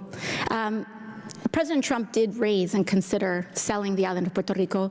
It's your position that Puerto Rico should have no affiliation. And what process do you think that should happen by? I don't know. I have no idea. It's not my area. I do immigration policy. Okay. So, like I said, personally, I think Puerto Rico, because it's a distinct, separate country, it is a colony, and it should be given its independence. It's long overdue. Given. It's not a CIS position. All right. Thank you. Thank you very much. What's wrong with the word given? Chair now recognize Mr. Langworthy from New York. Thank you very much, Mr. Chairman. What word I'd did like you want to him enter to into the use? record a letter that I sent to the FCC Yeah, on take your April fucking 8th, bloody tampon out 2024, and urging the Commission put to a new one thoroughly in. scrutinize the transfer of ownership of Odyssey Incorporated to the Soros Management Fund. Without objection to order. Commissioner Carr, are you aware of this letter? Yes, I am. Okay, and can you give me a status update on the proceedings as they relate to the transfer of ownership of Odyssey Inc. to the Soros Fund Management Company? Yeah, as you've indicated, there's a transaction where a Soros-backed group would take ownership of over 200 radio stations across 40 different markets after the FCC originally indicating that transaction could be reviewed and approved at the bureau level without a commission vote. It's now become clear that that is a decision before the full commission, and it's one that I would assume now or in the near future the commission would approve. I think what's interesting about it is that the FCC here is not following its normal process for reviewing a transaction. We have established over a number of years one way in which you can get approval from the FCC when you have in excess of 25% foreign ownership, which this transaction does. And it seems to me that the FCC is poised to create, for the first time, an entirely new shortcut. Yeah, thank you. As you pointed out here and previously, these proceedings for transfer of ownership have been expedited. What exactly makes this case so deserving of an expedited proceeding so far, from what you could tell? There is nothing about this transaction that is out of the ordinary. It's the type of thing that we see all the time, and the FCC has a process for this. The full commission itself has never signed off on a shortcut like this. What we usually do is we require people to file a petition with us. We bring in national security agencies. They can review the foreign ownership. It's probably no big deal here, but we review that foreign ownership, and then we vote. Here, they're trying to do something that's never been done before at the commission level. Yeah, I must say, Commissioner, I am extremely alarmed at what's happening with this transaction. This is very unprecedented. Looking at the facts, it seems that the administration is giving a left-wing billionaire who is a major donor, a close ally, one of the chief funders of all of their efforts in their dark money, a free pass to take control of hundreds of local radio stations, flooding the airwaves with leftist propaganda, and I think it's blatant. What would a normal proceeding look like, Commissioner, here for the transfer of ownership in this nature? If you follow the process that the FCC adopted back in 2016, there'd be a petition for declaratory ruling. We'd bring in national security agencies. They would review the excessive foreign ownership that's involved here. They would figure out if there's any issues. Again, probably not, but we don't know yet. We haven't reviewed it. That could take 3 to 4 to 5 to 6 months. Then the full commission would step in and decide up or down on the merits of the transaction. It looks like we got the cart before the horse this time. Yeah, it certainly appears that way. From my perspective, local radio and local media are the lifeline of communities like those in my district, much of small-town America, and they offer a diversity of ideas and viewpoints that aren't available elsewhere. And it's that diversity of ideas that the left, including partisan, very activist billionaires like George Soros, like to stifle and they like to silence. And I'm deeply disturbed that this administration has fast-tracked a process to hand over these stations to one of their most loyal funders. And make no mistake, they know exactly what they're doing, and they welcome the result. And at this point, I will yield back, Mr. Chairman. Would you yield your remaining minute and 20? I would be glad to yield. I was wanting to go back on the regulations with respect to the Green New Deal and these policies. All we know about Vice President Harris is what she talked about when she was running for president, as well as the policies she has while she's been vice president. Ms. Gunasarki, could you explain what adding to the bureaucracy, what the Green New Deal does with respect to the bureaucracy? I don't think my colleagues understand the frustration with the American people out there. The government is supposed to work for the people. My colleagues on the left are really concerned about the bureaucracy and doing anything to disrupt the bureaucracy. But can you explain what the bureaucracy does to the consumers with respect to the Green New Deal and energy policies? Like, how does this affect their energy bill? How does this affect the grid and their reliance on and availability of energy?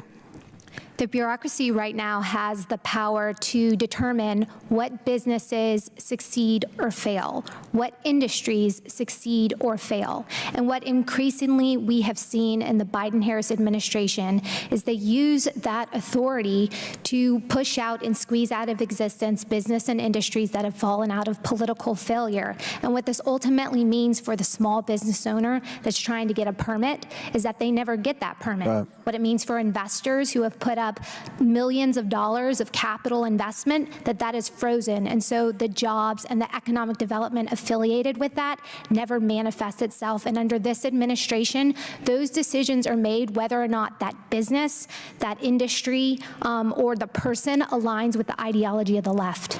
Very good. I agree. Chair, now recognize Ms. Tlaib from Michigan. Yep. Thank you so much, Mr. Chair. Of course, we heard a lot today from both sides regarding different views for our country. I mean, historically, it's always been the case. But I do want to focus on, and folks know, and Chair Comer, I think, appreciates it, but I want to get centered to the everyday, daily life of our families at home. I hear a lot of them talk to me about, what are the government's policies affect and, their ability to put food on the table, lights. I think, the cost of utilities is just increasing. I think the cost of water has gone up 400% nationwide. And I always tell people, our families are living check by check, majority. And over 50% of my colleagues are millionaires. They'll really, Democrat, Republican, they'll never fully understand the struggles of many of our families. Or 50% of our constituents are millionaires? Other than like survivor mode. They don't have time to be able to think of how can I thrive. What the fuck? That's crazy. And it's real. Like I know we're in this like bubble of Congress, but it's very real out there. So a number of Americans, including many of my neighbors, rely heavily on overtime pay. Washington, D.C., Ms. Perriman, as you know, Michigan, to make ends meet. They'll bust their butt. They'll work that 10, 20 hours because they got to get that tire fixed, or they got to pay a certain bill that they didn't expect. So I know most, again, members are in an income bracket that's completely disconnected, so they don't understand what that means. But even with all those hours, sometimes they're not even eligible for like overtime pay. Did I mishear here or something? Because look at this.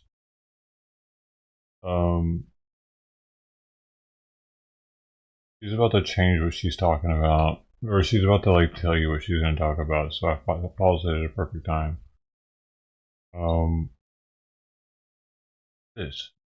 This district right here, 50% of the people that live there have over $1 million. Is that what she said?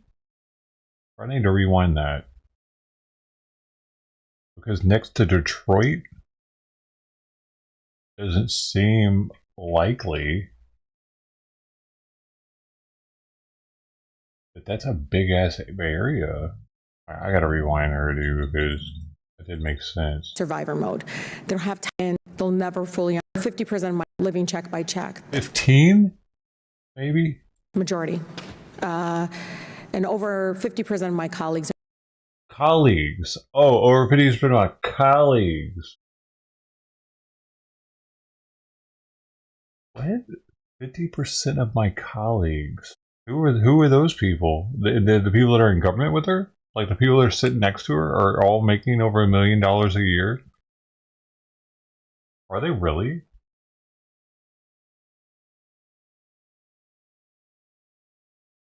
I didn't 50% of them, so why don't all of them make the same amount?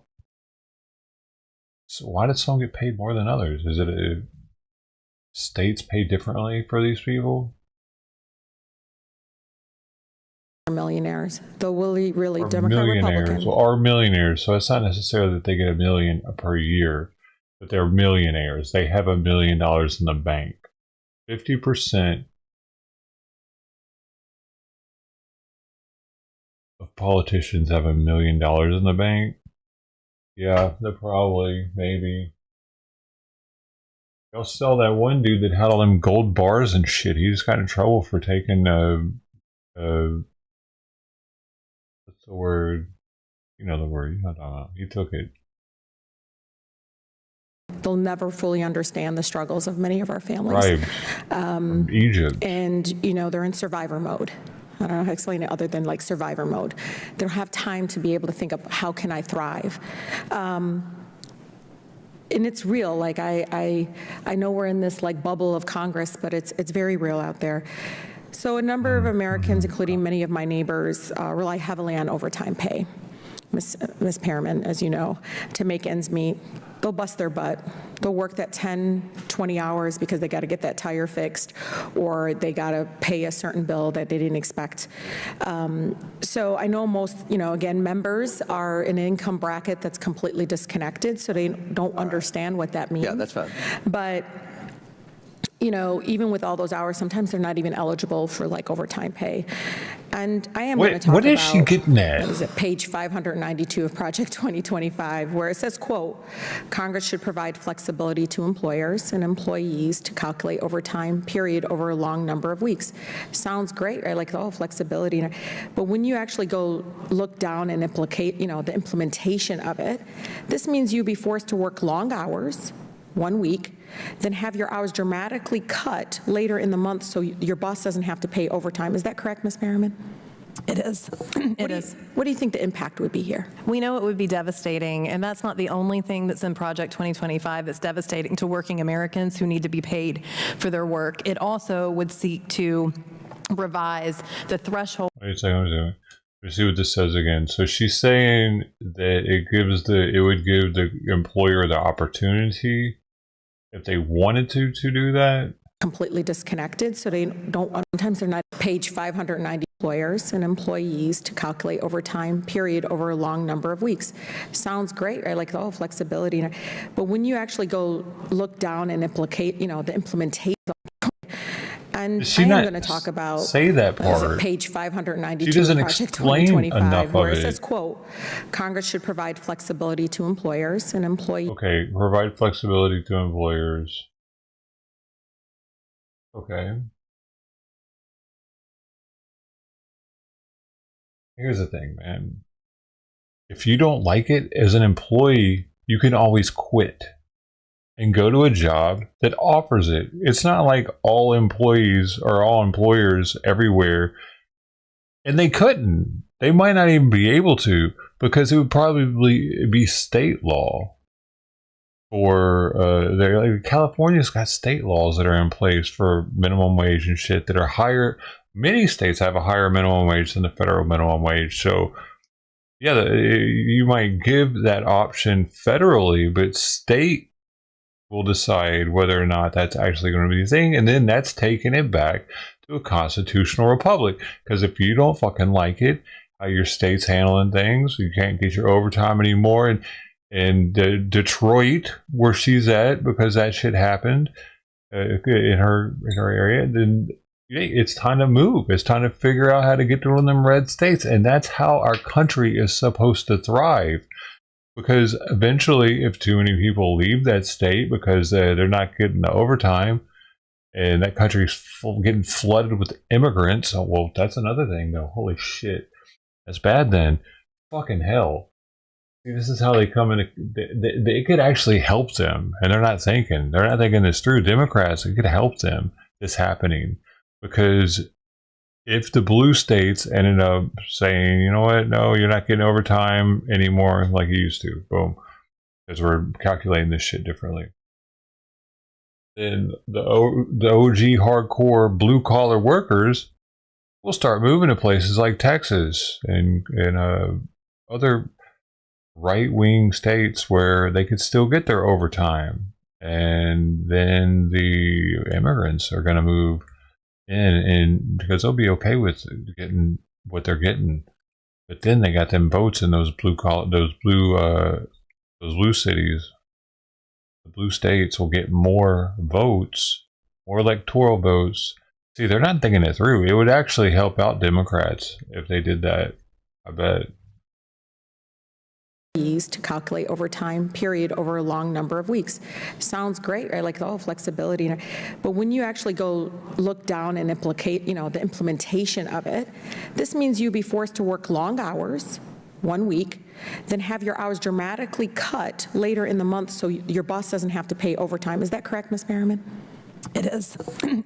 What do you think the impact would be here? We know it would be devastating, and that's not the only thing that's in Project 2025 that's devastating to working Americans who need to be paid for their work. It also would seek to revise the threshold by which you qualify for overtime, which is something that the Biden-Harris administration through the Department of Labor did revise upward so that more families could be paid fairly. Yeah, and I know the National Labor Relations Board is incredibly important. Many of our workers are, folks in the labor community. I mean, they really rely, day-to-day workers rely on the establishment of this board to make sure that their rights are protected. Even in Project 2025, and the former president, seriously continues to attack, saying that the National Labor Board is unconstitutional, the federal agency that protects rights. I mean, this is literally the federal agency that protects us the right to organize and collectively bargain, many of which my colleagues, their parents benefited from that. Can you talk a little bit about the importance of that board? Yes, absolutely. And Project, it is incredibly important for the American people and for the fairness of our workforce, for the ability of people to collectively bargain, including in workplaces that are structurally inequitable towards workers. And we do see it attacked not only in Project 2025, but in our courts and in a variety of contexts. Yeah. And Chairman Coburn, you know this. Project 2025, we keep talking. I wish we could, Chairman, and I always look at Cummings because we need to make sure that we're not bringing the campaigning inside the Capitol. It's what most Americans hate about Congress. I think our approval rating is 17%. Honestly, I want to talk about postal service. You know that. I want to talk about the cost of insulin and big pharma. I want to talk about these issues. Project 2025 is scary. It is. As somebody comes from the most beautiful, blackest city in the country, all I keep thinking about is what's going to happen to my neighbors. Working. No, it isn't. The most blackest city in the country? No way they beat Memphis. What is the blackest city in USA?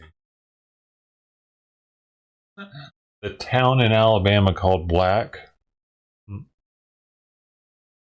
Oh, looks like they might actually be now. Oh, wait, no. South Fulton, Georgia. 93.26% black. Wow. Whoa, man. Should go there sometime. Be a trip. Detroit is number 3. Jackson, Mississippi is number 2 at 80.45. And Detroit is 80.38. Memphis is 6th, actually. Birmingham, Alabama, and Miami Gardens are in between Memphis and Detroit. That's right. Long Beach isn't on here something. It does 50. Class folks, what's going to happen to them? This is real. It's not something on paper. Implementation-wise, it will be devastating for families. You know, I just think we could do better. I think our families deserve better for our country. We can use this committee for so much more. Thank you so much. Detroit was that black, May I man. respond Damn. Sure. to my friend, Yes. Ms. Tlaib? We get along great. Love it. Is it blacker than Memphis? This hearing It's is so about cold up there. policy. This is a substantive hearing. I think many on your side have made it about this project, whatever it is, that I've never read. The former president said he's never read it. Yeah, I know. And with respect to postal, we've got that next month. I know. DeJoy's coming in, I think, or Look, somebody. you and I could talk about the COVID money, because I want to know where that money is, right? All of us do. We could talk about a lot of those things. But yeah, and Mr. Chair, it's just all due respect. It's just, it's hard for our families to be looking at this committee and just rolling their eyes, and we wonder why the popularity of Congress continues to be reduced. I respectfully disagree. We published a report last week about $200 billion in unemployment insurance fraud that the administration doesn't seem concerned about. We've talked about $46 billion being spent on broadband that's never connected a single household. So is this we are concerned about waste, fraud, and abuse, and that's kind of what we've been doing this whole Congress. No, I know. We could do, I appreciate that committee hearing. I think we all appreciated it, and it was done in a bipartisan way. Thank you again, Mr. Thank the lady from Michigan. Her time's expired, and that concludes our questions. In closing, I want to thank our witnesses again for being here today, for your testimony. This isn't the easiest committee to testify in front of in this Congress. I now yield to Ranking Member Raskin for 4 minutes of closing remarks. And Mr. Chairman, thank you, witnesses. Thank you all for your participation today. You know, Mr. Frost made the key point that the hearing was framed as a partisan exercise, but at least has invited a straight-up comparison between the economic records of Donald Trump and Joe Biden. Donald Trump left Americans with 3 million fewer jobs than when he started in office, the worst record since the Great Depression. Meantime, we've had under the Biden-Harris administration the lowest unemployment rate in 50 years, 11 million new jobs created since 2021, including 750,000 new manufacturing jobs. While bringing inflation down dramatically, putting us at the very top of the G7 countries in terms of our ability to deal with the supply chain problems caused by COVID-19 and Donald Trump's lethally reckless stewardship of the country during that period when he was recommending that people inject themselves with bleach and hydroxychloroquine and all of these crazy things. But look, the Inflation Reduction Act dramatically reduced prescription drug prices in America. I had constituents who were paying $600 a month, Mr. Chairman, for their insulin shots as diabetics. The Democrats reduced that to $35 a month and made similar dramatic cost reductions across the board for 25 or 30 new drugs. That's dramatic change. Now, I know Republicans reject that. They're campaigning all over the country to repeal the Inflation Reduction Act, which did that. We also led to create, finally, a $1.2 trillion investment in infrastructure, the roads, the bridges, the highways, the ports, the airports, rail and trail, rural broadband. I can't believe this slander against rural broadband in America. The program didn't start until this last summer. That's why that money hasn't been spent. At least one of the witnesses conceded there'd been lots of other money spent, but we're getting Republican governors like in Virginia and West Virginia praising the program because of the hundreds of millions of dollars that have been made available to the states in order to expand rural broadband. But I do want to commend you, Mr. Chairman, as well as the witnesses for your absolute forthrightness in bringing forward this panel of 2025 Project 2025 intellectuals, the people who wrote the plan, the people whose organizations have been involved in the plan, and the people who are defending the plan. I want to particularly commend Ms. Gunasekera. I hope I pronounced it correctly finally. No, but I maybe got closer. Gunasekera, for saying not only does she support Project 2025, she thinks the idea of getting rid of 50,000 professional civil service workers in NOAA and NIH and FDA and all across the government isn't enough. She said it doesn't go far enough. She wants to extend the demolition of professional civil service jobs and do what Project 2025 is advocating, which is replacing them with political appointees, flunkies, acolytes, supplicants, and sycophants who are willing to do whatever Donald Trump says. Their unilateral executive theory is that the president should control everything that goes on in the executive branch, including by the commissions and by the boards, wiping out the independence of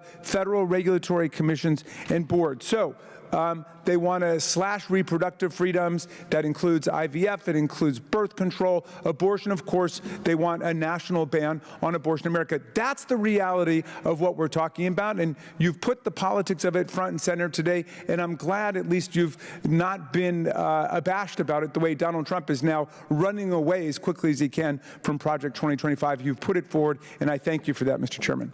Gentleman's time's expired, and I apologize to the witnesses with his constant misstatements that the majority of this panel had anything to do with Project 2025. Honesty is not the ranking member's strong suit. So again, I apologize on behalf of this committee. You know, one of the things that's disturbing to me is when I go back to Kentucky, listening to my constituents, they want government to work for them. They feel like government isn't working for them. The policies aren't working for them. And the most outrage I've seen from my colleagues today wasn't over the billions of dollars that have been wasted, wasn't over the billions of dollars that we left behind in Afghanistan. It wasn't over the wide open border that's costing the taxpayers hundreds of billions of dollars. It was the notion of firing some bureaucrats, some fat cat bureaucrats. And, you know, that's the level of tone deafness I think that you see by my colleagues on the left. And to imply that the federal workforce isn't partial now. I mean, this federal workforce is populated overwhelmingly, if not nearly unanimously, by left-wing activists. And when you talk about about government, we have, you know, the judicial branch, we have the executive branch, and we have the legislative branch. But what's happened in a few years, there's a new branch of government, the bureaucracy. Government's too big. We need to rein in the size of government. One reason we have inflation, we have Biden-Harris inflation because the government has spent too much money.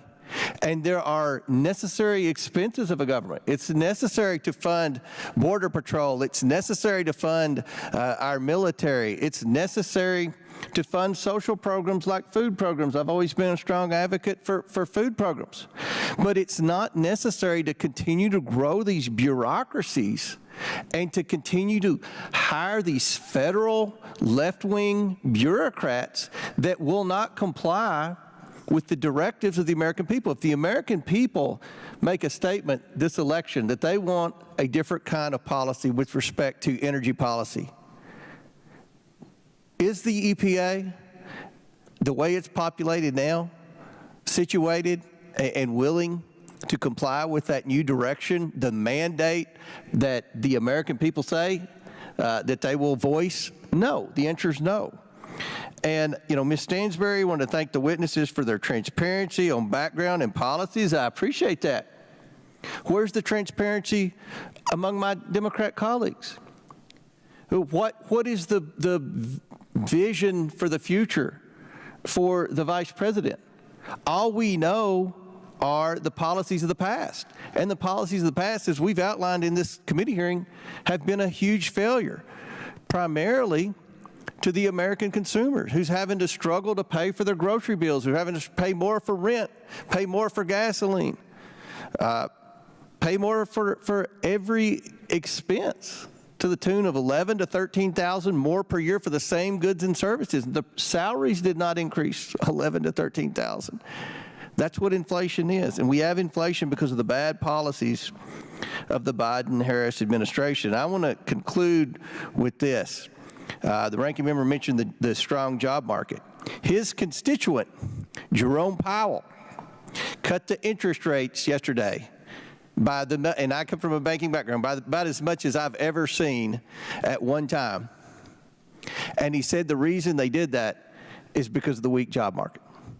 So at the end of the day, we need to, the weak job market that was created with mass illegal immigration into this country that has had a negative impact on the job market. That's his word. So again, I want to thank the witnesses for being here today to talk about substantive policy.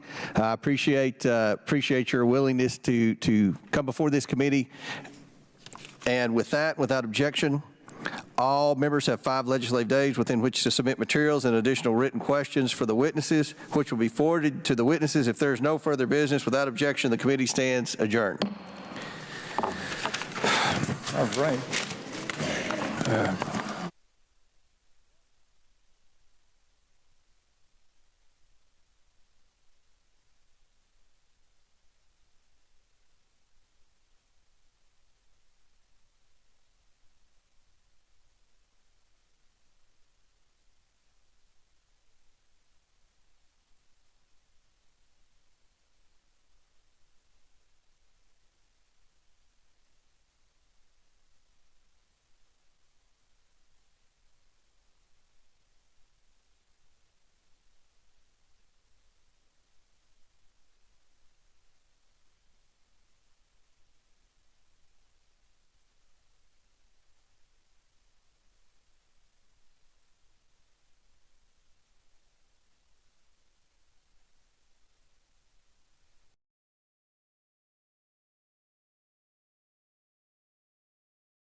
Hey guys, my name is Modi and you're welcome to Modi Speaks. Please, from now onwards, I do not want to hear again that black people cannot be racist. You better not tell me that again, because they can, and some of them have. Today we're going to be looking at one of those scenarios where a perfect, good, flawless black person shows us again that black people can be racist, and in fact, some of them have gotten PhDs in racism towards white people. Let's watch. Knowing that like a white woman in a teal leotard is going to be your baby mama. She's white? Yeah, I mean, I don't clearly, see color, so.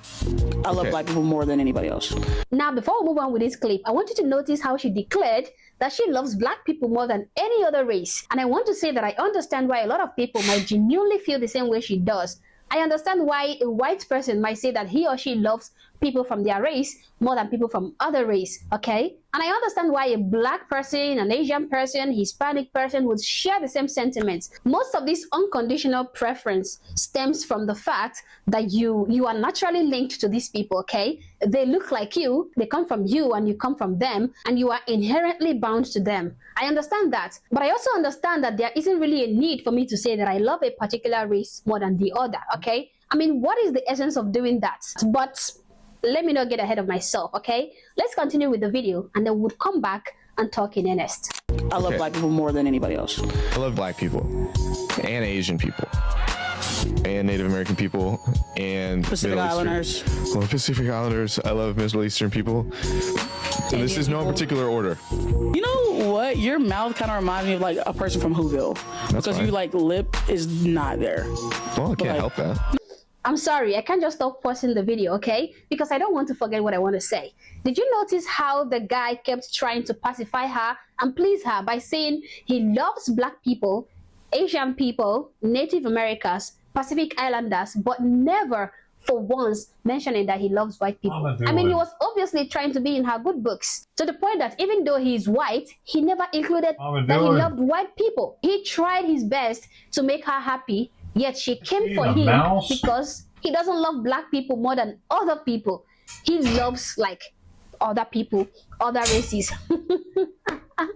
Okay. You know what? Your mouth kind of reminds me of like a person from Whoville. Because you like lip is not there. Well, I can't help that. No, you can't. But like, it's just like Whoville. Body shaming's fine until it's all about the weight, right? Goodness, here come the comments.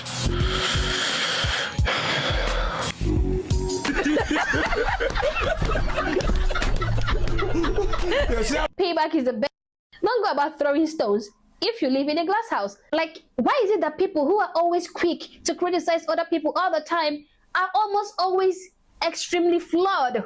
Why is it that these people who would jump to call other people ugly or short or this or that are always physically faulty themselves? Why? I have seen scenarios like this play out in relationship and dating podcasts and relationship street interviews where you have this usually mid-looking or heavy-set woman having these ridiculously, obnoxiously high standards for the kind of men they would love to date.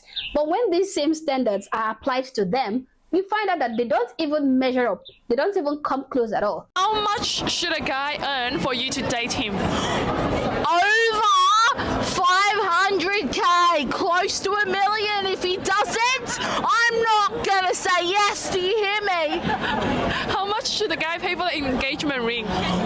He needs to pay again. 500. He gets paid every year. 500. He saves that towards the ring. If he doesn't, he's gonna get a no, and it's gonna be embarrassing. You know what? Your mouth kind of reminds me of like a person from Whoville. Because you like lip is not there. Well, I can't help that. No, you can't. But like, it's just like Whoville. Body shaming's fine until it's all about the weight, right? Goodness, here come the comments. Yeah. If you would go about hurling insults and criticizing people based on how they look, then you better be flawless, okay? You better be perfect yourself. This woman declared that she loves black people more than any other race, but I have a feeling she's not gonna like me, okay? Do you think she will like me? No, I don't think so, because I don't support her narrative, okay? I don't play the victim card. I don't hesitate to call out my race when they engage in degeneracy. So I know for a fact that she wouldn't like me at all. In fact, I am the kind of black person she will hate. Personally, I love all people, period. I don't care if you're white, brown, pink, black, purple, as long as you're human. I would accept you, but what would make me love you is if you're a worthy human being. If you've got a good head on your shoulders, then I would love you. If you stand for what is right, I would love you. If you're a human being who treats others fairly, then I would love you. If you're not nasty or despicable towards me, then I would love you. Your skin color doesn't come into play. Your race doesn't matter. And on the other hand, I will not blindly love you even if you are my race. If you are a horrible human being, I will not be one of those race loyalists who would turn a blind eye to the evils that my race perpetrates. Now, I am not saying that my race is evil or that my race perpetrates evil. No, I am saying that I would not hesitate to call out people from my race if they start misbehaving, because this is what I have seen happening more often than not. You see some black people who think that they are the black president. They think that they are the most authentic black people. Therefore, it is their duty to cover the tracks of black people if they ever get involved in notorious behaviors. This kind of black people will never reprimand their fellow black person, no matter the offense, because they are protecting the black community. They would prefer to have their fellow black people shoot themselves in the foot over and over again, instead of calling them to order and telling them to desist from these vices. I am not one of those black people. I believe people should be treated based on the content of their character and not the color of their skin. So if a person is worth loving, I would love you irrespective of your physical appearance. This lady got what she deserved. She went ad hominem on this guy, okay? And he gave her his own insulting job. And believe me, that was extremely satisfying to watch. First time seeing a white guy with some balls give people like this woman a dose of their own medicine. And again, like I said, if you live in a glass house, then maybe you shouldn't be throwing stones. Anyway, guys, this is my opinion, but feel free to share yours in the comment section below, but do so respectfully. Also, consider subscribing to my channel, because if you haven't, I don't know what you're waiting for. Like and share this video to keep people informed, and think about joining my membership as a way of supporting the channel, because most of my videos are extremely demonetized. All in all, thanks for watching this video, and I hope to catch you on the next one. For now, peace.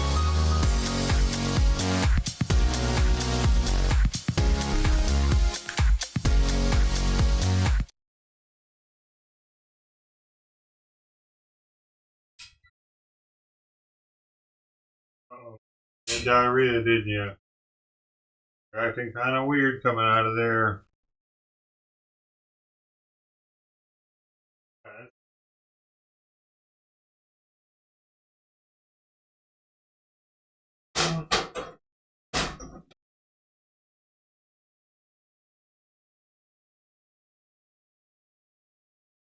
Bag.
Definitely. So.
Sweet pea wouldn't have decided to take a shit right then, I would have been able to catch a jumping spider catching a fly.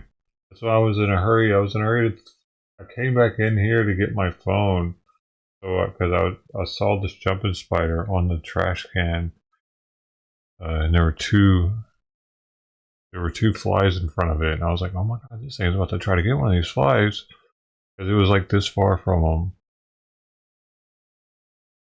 And of course, I go out there and it had already gotten one of them.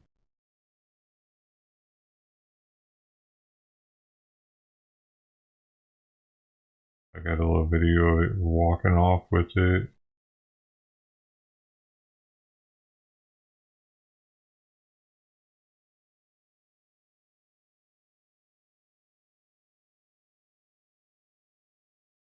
Inside the trash can lid there.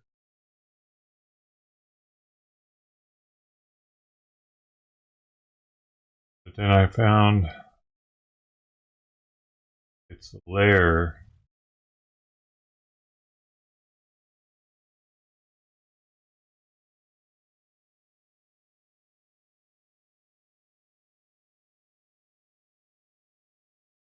A little fly in its mouth.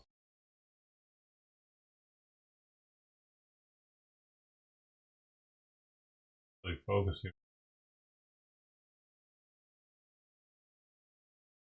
Focus on my end.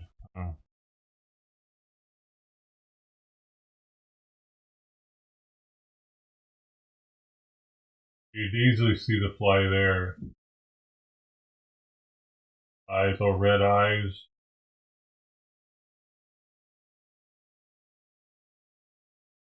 Pretty wild, man. I would have gotten that out. I would have gotten it getting one on the video though. I need to check her poop to see if it was diarrhea.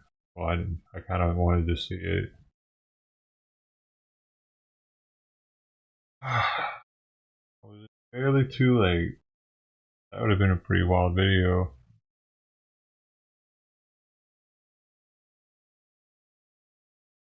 Related, no, it's a different one, different kind of fly. It was a house fly. The other one was a flesh fly.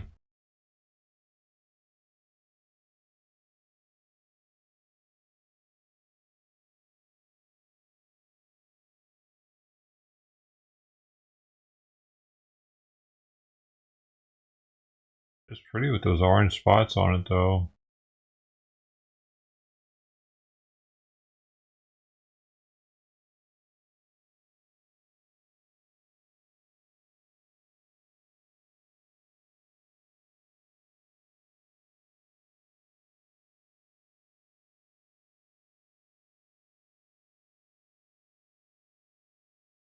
So now I gotta be kind of careful when I lower my lid. I didn't realize I had a spider living in there. I can't believe it.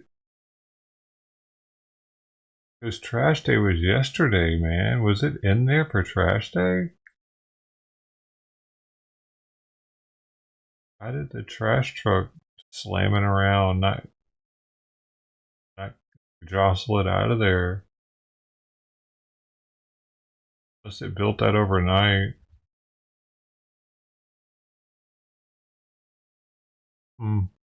Interesting.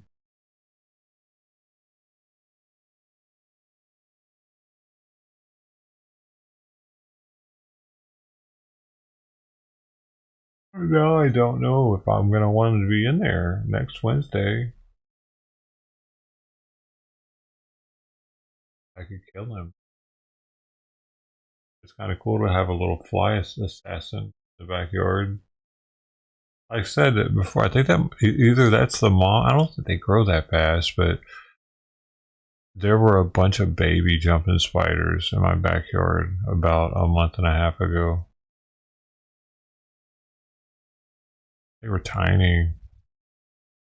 Every day I would see, like, the numbers would dwindle, but they were in a certain spot. Other bigger spiders were eating them too.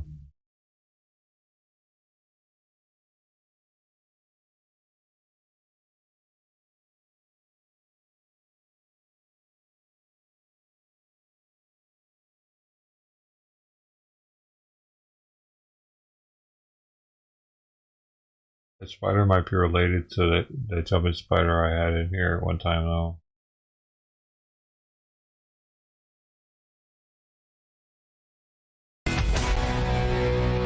Vivek Ramaswamy will hold a town hall in Springfield, Ohio tonight to hear from the residents impacted by the surge of illegal immigrants there, as President Trump also teases a visit to the small town in the next few weeks. Our next guest has been a Springfield resident for more than 30 years, and she cannot secure a ticket for tonight's sold-out event, but still has her concerns. Diana Daniels joins us again. Hey, Diana. Good morning. Good morning to you. So he's going there to hear from the residents. What will the residents tell him tonight? I'm hopeful that the residents will tell him and put to rest the rumor or the word going around that the residents of Springfield are upset with the Haitians being here along a color line. And I hope he puts to rest the fact that what we're dealing with is a socioeconomic and a social-cultural disparity between the two groups. And I think that's really essential, despite the fact that we have 20,000 Haitians and approximately 8,000 Hispanics that have come in since 2014. This is an unprecedented number, and of course it's going to cause difficulty. The truth of the matter is the residents of Springfield have been sounding the alarm for several years, and I myself have been at City Commission for the past year every single Tuesday night sounding the alarm that your house is on fire and you better do something about it. And so we've come to this position. The City Commission has never allowed us to actually have a seat at the table to have a meaningful conversation regarding the socioeconomic and social cultural differences. We are always painted with the brush that we are, to say the least, racist, and that could not be further from the truth. Springfield has always been noted for having its close-knit communities based along, and my experience as a teacher has been, it's not so much the color, it's the fact that everybody's poor. And so when you have a disparate number of Looks like we just lost her. We interviewed her last week. Steve had an excellent interview with her, and she said that town is, everyone's living paycheck to paycheck. And she said the issue is the migrants are taking their jobs and hurting with social services as well. If you want to go to the doctor's office, you want to go to the hospital, it's harder to get in. And I think, Diana, you're back with us. We lost you for a little bit. Thank you for joining us about this. You also told our producers that in order to get into Vivek's event tonight, you can't get a ticket. Why is that? Well, what we've come to find out is as soon as Vivek announced that he was coming to town and the tickets went on sale, that a block of alt-left started buying up all the tickets en masse in order to prevent citizens or anyone else interested in coming to the town hall from participating. Now, we expected this to happen in some way, shape, or form because of the rhetoric that's been circulating around and what we're hearing online from other communities that don't necessarily have any business being in our business. So we expected that something like this was going to happen in some form. And of course, we had a protest last night as well. I suspect that we're going to have some protesters out tonight. I'm not going to go inside, even if I was offered a ticket, because I feel that my place is outside, interacting with the residents as I have been for the last year, and particularly for the last month because of in the last month, we've had 3 residents express that they've been forced out of their homes, and we're dealing with finding a place for them so that they don't become homeless. And that's one of the issues, of course, is we haven't had the lack of housing for residents, and they're being forced out. So I anticipate there to be a little bit of shenanigans going on, so to speak. It's going to get a little spicy, I think. So I'm going to be outside. I know what Vivek is going to say. I'm hoping that he brings down the temperature and gives us an opportunity to voice our concerns and bring us together. Yeah, you said that Vivek's a smart man. He can handle it. You have a tiny town. 58,000 people live there, and 15 to 20,000 migrants have moved in recently. Diana, I wish you the best. Thank you so much. Thank you. It's very tiring, but Springfield's a strong town. We're a resilient people. We are not a hateful people. This is not about the Haitians. It's about how it happened, and we're going to get to the bottom of it, as you well know. We do know. You're a good American. Thank you so much, Diana, for coming on. Well, thank you very much. You're welcome. I'm Steve Doocy. I'm Brian Kilmeade. And I'm Ainsley Earhart. And click here to subscribe to the Fox News YouTube page to catch our hottest interviews and most compelling analysis.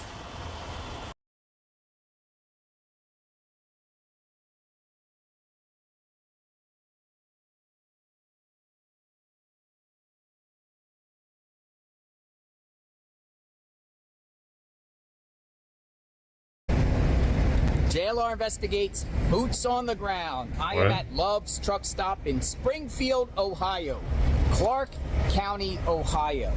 This is at the corner of 41 and Why is he yelling? I-70.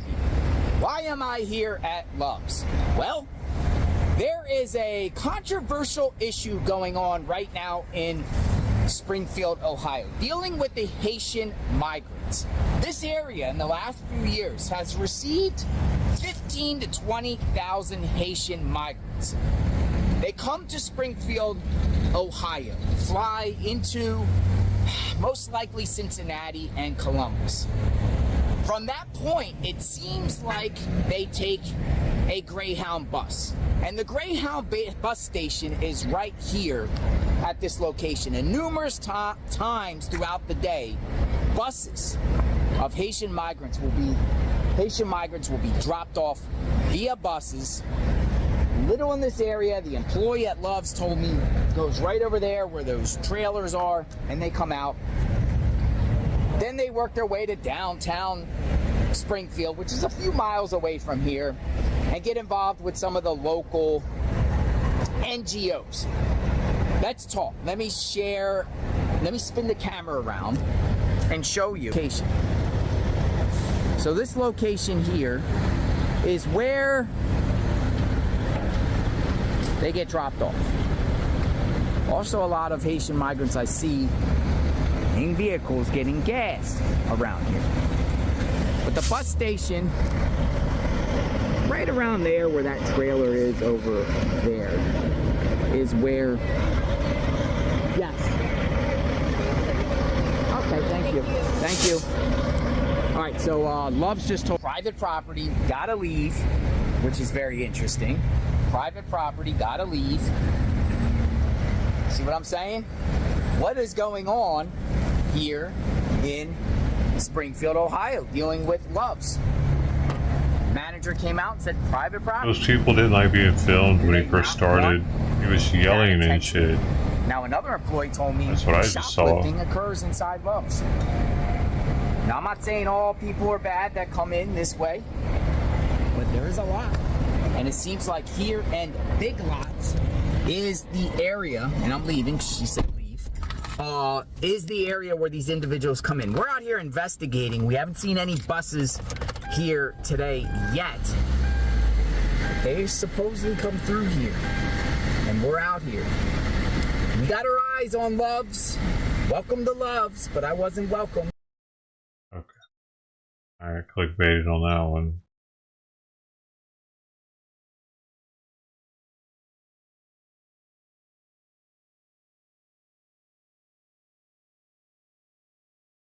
The customers didn't want to be filmed is what it was. I saw the lady stopped and was like staring at him like, why is this guy yelling and filming me?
They cancel it in time.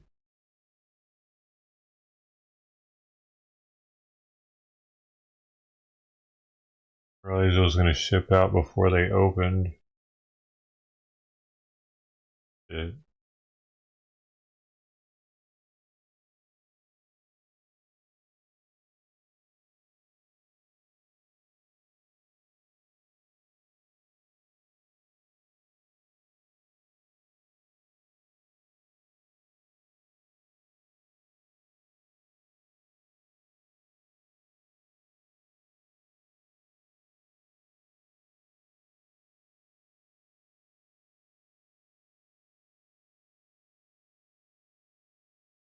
That they stole from the. This morning, we are learning about an Iranian plot to try and influence November's presidential election. According to intelligence officials, Iranian hackers sent unsolicited information that they stole from the Trump's campaign to people associated with President Biden's then re-election campaign. Now, officials say there is no evidence that any of the recipients responded to the emails. And a former Biden campaign official tells CBS News that material was not used. Despite that, former President Trump has accused President Biden of working with Iran to influence the election. They gave them all of the materials because Biden is working with Iran, and Iran doesn't exactly like me. This is really foreign election interference. This is real election interference, not the phony crap that they've been trying to pin on me with Russia for years. All right, joining us now with more on this is CBS News Homeland Security and Justice reporter Nicole Skanga. So I have sort of a two-parter for you, Nicole. Did we get any sort of clarity about whether or not this was something that was state-sponsored? Because it could be Iranians, but that's different than a state-sponsored attack. And also, to what end? What's the motive here? Yeah, to your first question, Anne-Marie, we did get an indication from the U.S. government revealing Wednesday that it was Iranian state-sponsored cyber operatives that stole that material we're talking about from former President Donald Trump's campaign, then tried to peddle that directly to Biden campaign officials, folks associated with the campaign.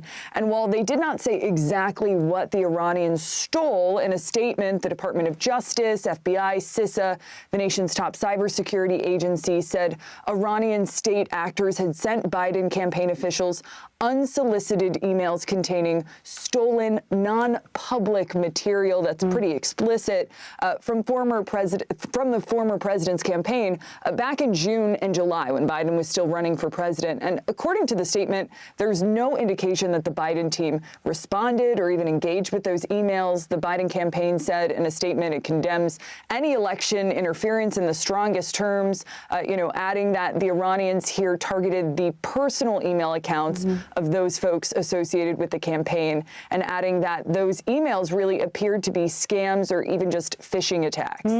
So do we have an idea of what they were hoping would happen? I think this was a bait and switch operation. Clearly it did not work in this case, and what former President Trump is accusing there, we have no evidence of that. But, this, Anne-Marie, is top of mind for officials and lawmakers. In fact, just yesterday, officials from Google, Apple, Meta testified before the U.S. Senate Intelligence Committee about each of their companies' ongoing efforts in identifying and disrupting some of these foreign influence campaigns we've been hearing about from Iran, from Russia, ahead of the U.S. elections. And it really served as an opportunity, too, for lawmakers to urge those tech giants to do more to tamp down on some of this, including, in other cases, fake news articles, phony videos, webs of disinformation being funded by foreign entities, all with an eye on influencing U.S. politics, trying to sow chaos ahead of Election Day. And amid all this early voting, just last week, U.S. Secretary of State Antony Blinken accused the Russian outlet RT of working alongside Russian intelligence services to conduct influence and cyber operations meant to spread Kremlin propaganda. So not all of this happening in a vacuum, and certainly concerning just weeks ahead of the election. Absolutely, Nicole. And a reminder to question what you see on those social media platforms. You don't know where it's coming from. Nicole, thank you very much.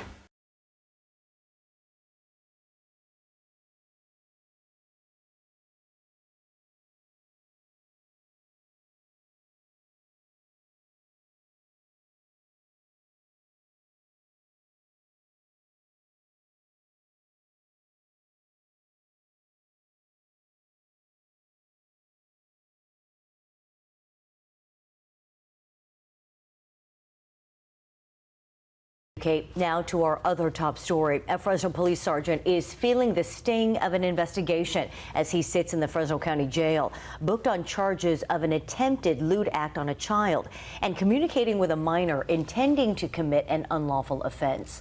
56-year-old Paige McQuay was identified by a Northern California police department during the undercover operation. Sergeant McQuay was arrested by officers from his own department today, where he's worked for 30 years sending suspects to jail. Kate Nemrich also has this story on the investigation as McQuay now faces potential prison time.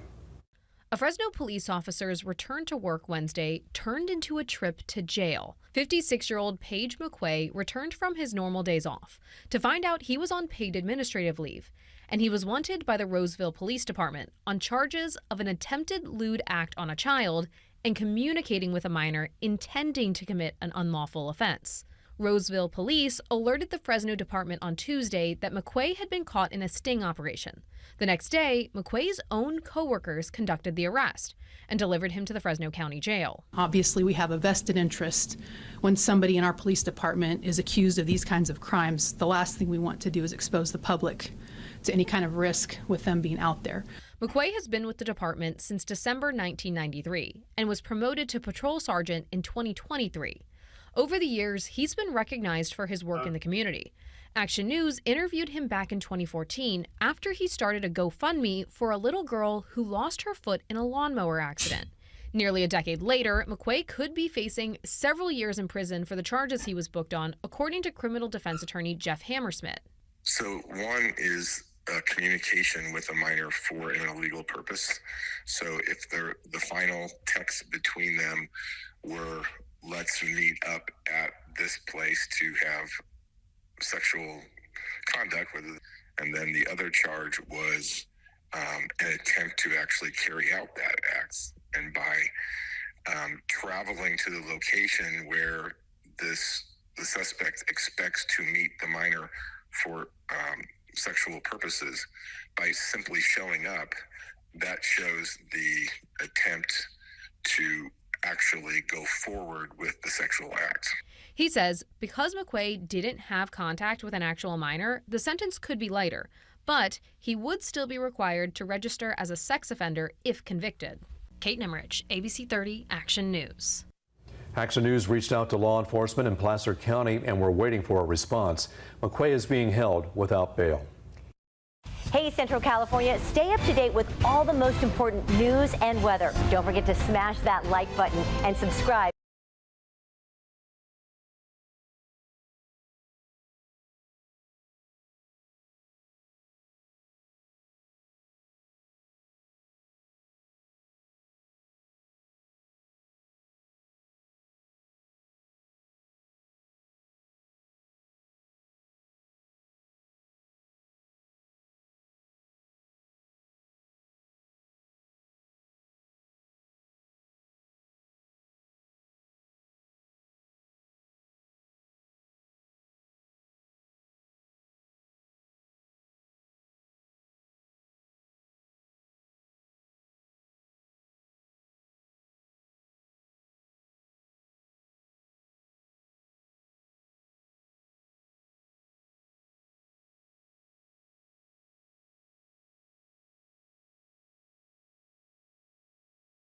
I was about to jump into the car of someone who was driving erratically.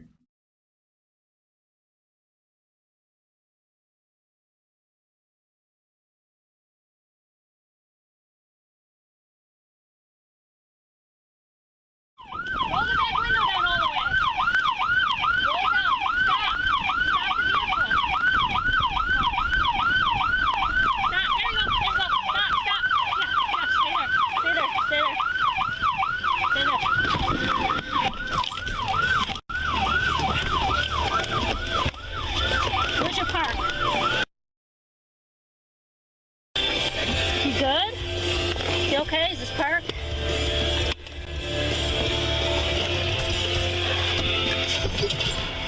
Good? Are you diabetic?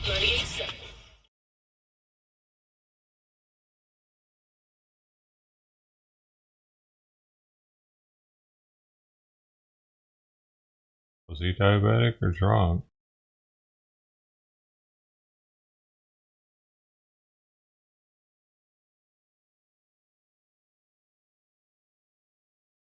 Yeah.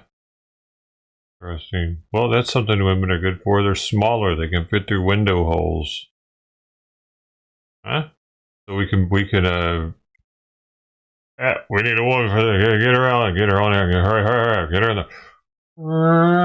We go to the scene and she got to go through the window real fast. Yeah, that works. Every unit should just have a woman in the trunk in case they need to do that. It comes as a part of what comes with the vehicle. Emergency deploy woman.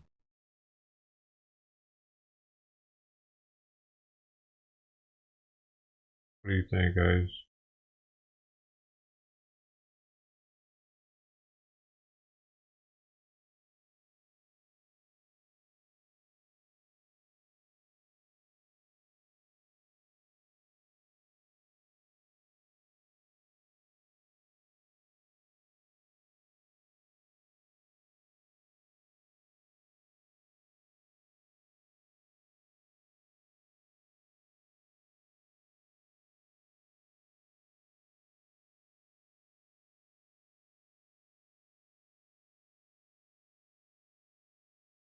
Simon, hey.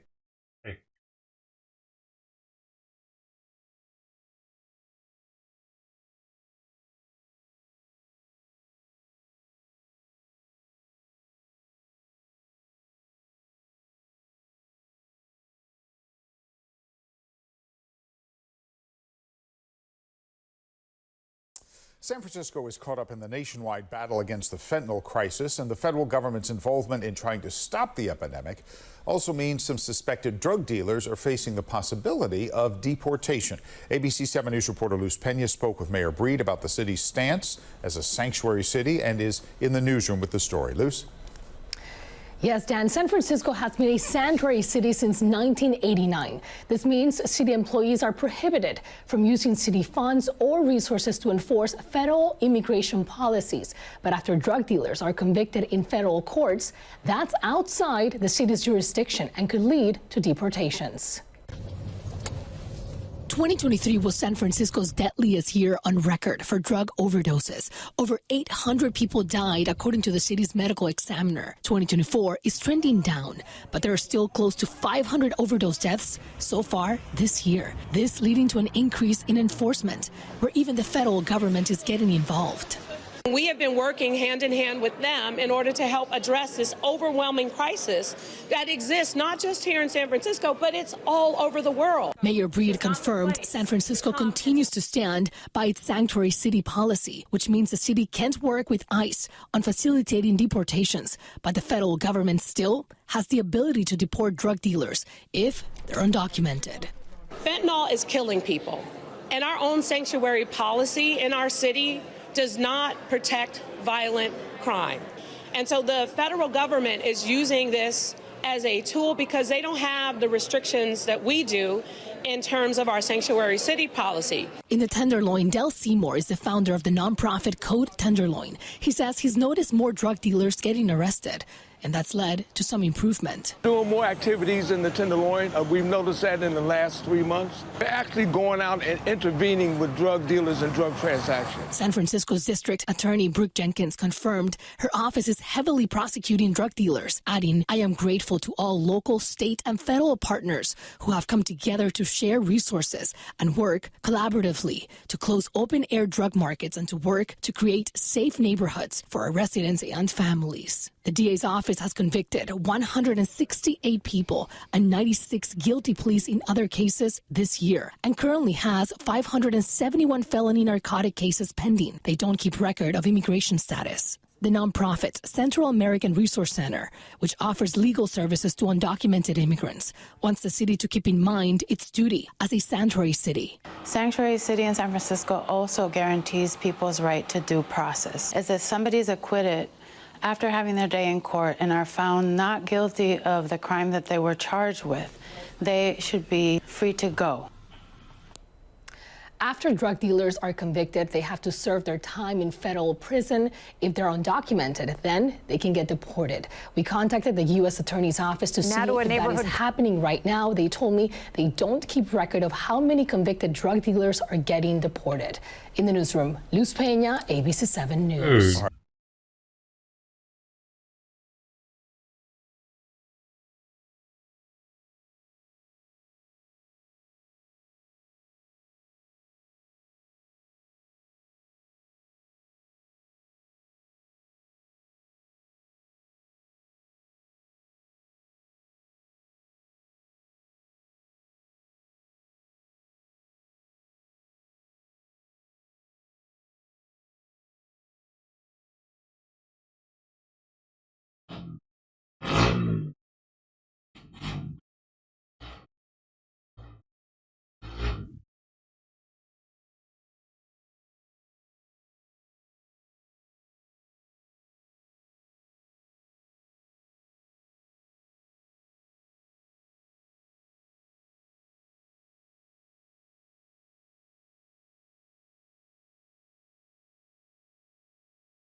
This is Springfield, Florida. Oh, my cat's disappearing. Crime alert for pet It was a owners year in the ago. Springfield neighborhood after In Florida, really a though. disturbing incident caught on camera. The owner of this cat tells News4Jax Ashy was attacked and killed on her front steps and then taken Saturday night. This happened on Red Wing Street near Maine. This comes as Springfield neighbors say several cats have gone missing recently. News4Jax reporter Eric Avanier spoke to one witness. Maybe the Haitians went to the wrong Springfield. The details are disturbing. From Florida, be a lot closer to Multiple Haiti. incidents of in and outdoor cats coming up missing have one thing in common. They're disappearing overnight. A neighbor who witnessed the latest incident says he pulled out his cell phone and recorded something he could not believe. Saturday night around 11, a suspect described as a skinny man believed to be in his mid to early 30s with a thin mustache wearing all black clothing and black boots was seen attacking a family's cat named Ashy. Carlos Spencer witnessed the incident while sitting in his car across the street. He says Ashy was sitting on her owner's front steps when the man first walked past the home and placed a white tarp on the ground. And he came back and started coaxing the cat, like, you know, communicating with the cat. And once he put his hand up, he just grabbed it. Quickly took it down, walked it over here, and just kneeled on top of it. Spencer says that's when he took out his cell phone and started recording video of the man attacking the cat. I was able to film him, bound the cat some kind of way, and put it in a plastic tarp and walk away.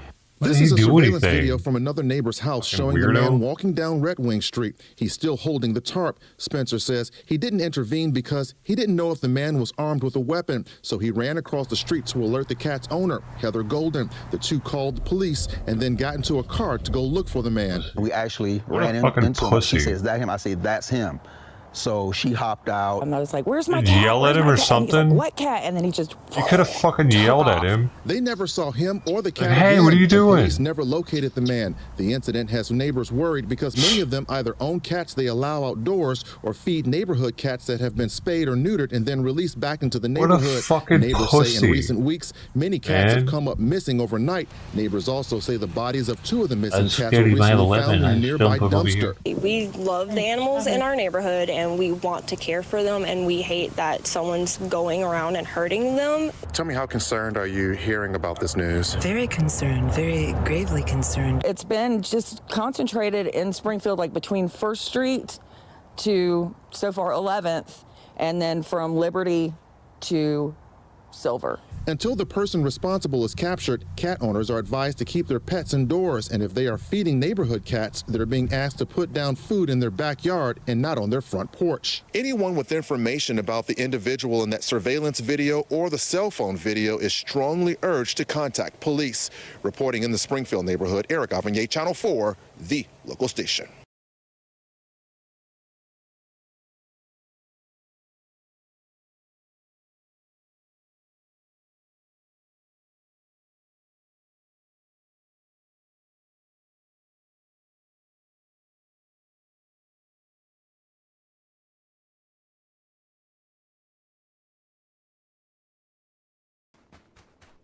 Oh, Biz playing some Possibly he could have PUBG. moved on and been the guy that pushed. This guy was a professional PUBG player. He's really fucking good. It's insane how good he is.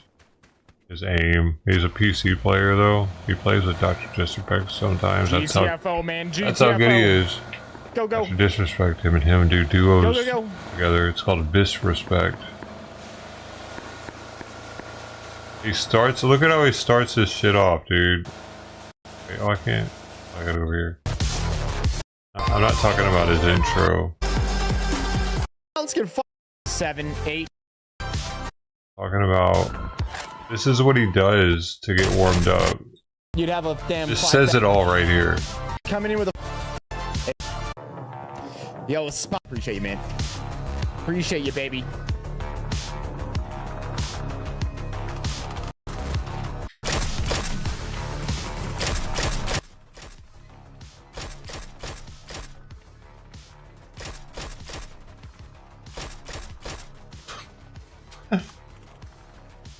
So I know I'm not really that good.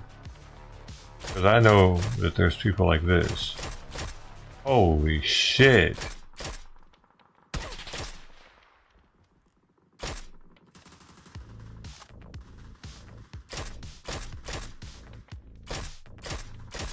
You watched him? It's like, just seeing him practice is amazing how good he is. Like, he'll go to the...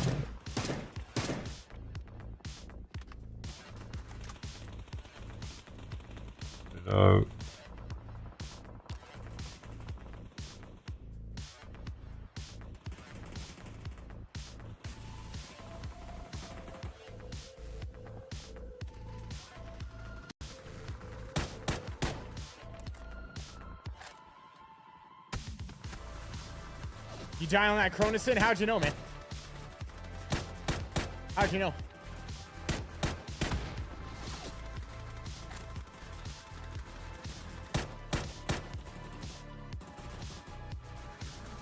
That's all he's gonna do? Why do I do this one too?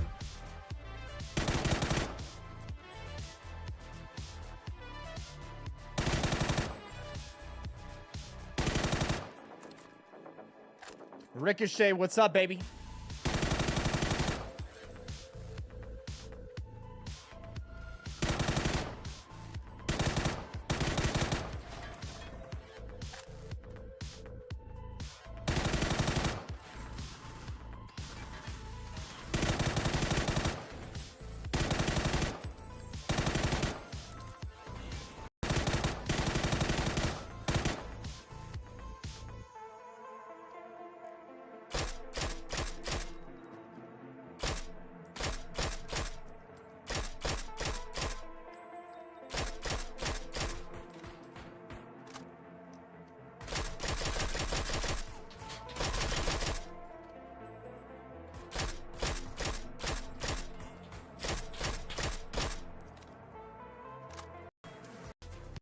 The other one he does.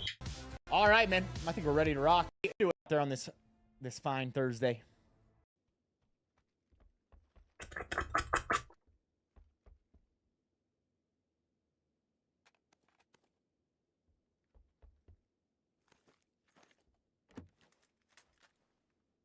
Yep, that's exactly what it is. Some tea. Yeah, it's black tea. Dude, does my stream look blurry? Does I think I need to, like, not this one, but like do my gaming streams. His is crisp. My favorite tea? Man, there's a lot of fine tune my OBS. I've gotten lazy.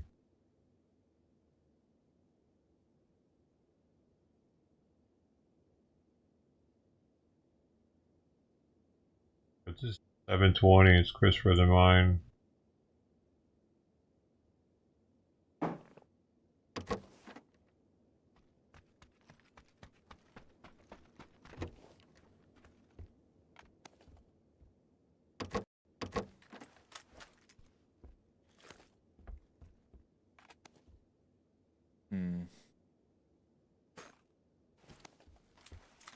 Yep. Way crisper.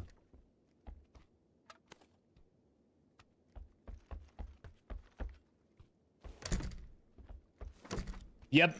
Yeah, you get the L-theanine with it.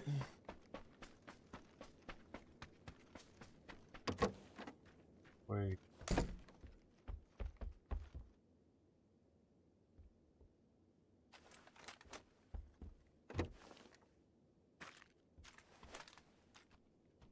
Get the L-theanine with it. And, but there's, I mean, I think, well, all tea is the same. It all comes from the same plant, and then it depends on how they process it. I went to a tea factory when I was in Africa, so I got to see all this. And, yeah. Depends on how they process it, but then after that, people do all this stuff too. They add, like, different flavors and different things and whatnot, and there's some fire ones out there, let's be real. I had this, like, caramel flipping tea the other day. Allie? No, I'm talking about the game. My gaming streams aren't it. crisp like that. Yeah, all tea is the same. Gaming in particular. Plant,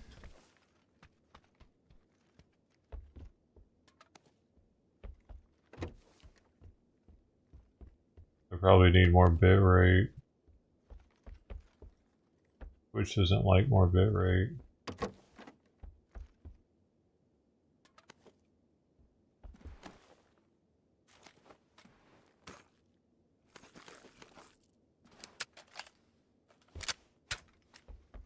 Way crisper than mine though. Mine gets artifacts and shit when I move.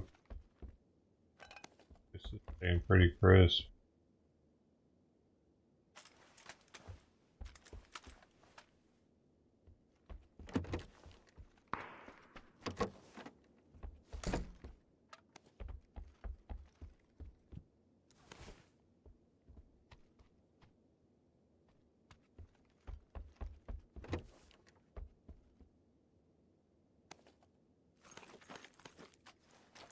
Holy crap.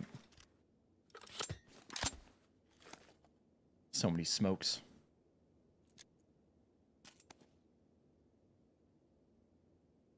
What do we got? More than enough. It's almost over. 21 people left. Time to go. God dang it, I really wasn't trying to get that $100 freaking bottle of whiskey, dude. $90 bottle of whiskey. At least it's only every 3 months. It surprised me last time with that shit, too. I didn't get to pick it. Auto pick because I waited too long. I didn't realize it was happening. But I mean, one kind of cool thing about it though is it gives me a club store pick. I have like 3 club store picks saved up, and those are bottles that are kind of hard to get that people want, like Blanton's, E.H. Taylor, Hancock. I told you, these are the ones we win. Dub inbound. Sanjay Bowman. Dub inbound right here. Putting a personal stamp on it right now. Evan Hill glass to grain to glass series. Right now. I'll probably just use mine on a bunch of Bland's and try to get all the letters. I think I have 3 letters already. If you get all the letters from the corks, you can send them into Bland's and they'll mount them on a stave from a barrel. You can actually sell those. I don't know what I would do with it. Pack, what you been gaming on recently? If you have.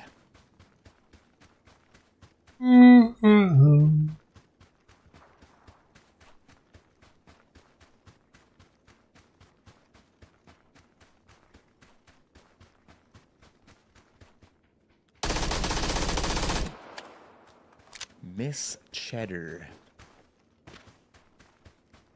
Each Blanton's top has a slightly different position for the horse's legs, so we put them all in a line with each one of them has a letter on it. Diablo 4, huh? B Apex through S for Blanton. Game's on fire after the last update. And doesn't sound good. If you put them all in the correct order, it looks like a horse galloping, and that's how they mount them on the stage. PUBG, Path of Exile. PUBG for you too.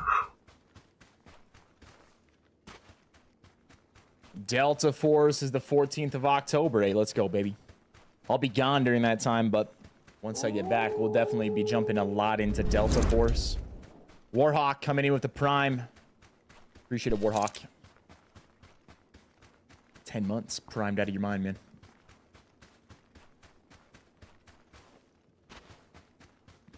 Did I prime him?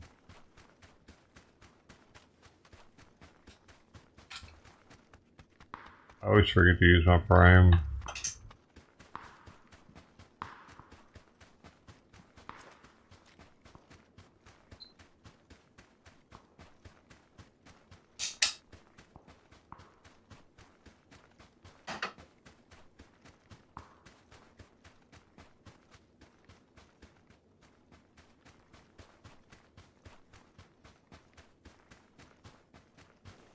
I don't know if it's the full release or not.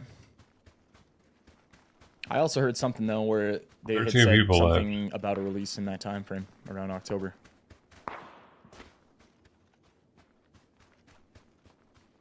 Did you guys hear a sniper shot directly behind us?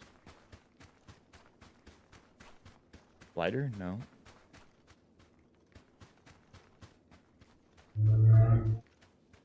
The boat? Real highly sus, man. Highly sus. You just got right in front of him. Bike right in front of us.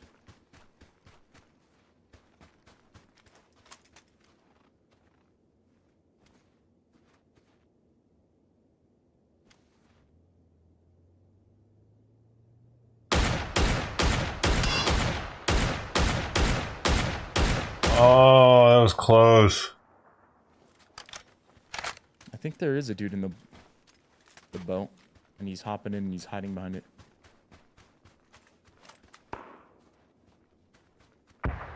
Heard someone else drive back here.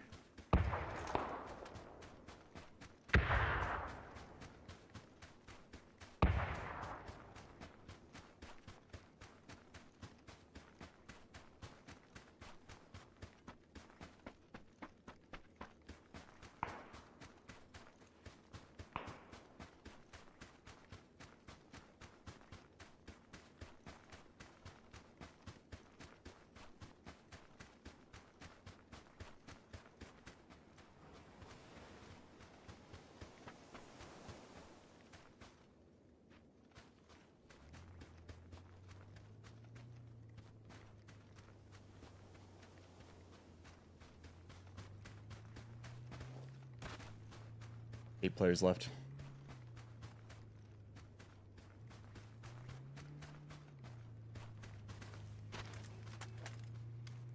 Driving away from us. Another vehicle right here.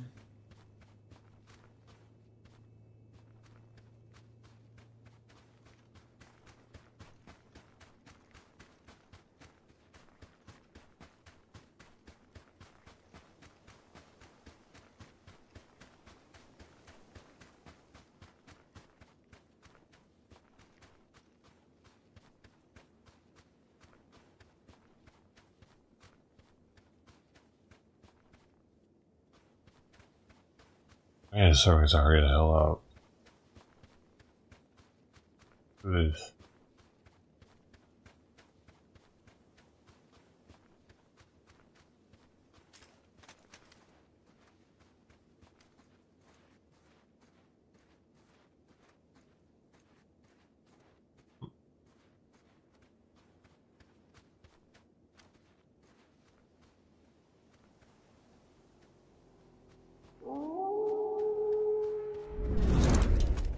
Tumbling, tumbling, tumbling, tumbling. Yeah, shoot me, dude. Don't shoot the guy flipping over in the car. Shoot me.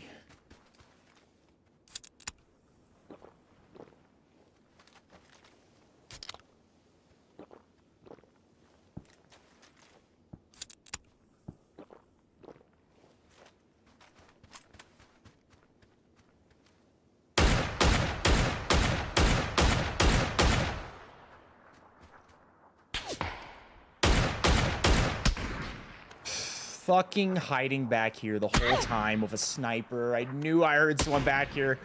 This dude had to have just been like prone in a bush or something, and we ran past him, man. Oh my god. He's literally just been laying back here, I guarantee it. It's the guy we heard earlier. Remember when I said I think there's a dude like just hiding back here with a sniper? Oh, here he is. Here he is.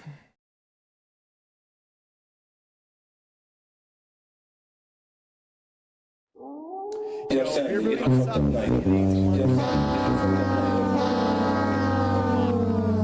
the 10-month re-up.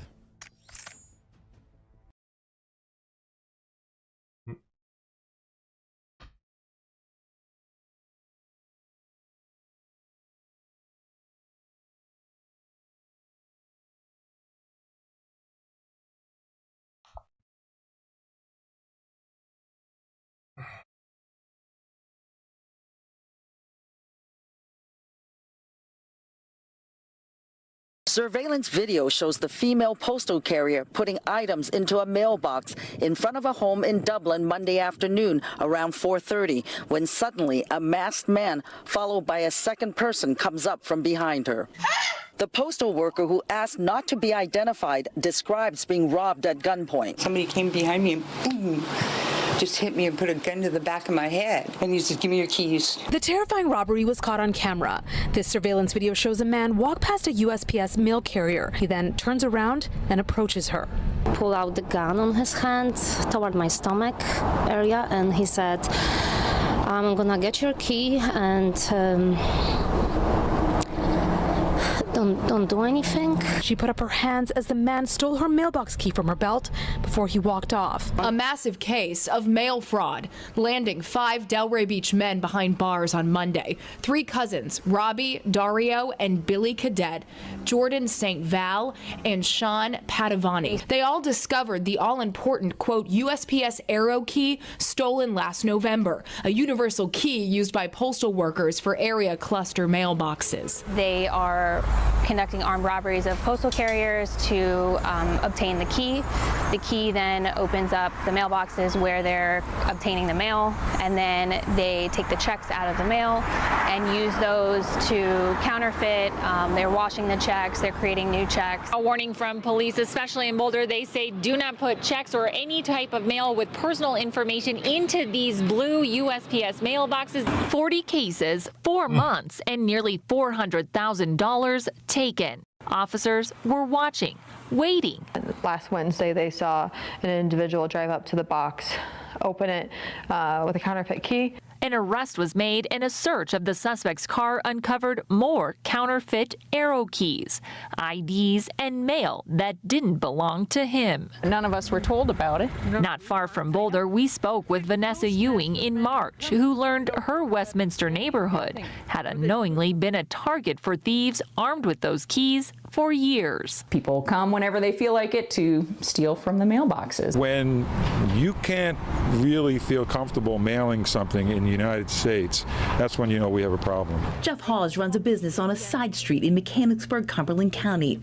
He noticed a box that didn't belong in his dumpster. I saw 6 of them in there, took a package out, and I was wondering if it came off our shipment truck. So I went back in, checked the cameras, and that's when I noticed, uh-oh, somebody's dumping them here. And then an hour later, he shows up in his personal car, stops at the trash can. Detective Cody Phillips with the Silver Spring Township Police Department reached out to UPS and found the driver, who admitted to the whole thing. His plan ultimately, and as seen on surveillance, was he was planning on returning to the dumpster after his shift had ended at UPS to retrieve the 6 packages out of the dumpster.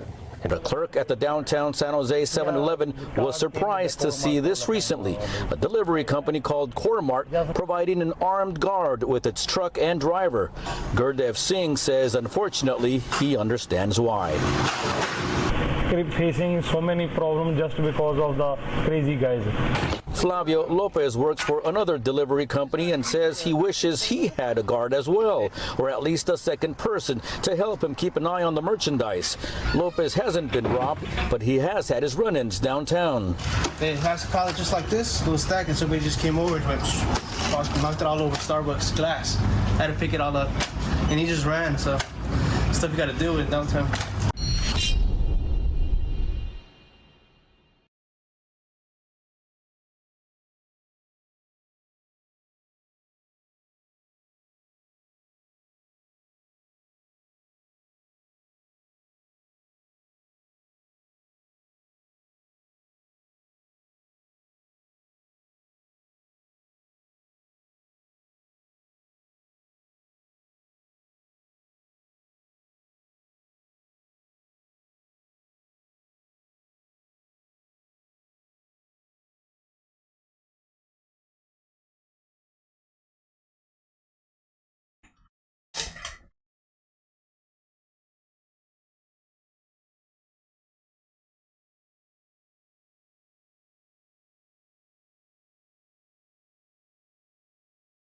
Second time today that dude's fucking whipped his car around all crazily over here. Dumbass kid. Like I could hear his tire squealing before he even gets, like from him braking so hard or something. I don't know what it's from. Before he turns down the alley.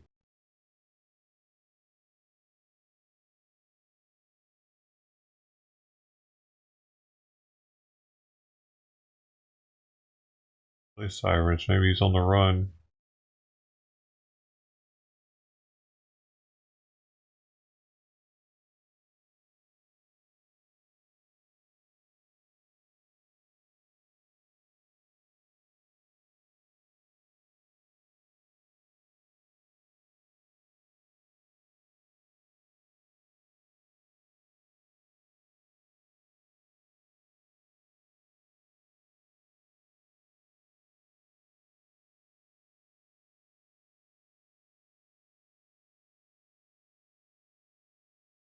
A new school year is beginning at Stanford with new rules around protesting on campus.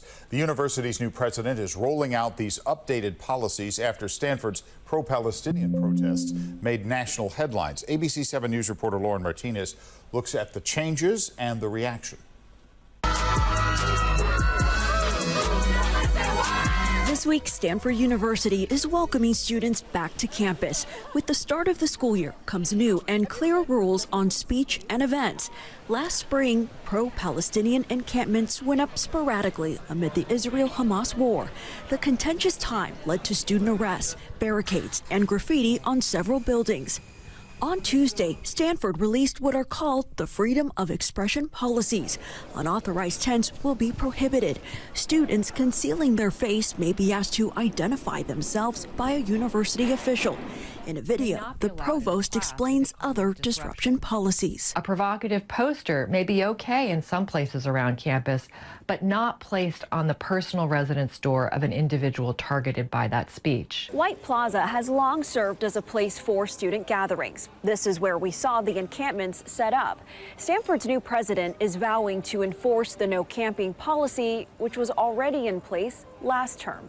This is the problem with how colleges and universities have approached the challenges of policing free expression to the extent they're allowed to, is that it's inconsistently enforced. So what you get are double standards. Nico Perino is with the Foundation for Individual Rights and Expression. I think colleges and universities have learned their lessons from the past year and are better prepared with their policies and their practices to avoid being caught up in the maelstrom. At the end of May, Stanford's Faculty Senate formally adopted an institutional neutrality statement, making Stanford the third university behind Harvard and Syracuse at the time to remain neutral on social and political issues. It gets administrators out of a lot of tricky problems, particularly surrounding an election year. They say, hey, our hands are tied. We have this institutional policy. We're not commenting. You students, faculty, you have the debate out. In Palo Alto, Lauren Martinez, ABC 7 News.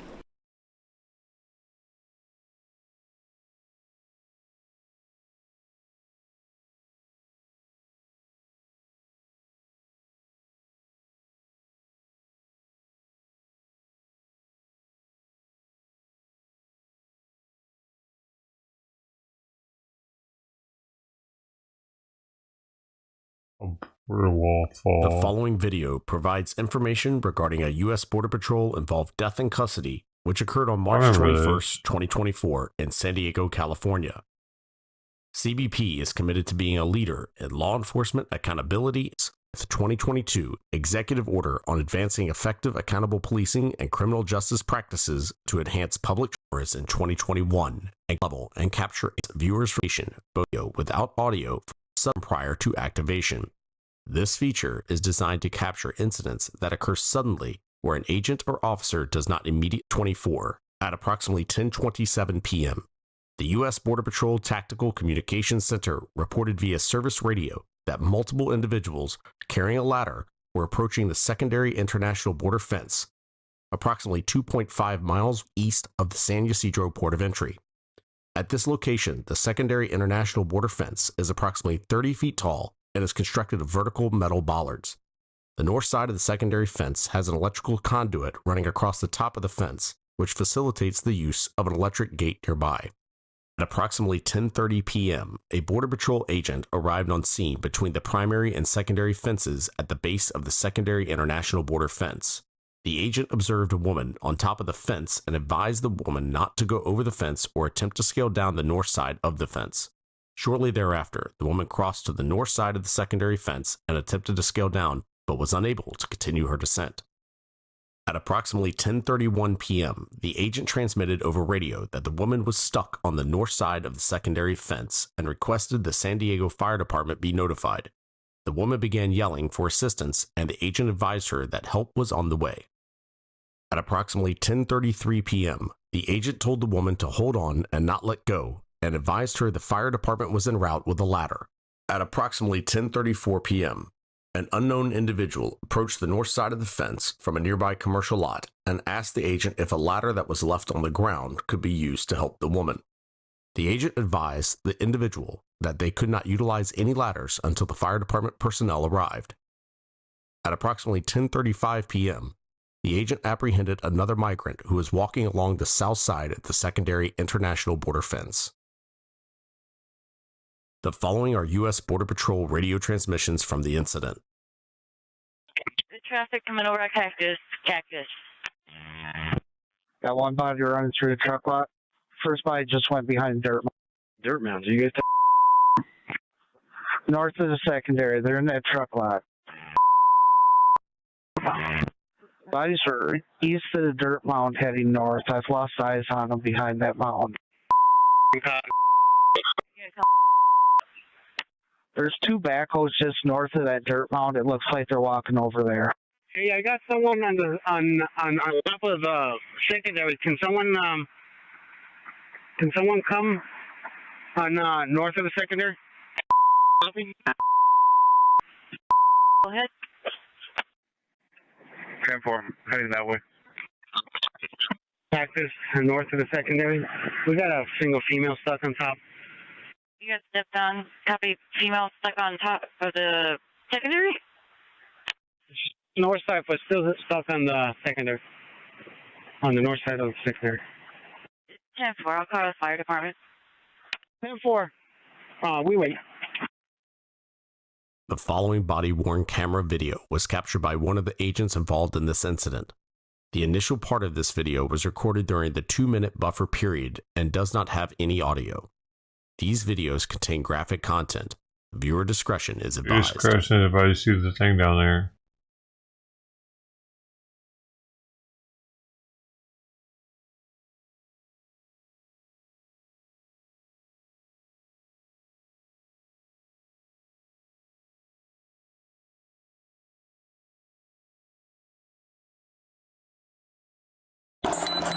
Escúchame bien, no te bajes, no te bajes, quédate ahí.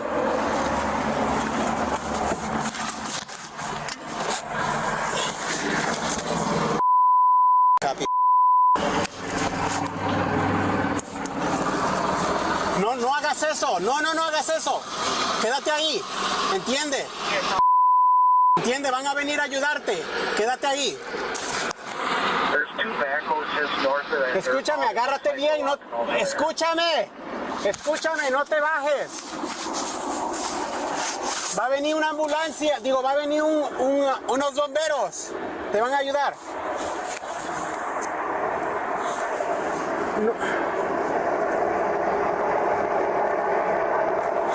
Hey, I got someone on top of the secondary. Can someone come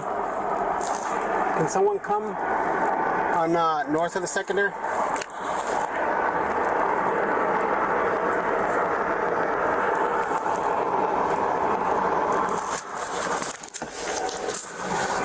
Quédate ahí, no te bajes, por favor, por favor. Por eso, aguántate mucho arriba del eso. Ok, quédate ahí, no te. Copy. How is she thinking, man? Yeah, we're gonna need a ladder right here, just like cactus north of the secondary. We got a single female stuck on top.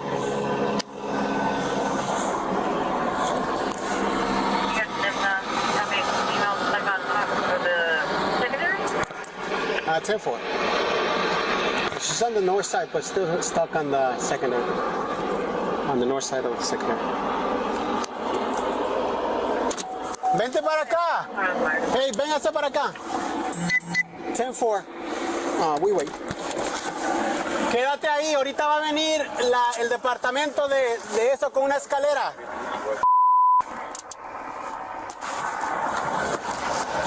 It's gonna be east of Cactus Gate. Wait.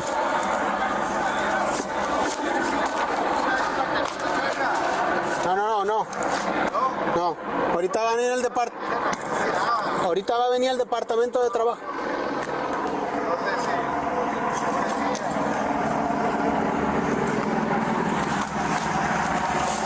Ven acá.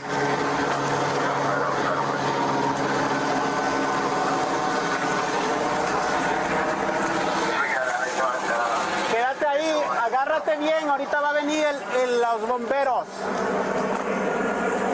Ven acá. ¿Dónde está la otra señora? Para allá. Ven acá.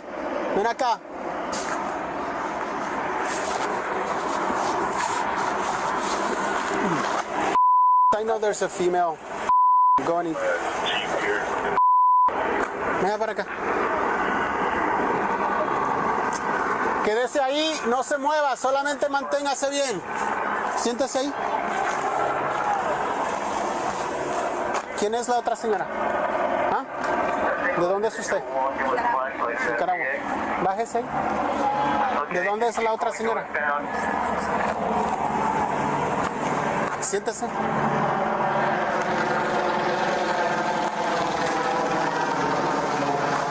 No, manténgase bien agarrada.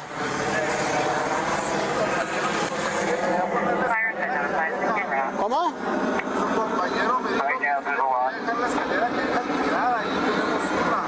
No, es que no podemos poner escaleras hasta que venga el departamento de bomberos. No puedo hacer nada. No podemos hacer nada.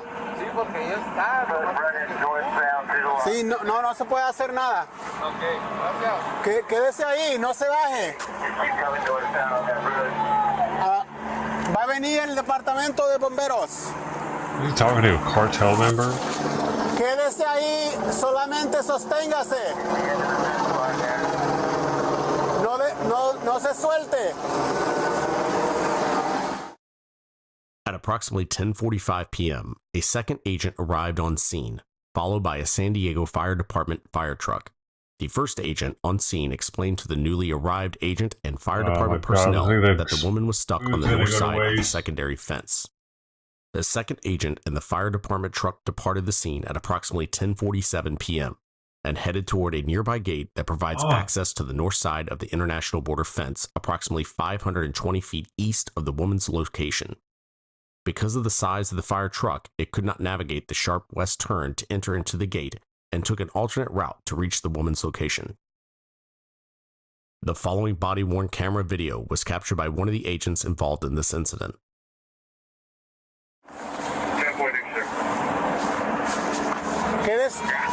Quédese ahí, ¿entiende? Quédese ahí, ya vienen los bomberos. Entiendo.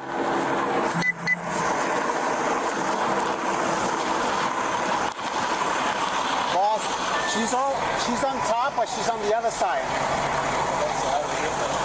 Actually, the same way that you guys came up, but instead of turning this way, just go on north of the secondary.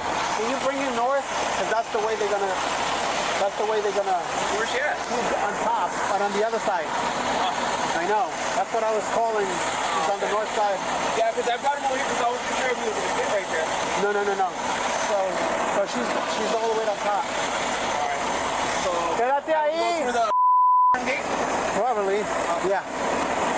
Yeah, he's. Why did they redact the gate that they can go through? He's gonna bring you guys back, or probably Cactus, but beds. Yeah, right here. Yeah. Oh, where's the gate at? Over here, right? Yeah. Yeah. He's gonna open the gate behind you guys. You can turn around. That's the only way. Sorry about that.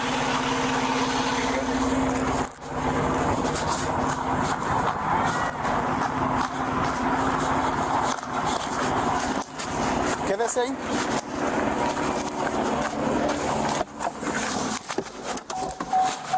Long ass video, man. The agent at the base of the south side of the fence told the woman the fire department would be there. Arrived on the north, she could ladder.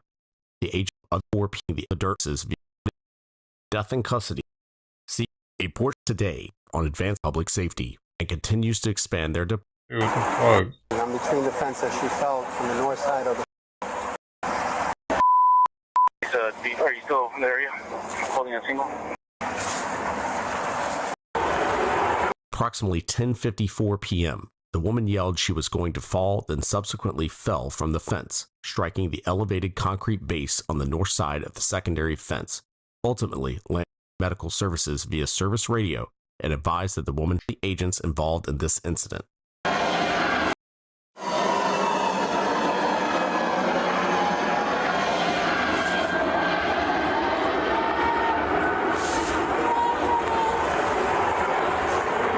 Ya la van a ayudar, entienda. I'm going to. I can't do anything until the firefighter. Are they here? I haven't seen him because I just went 15 minutes back. Where are they? I have no idea, bro. Okay. Oh, that's the American side. You can't. Yes, it is. No. I mean. You work in mids? I am. I mean, transfer this guy because I'm. Can you bring him north? Yeah. But listen, can you just do me a favor? Just tell her just to come down because I can't communicate from this side. She has to hold. I've been telling her that she has to hold. What a dumbass lady, though. She saw him coming and she hurriedly jumped over. Entienda que los bomberos ya están de venir. Wow.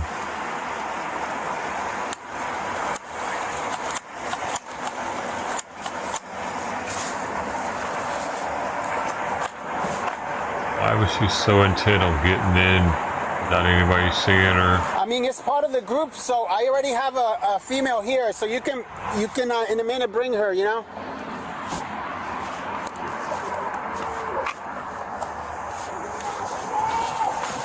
Ya la van a venir a ayudar, entienda. Are you still there? I think would take her to the same place, whether or not she got caught on this side or that side. Probably behind you. She was trying not to get caught for some reason. Están trayendo a los bomberos, así que espérese. We're here. We'll put them together and wait for transport. I'm still in the same.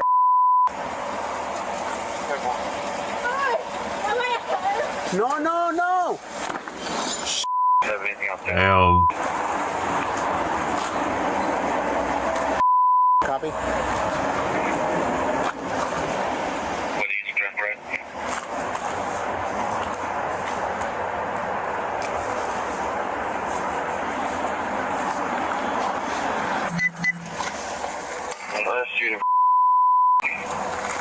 Yeah, we're gonna need EMS on the north side of the border, secondary.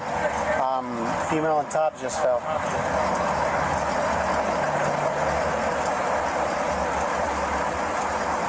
10-4. Can I get your star and location? It's gonna be same as last. It's gonna be Cactus.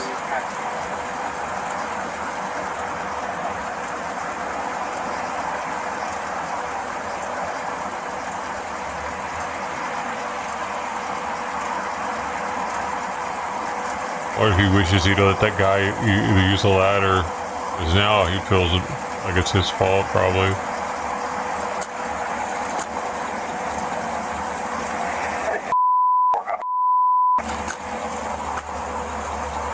Much chance of surviving a 30-foot fall in the concrete.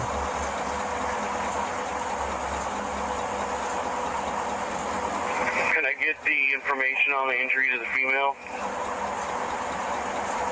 I'm on the south side of the secondary. I'm between the fence that she fell on the north side of the fence. Secondary. It's pretty hard.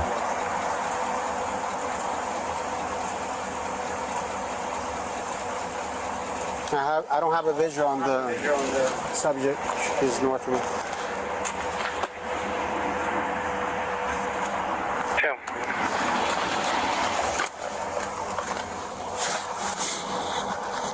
Hey, can somebody respond to that female and check her out? More side.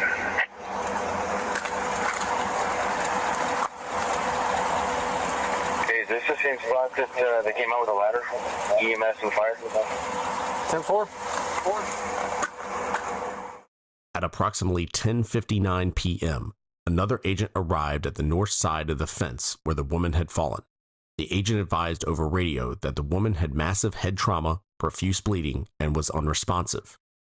At approximately 11:04 p.m., the San Diego Fire Department fire truck arrived at the woman's location. At approximately 11:05 p.m., fire department personnel conducted a medical assessment, noted the woman had no pulse, and initiated CPR. The following body-worn camera video was captured by one of the agents involved in this incident. This might be bad.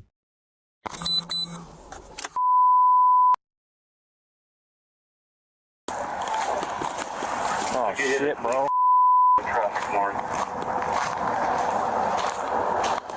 I think she's done, bro. I know, so. Yeah. Yeah? Well, let paramedics come in. Yeah. Just give them a line. Where the fuck did fire go? Did they come between the fences or where'd they go? They come to fences, but they couldn't turn them somewhere in there, so they had to.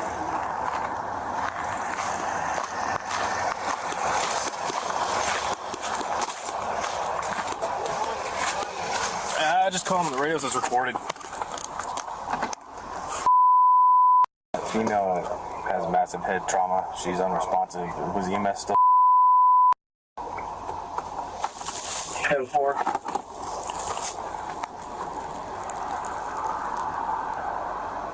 I'm surprised he doesn't do the CPR.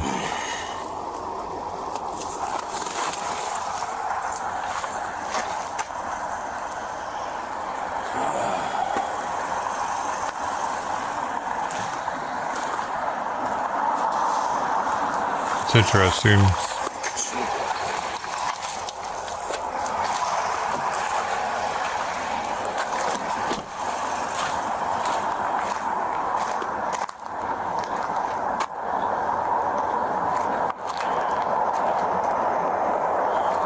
Yeah, she fucking fell and hit her head, dude. Yeah.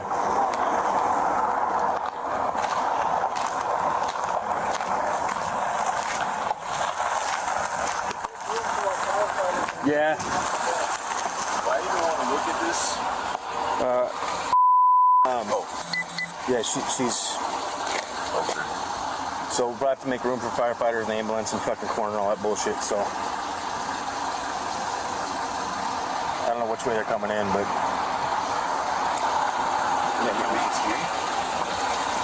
they came between the fences and they couldn't make that corner there, so I think they had to come all the way around. So I don't know. I don't know where they're coming from, but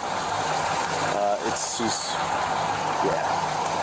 Oh, so they're in between. Okay. They were between the fences. Okay. They left because they couldn't make that corner, so they had to go all the way around somewhere. That might be them coming that way from behind you.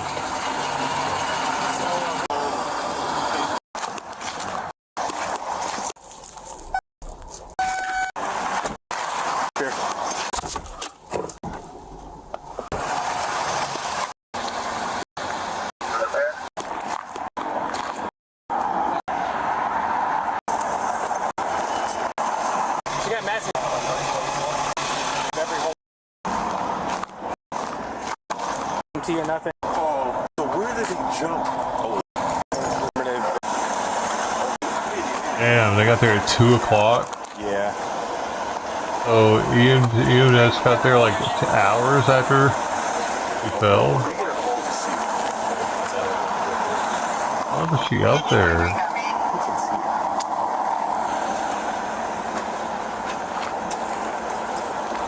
So, you guys see her fall? I think the guy on the inside did. We were working. 11:17 p.m., medical personnel with the San Diego Fire Department at the scene telephonically contacted a physician at Scripps Mercy Hospital. The hospital physician pronounced the woman deceased. The woman was identified as a 24-year-old citizen of Guatemala. Officers from the San Diego Police Department arrived on scene at approximately 11:43 p.m. On March 22, 2024, at approximately 1:20 a.m., personnel from the San Diego County Medical Examiner's Office arrived on scene and assumed custody of the woman's body. An investigation is being conducted by the San Diego Police Department, the San Diego County Medical. Additionally, the Department of Homeland Security.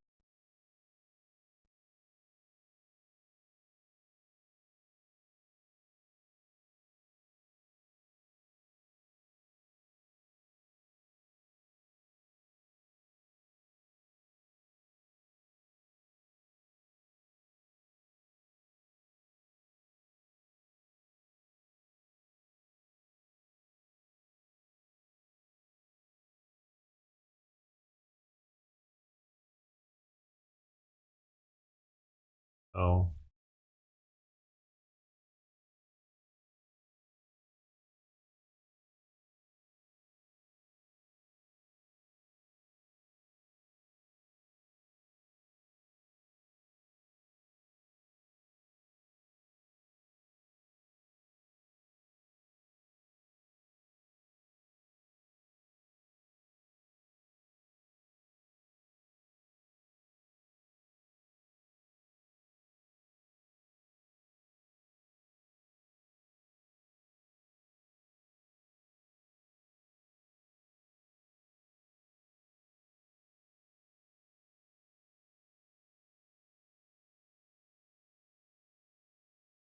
DoD policy and that the Army policy mirrors. Thank you. I'll yield back. Mr. Gates. So General Matlock, after years of the Army wrongly telling over 10,000 soldiers that someone having a pro-life license plate might make them a terrorist, was anybody fired? Representative, again, the chain of command is the responsible agent for adverse actions or personnel actions, and I'm not going to comment on what they've done or not done. That resides with the chain of command. Well, don't you think that has failed? Because wasn't the obligation to stop this nonsense also with the chain of command? The chain of command took upon receiving the report of the poorly developed training materials, the chain of command took immediate action. In the United States Army, 8 years might be immediate, but it doesn't seem all that immediate to me. I mean, does years and years of doing this seem like the chain of command was immediately responsive to this errant action to you? Representative, we recognize that is a very long period of time. Okay, so we'll dispense with immediate then. Okay, so you're kind of playing games. I mean, I think the Congress deserves to know, after you all screwed up with 10,000 soldiers, whether you fired anyone, whether you suspended anyone, whether anyone got a demotion in rank, or what the consequence was. Like, you don't get to just say it's our chain of command and it's not Congress's business when you screw up to this magnitude. Like, does that not register with you? Representative, it does. That's why I'm here today. Right, so just tell us, did anyone get fired, suspended, demoted? Any of those three? Representative, again, those training materials were very poorly prepared. Right, but we don't believe, they were used for a this is what's going on, General. We don't believe that your chain of command approach is going to be sufficient to deal with this if you play hide the ball on what the consequence was. And it sort of seems to be a DoD-wide problem that, you know, that people who express policy or scripture aligned with Christian faith get demonized and attacked. I mean, we saw that in the United States Navy when the SEALs wanted to have an exception for the vaccine, and then your own inspector general had to say that they were improperly treated. We saw it in the Marine Corps when someone posted a Bible verse and was then subjected to disciplinary action. And now here in the Army, I mean, Mr. Chairman, I'm at a loss because they won't even tell us what they've done. Now I'm wondering how this emerged. It was in 2017. Who was the Chief of Staff of the Army then? And I believe in 2017, General Milley was the Chief of Staff of the Army. Oh, well, interesting. Do you think this is happening elsewhere, this kind of stuff?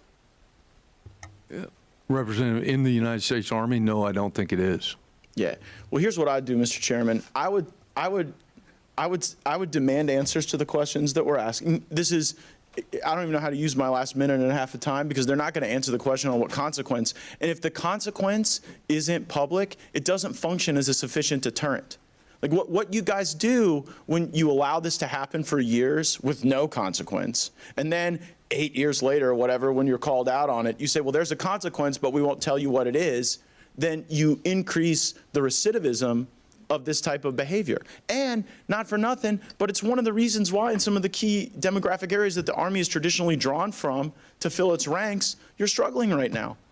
So I think we're owed answers to these questions, and frankly, I would start fencing money at the United States Army until we get those answers. I yield back.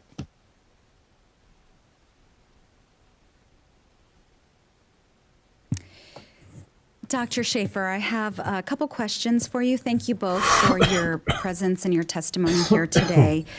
Under the leadership of SecDef Austin, the Department of Defense and each of the services has undertaken a host of actions to confront legitimate threats of extremist activity and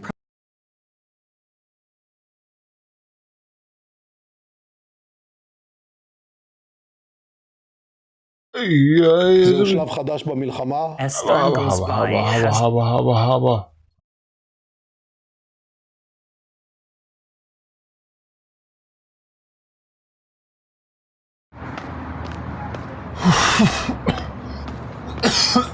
See, also gets what I call for the guy, where Schman's the square, it's like bread,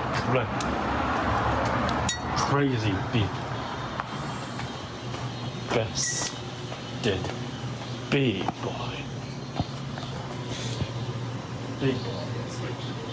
Soda time, it's soda time, it's soda time, it's soda time. Gonna give me some soda this time.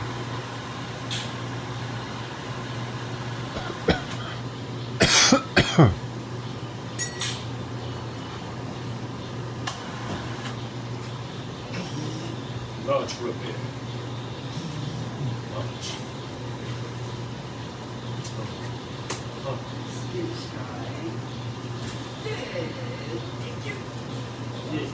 Thank you.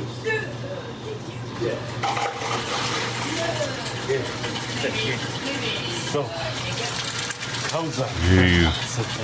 It's more soda. Much stuff. It's what I actually sick when you're sick. It's nothing. All your stuff is just cool. But it's ain't all true.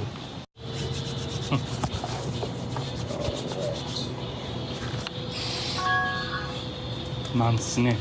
Yeah, we're looking at 379. That's chicken man. That's a guy pop. Oh, hold on. What if one day a student wakes up and he's normal?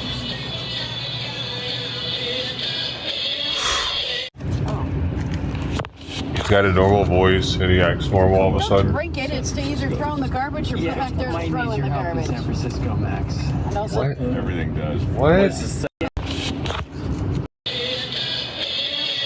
Was it an old one? don't drink it. It stays or throw in the garbage or put back there and throw in the garbage. San Francisco, Max. And also, Everything thing does. What does the salad do? Well, listen, then, first order of business, Scott. Just begun. Yes. Have we? It's so hard to know when to begin and where to end, but I do think the fitting way to begin this is to dedicate the episode, however it turns out, to Max Hamilton. Not get this. Don't 15-year-old son, without whom... In Vancouver. He goes, FaceTime, Daddy, FaceTime. My wife's aunt was looking after him, and she said, Max, I'm so sorry, honey, I don't know how to do that. Okay, he's 2 years old. I said, no, let it just get out of the way. Let him do it. He turned the computer on, he launched the application, and he initiated the chat. I said, all right. It's time for me to just get out of the way and stop, because all I can do is screw him up at this point. Let me ask you something about this.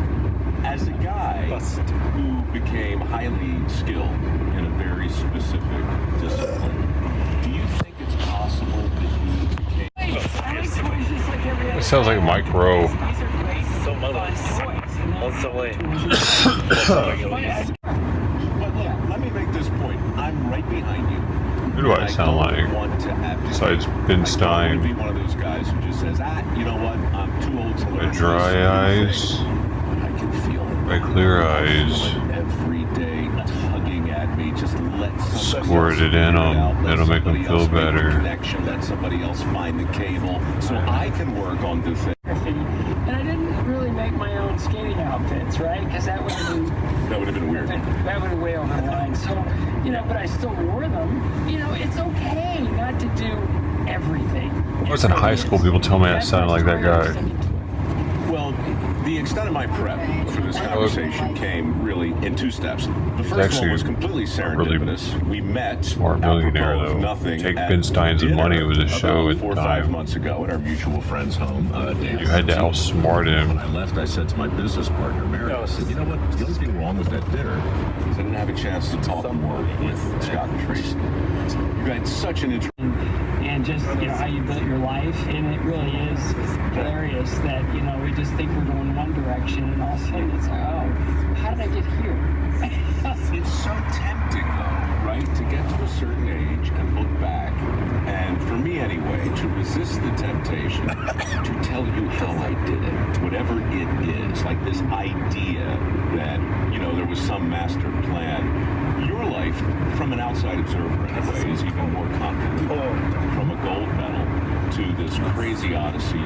It had to be horrific for them. There's no answers at the end of it. So our family physician said they needed a morning off. He came up with a way for them to do that. I went to the rink, and it was there that I kind of go, I can do this. This is equal ground. I'm always the last one pegged for all the, kickball or whatever, front yard football. And it was my first taste of self-esteem, and so I just wanted more and more of that. So how old were you? I was 9. So at 9, I'm not trying to mimic it. That's the problem. Sort of, totally. Marking time in neck braces, that we've entered into a slightly different world. But the cool thing was, I was 12, and now they realized that I had more access to girls than they ever would. I don't even know though. What I say that sounds like that dude, people be like, you sound like him.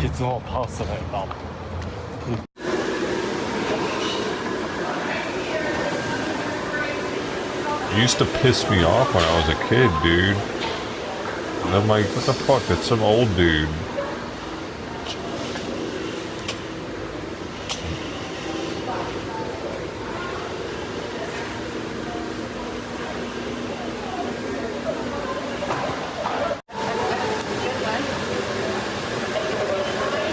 Yeah, that's it. I'm gonna have my own eventually when I die it's gonna be like Louis Gossett Jr. This CNN. They're gonna be like, hey man, remember Dojo sounded like he sure could do the Trucker G, man. He sure could do the outlaw. Trucker G, yeah.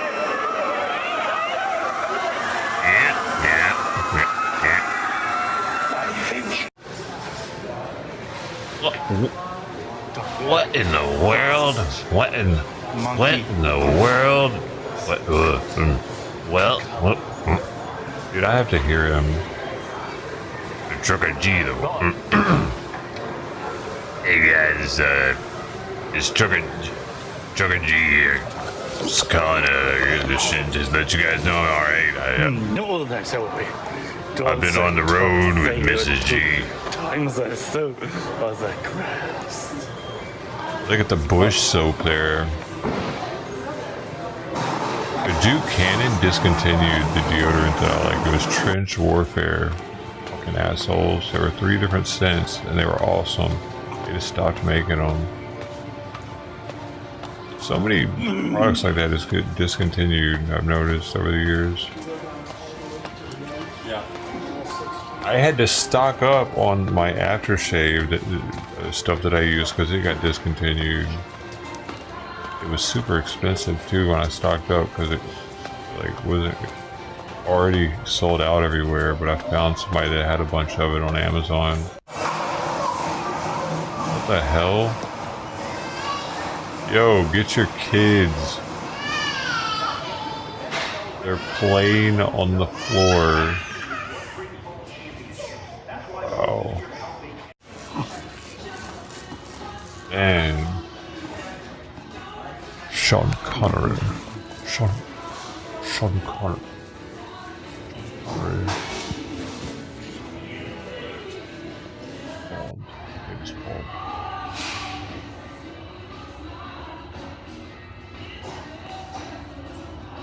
Richard Dreyfuss. Richard Dreyfuss.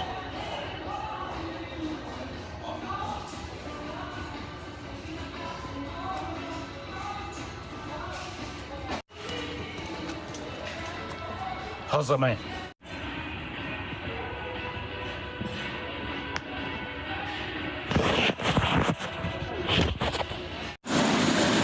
Dude, that's why I feel that people choose, I think that Asians choose to sound high pitch. Because it's in their culture.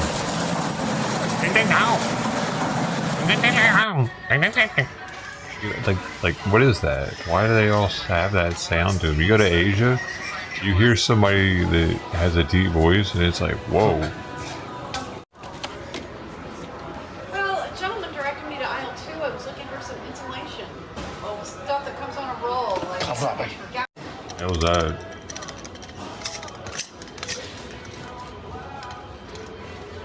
Oh, no. I saw it.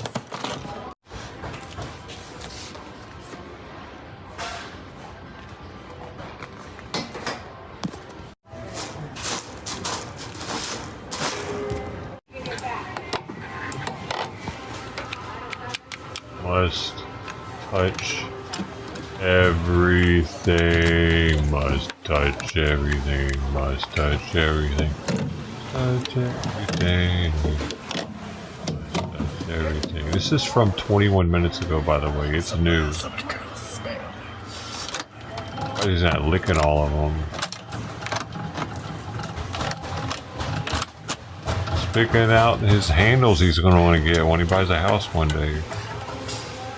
Yo, these things right here are kind of annoying. If you have one, if ever had one of these at a house, you have to put in a code to get in. Batteries die in them. Really. One. In a hurry. Oh. Looking for T-Hero. I'll say. What? Digital copy of your key. Yeah, very what interesting. What kind of key do you need copy? Well,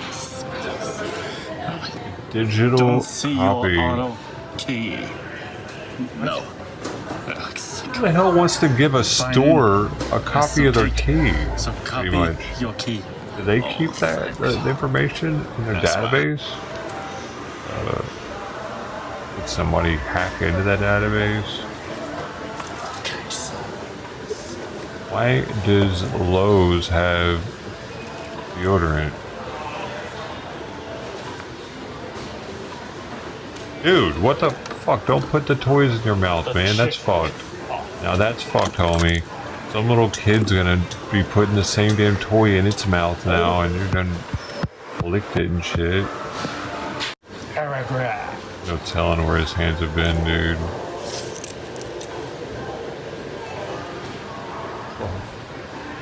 Oh.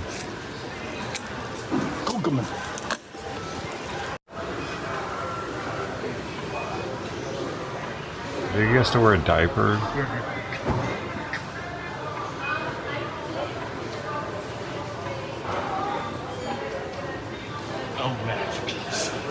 He's big too. Imagine like being a worker. You think they already know about him? Hey, that guy's back.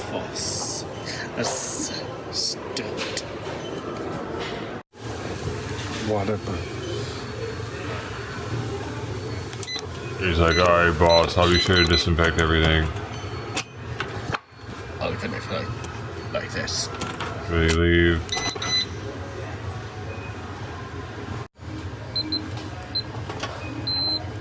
I didn't know there were this many different types of them. Who cares? Here it comes.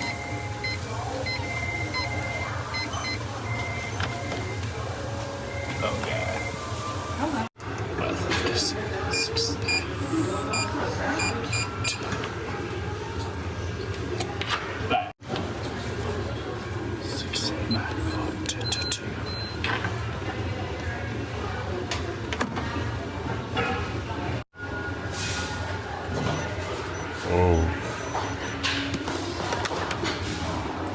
So many different ones that you can choose from.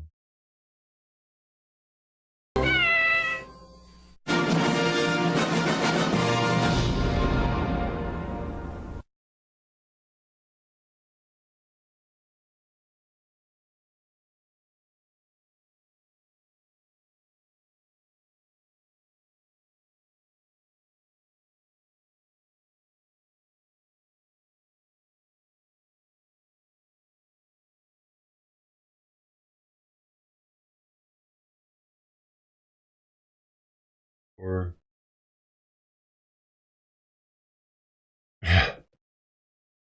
he just walks around looking at stuff.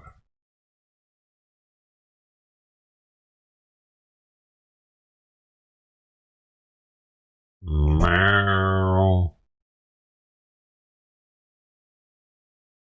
Meow.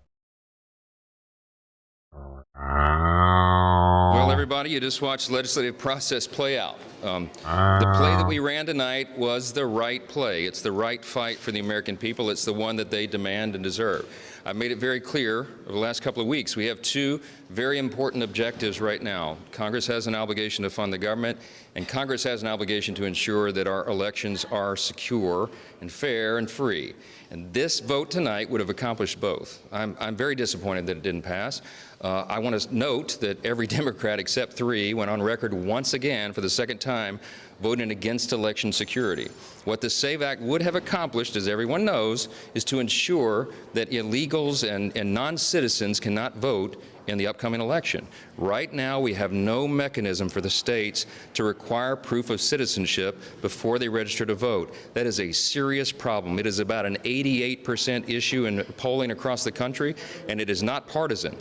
But we missed that. We ran the play. It was the best play. It was the right one. And so now we go back to the playbook. We'll draw up another play, and we'll come up with a solution. I'm already talking to colleagues about their many ideas.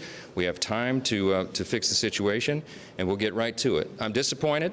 I know this was the right thing to do, and I think the American people are going to let a lot of the folks that voted no tonight hear their concerns about it. So stay posted. Stay posted. Trump complicating this with his push for a shutdown.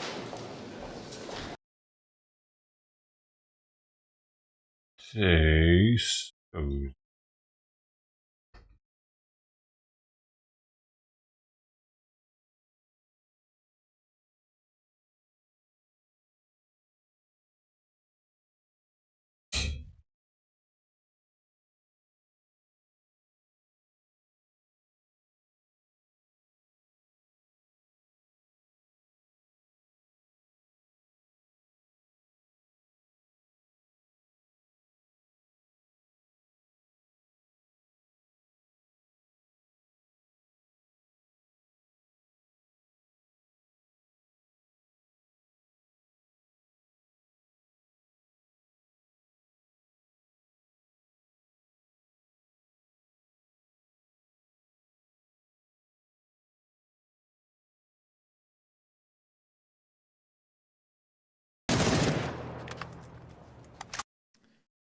You need one more shot. When?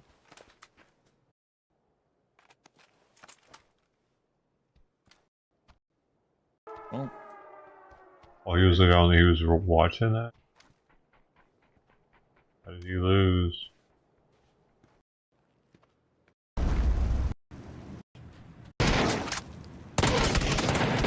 No.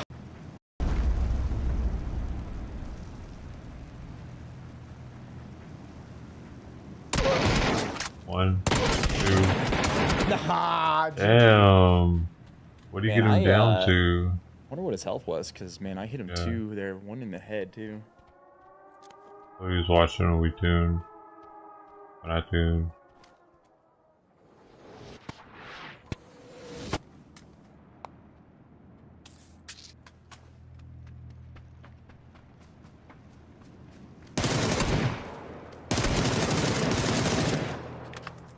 You need a lot more. You need one more shot.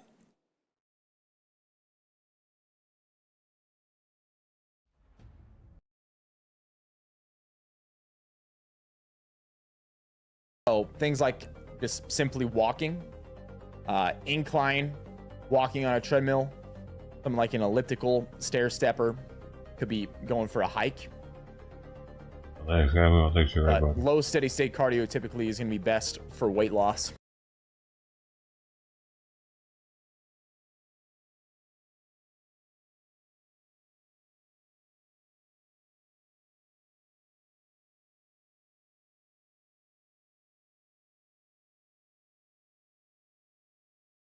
Uh-oh.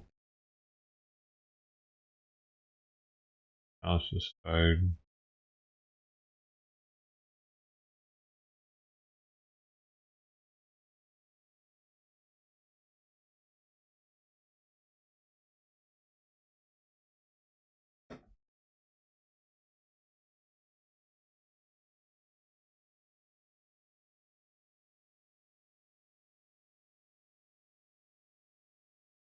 Wow, I didn't know that. Early voting for the 2024 election begins Friday in Democratic vice presidential candidate Tim Walz's home state of Minnesota.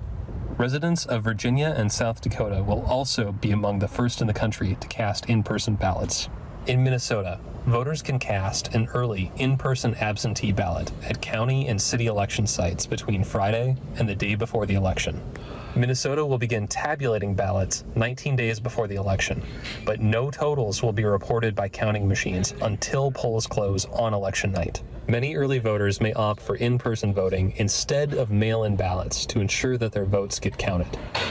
Minnesota Secretary of State Steve Simon and local election officials from across the country warned last week that problems with post office deliveries threaten to disenfranchise voters. In Minnesota and many other states, there's a clear deadline, and the difference of even 1 day delay can mean the difference between a vote counting and not counting. So the stakes are high.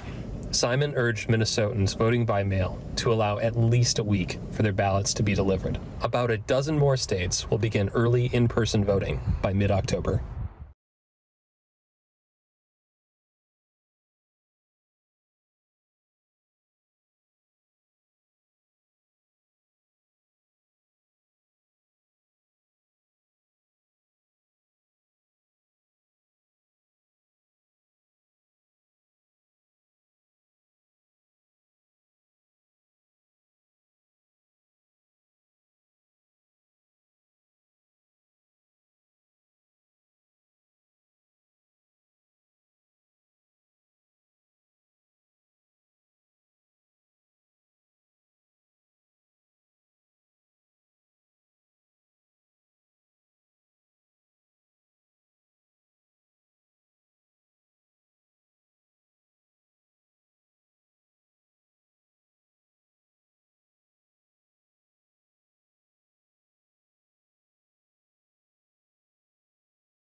attend one of Donald Trump's rallies, because it's a really interesting thing.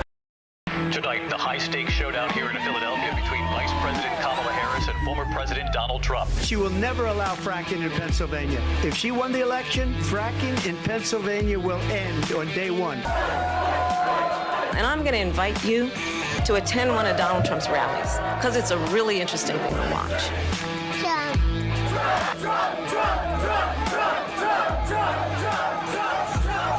She copied Biden's plan, and it's like 4 sentences, like run, spot, run.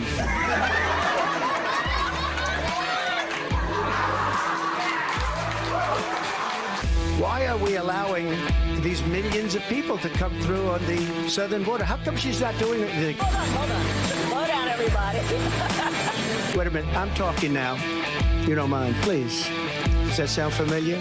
Mr. Vice President, I'm speaking. I'm speaking. Now she wants to do transgender operations on illegal aliens that are in prison. Her father's a Marxist professor in economics, and he taught her well. The leaders of other countries think that they're weak and incompetent. She went out in Minnesota and wanted to let criminals that killed people, that burned down Minneapolis, she went out and raised money to get them out of jail.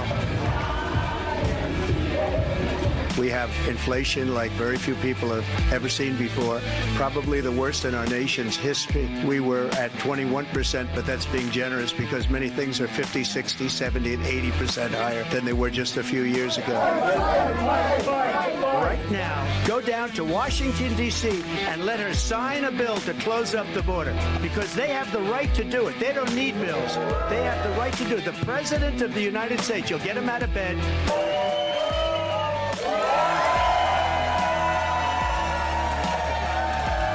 Everything that she believed 3 years ago is out the window. So she just started by saying she's going to do this, she's going to do that, she's going to do all these wonderful things. Why hasn't she done it? She's been there for 3.5 years. They've had 3.5 years to fix the border.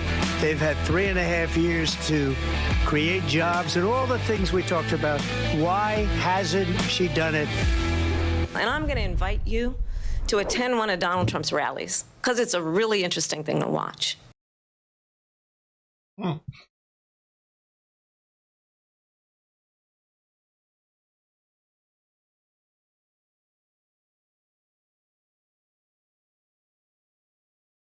They did.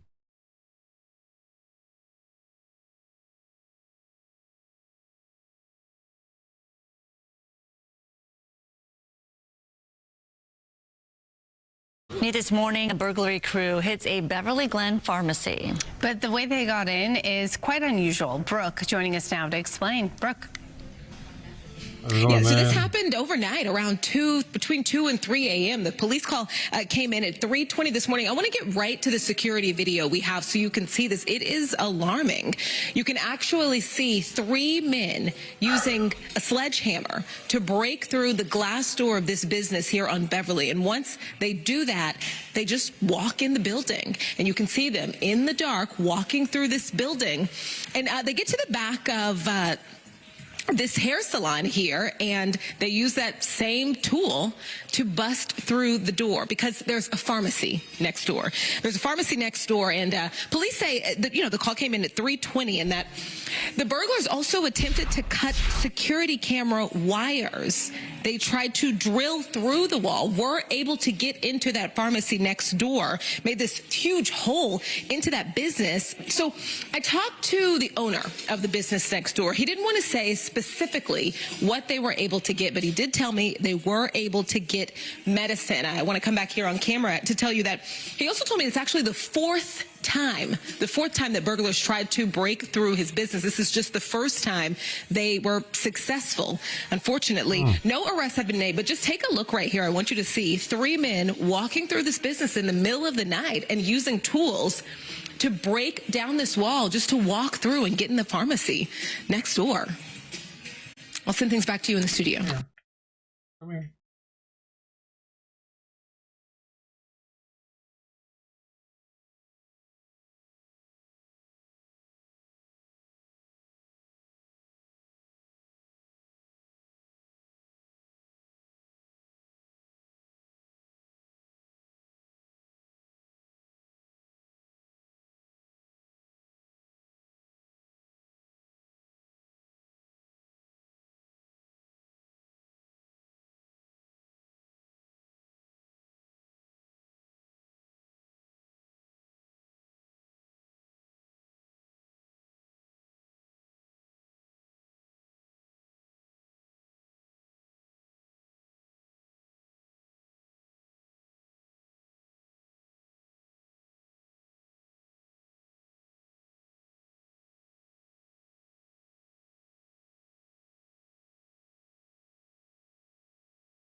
It is shameful to continue to spread this type of conspiracy theory. It has been debunked by the mayor of Springfield, by the governor, and the city manager, the police department on the ground.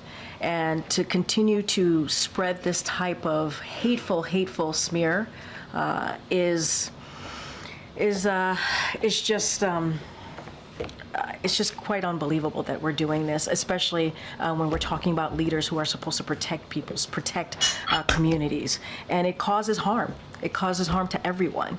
And as you can see from the actions that they have to take on the ground to protect people. And so, look, we are going to continue to denounce this. We should not be tearing our communities apart. This is a president and vice president that believes in bringing our communities together, and that's what we're going to continue to see. We have to bring down the temperature in politics. That's what the president has said, and you know, it is just really shameful. Disgusting what is being said out there. I mean, going down a rabbit hole, an ugly rabbit hole of conspiracy theories, and it puts people's lives at risk. It puts all of our lives at risk.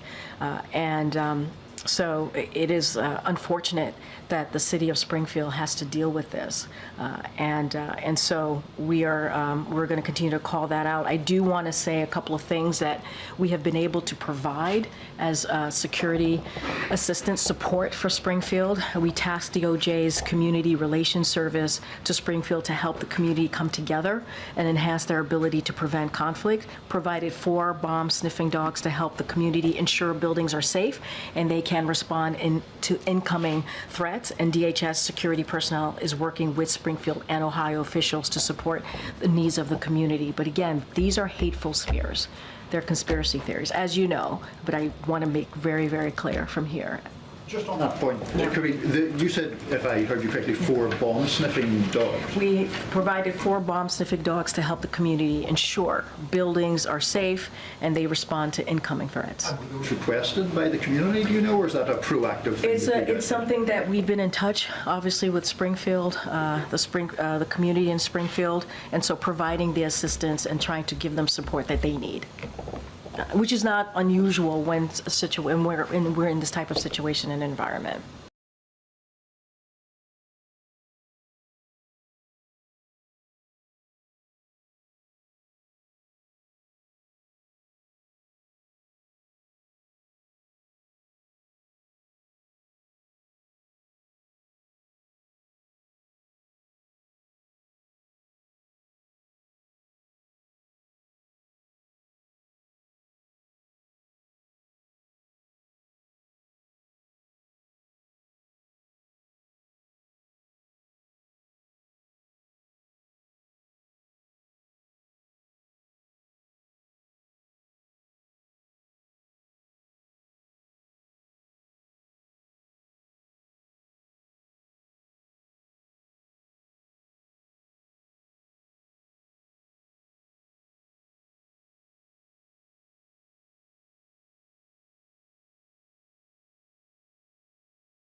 Oh, he jumped off. Where'd he go?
So there was a jumping spider underneath the food plate.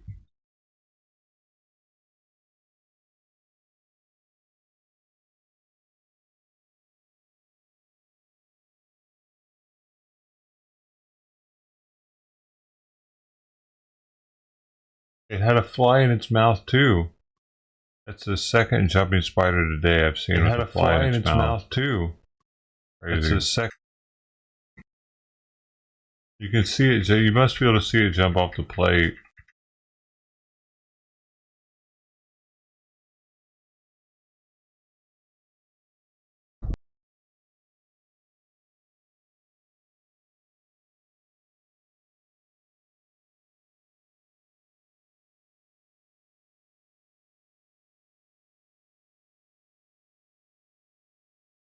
You could barely see it when I put it close to the camera. It has a fly in its mouth the whole time. I had it all the way into the bathroom. And then I realized that I thought it was a fly at first, and then I noticed that it was a fucking jumping spider. It was eating. It was right there.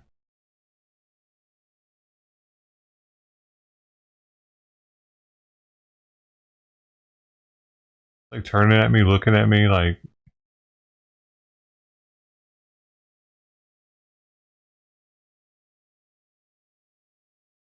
But then I faced it so the camera could see if it jumps off. I tried to get it to get off at first. I was like, nah. I just let it do it at once.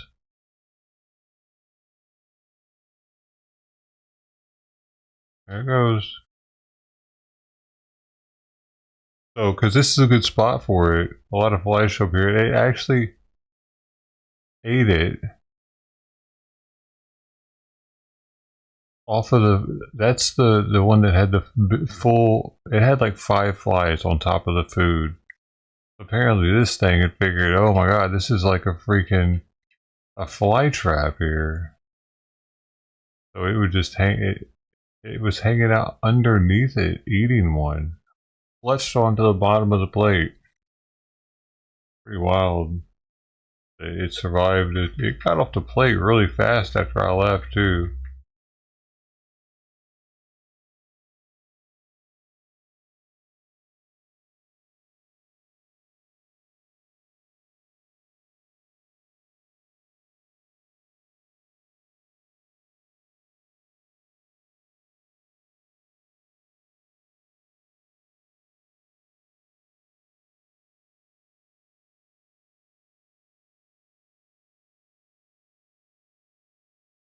Yeah.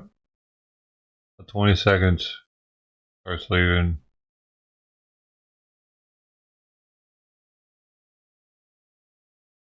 I couldn't see it anywhere, so it's hiding pretty well. It's much smaller though. It was much smaller and a little like lighter. It wasn't black at all. It looked kind of brownish.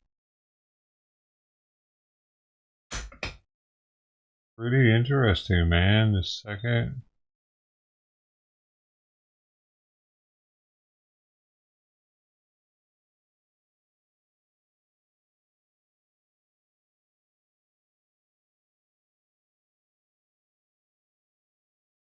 I wonder if that's one of the ones that was a baby a month and a half ago.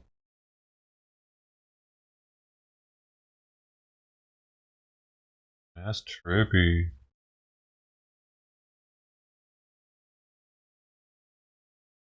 Dude, my succulents look so bad. Most of them are dried out and brown. What do I need to do to fix them? Only the tops have green on them.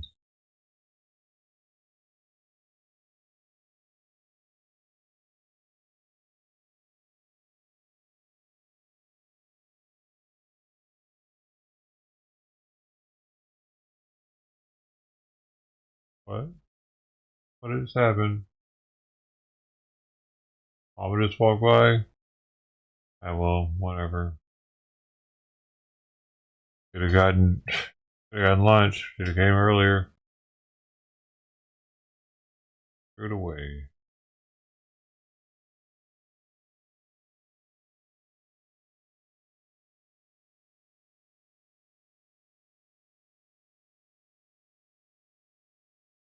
Dang. Fortunate.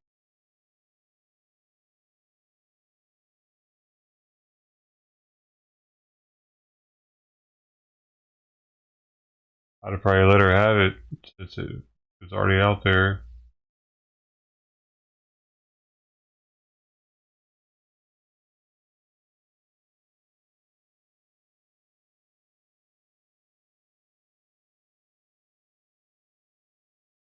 Hmm.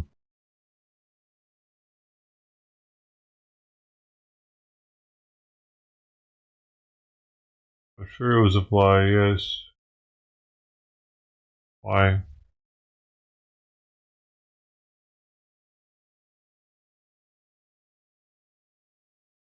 Matter.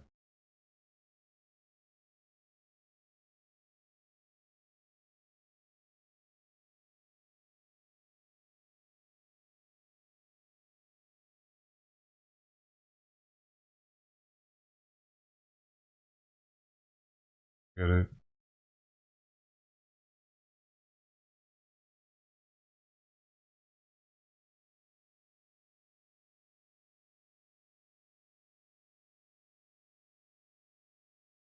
She hasn't been eating right. She hasn't been eating the same amount, and what the heck? I don't know why she just did that.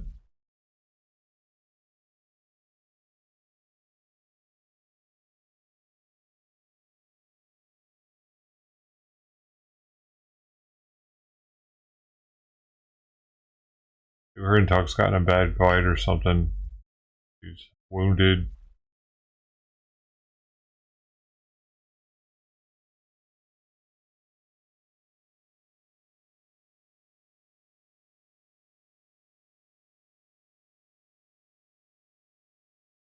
There are a lot of flies out there, though, dude. I don't know. I don't really like leaving the wet out there past 12 o'clock.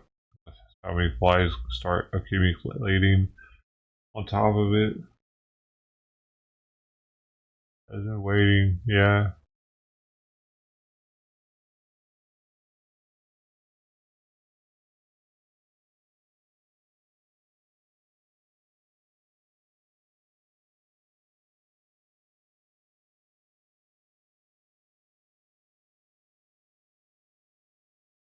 Oh.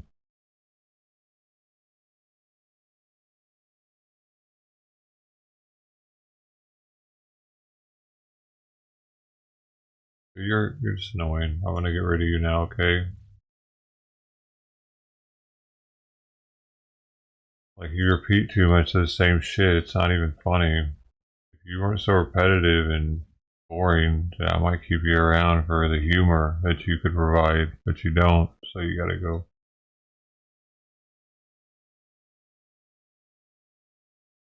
Fucking annoying, man.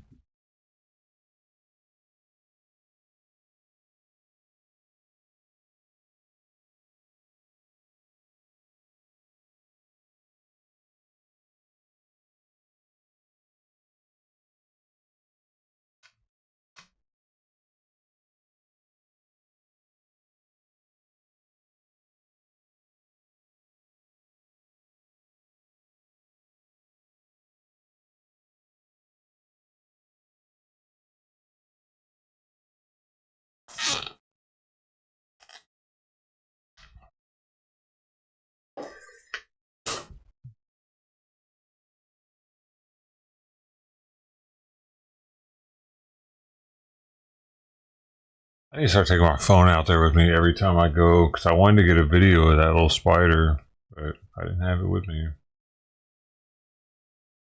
Hey, hey, hey. Because what? That was wild, man.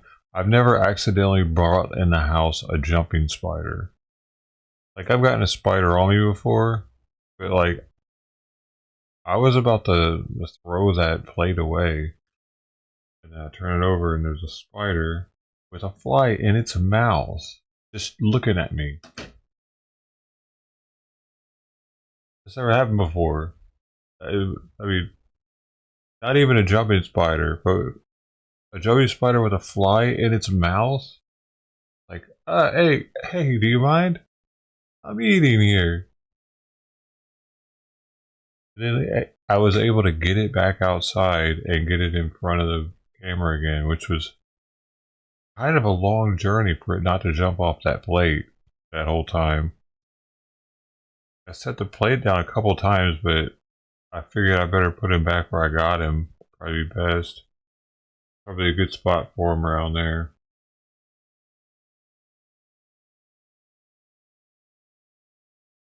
Take him forever to find it if I put him near the back door instead. That wouldn't be as good of a spot either. The other one's got a really good spot too. He hangs out he lives in the trash can lid, and he hunts on top of the trash can. He just chills there all day. I've seen him all day today.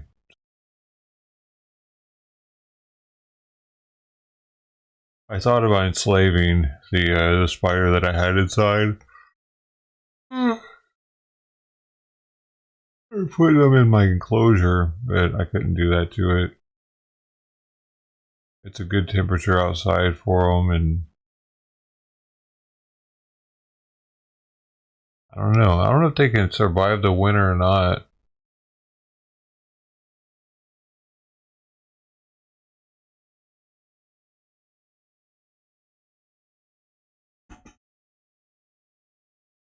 Little friend's over. Oh.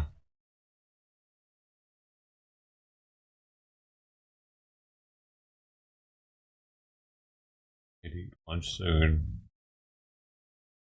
Man, I wish Mama would have eaten. I would have. But okay, maybe it's better that you not eat the food that has all the flies walking on it.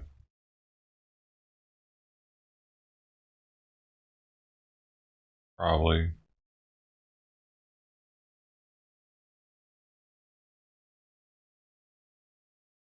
Because once I can actually see them from the camera, the flies are getting pretty bad.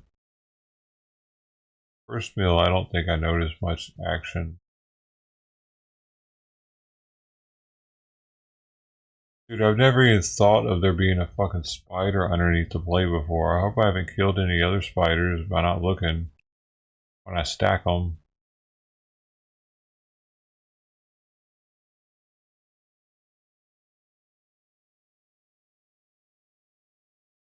Like Sweet Pea, man, she was gulping the food down because I forgot her 12:30 last night. She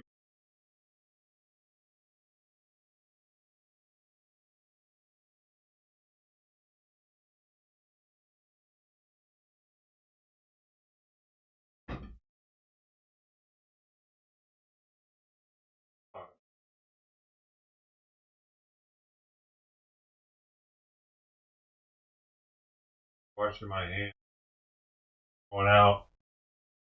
I think I did. Hopefully I don't just give her something. I did, man. Well.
Yo, what is up, everybody? It's Radio here, and today we are going to be trying the new Oreo Coca-Cola. So, let's get into it. Like a fucking 13-year-old. 13-year-old, everybody's gonna be a YouTuber.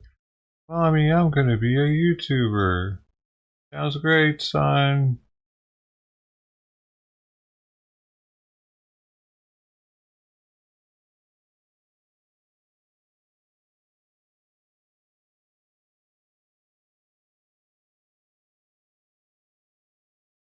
What? Pennsylvania has officially recognized flag football as a sanctioned girls' high school sport. The sport will be officially available for high school girls in the state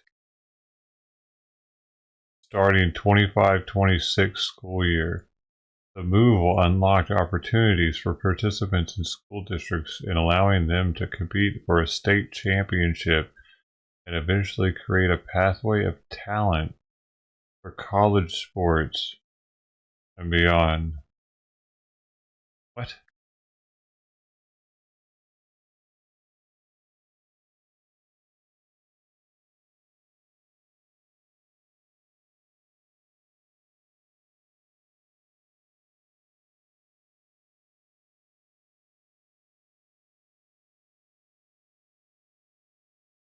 A lot of high schools don't even have men's volleyball. Are you fucking serious? Oh, but they do in Pennsylvania apparently.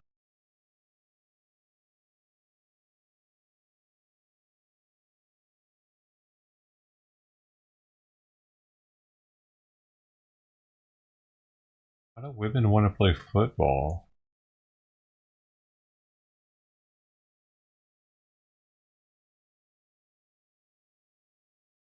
That's what's the weird part.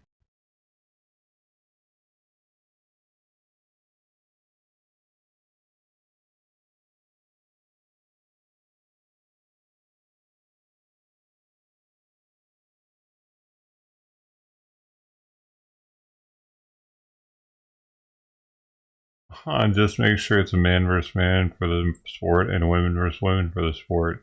Yeah, no, there's going to be some trainings getting into that one.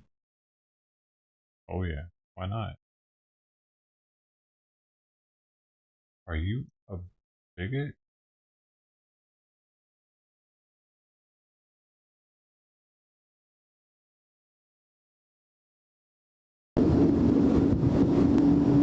Process of mass producing works. That raw material.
Deeper?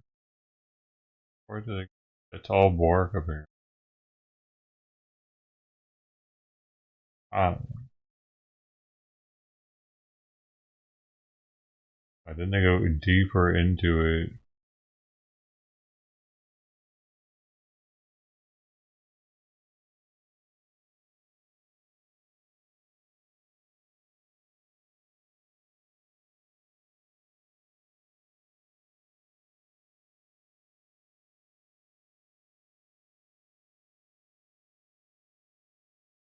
One fancy cork.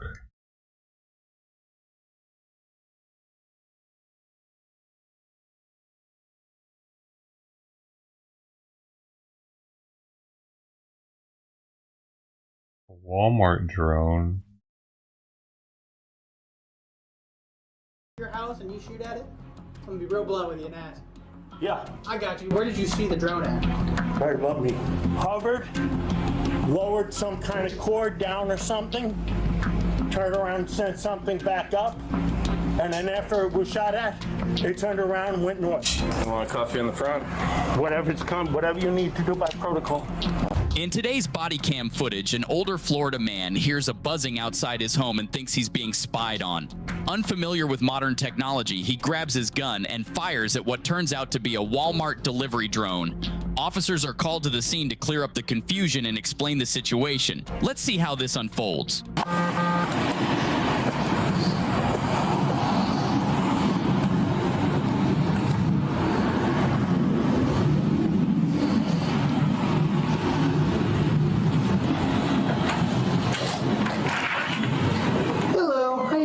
Sheriff's office.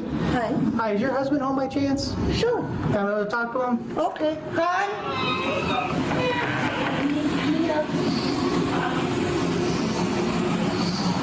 How you doing, sir? Can't complain. What's up? So I'm gonna be. So it's actually in reference to that. So at some point today, did a drone fly over your house and you shoot at it? I'm gonna be real blunt with you and ask. Yeah. You did? Yeah. Okay. Why'd you shoot at it? Because I thought it was somebody and turn around playing games on my house. I got you. Where did you see the drone at? Right above me. What, can you walk out and just kind of show me?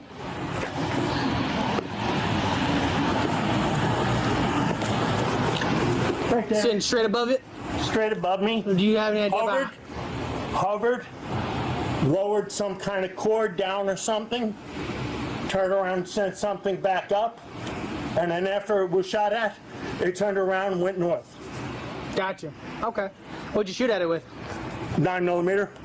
When the officer arrived, the suspect didn't see anything wrong with shooting at the drone.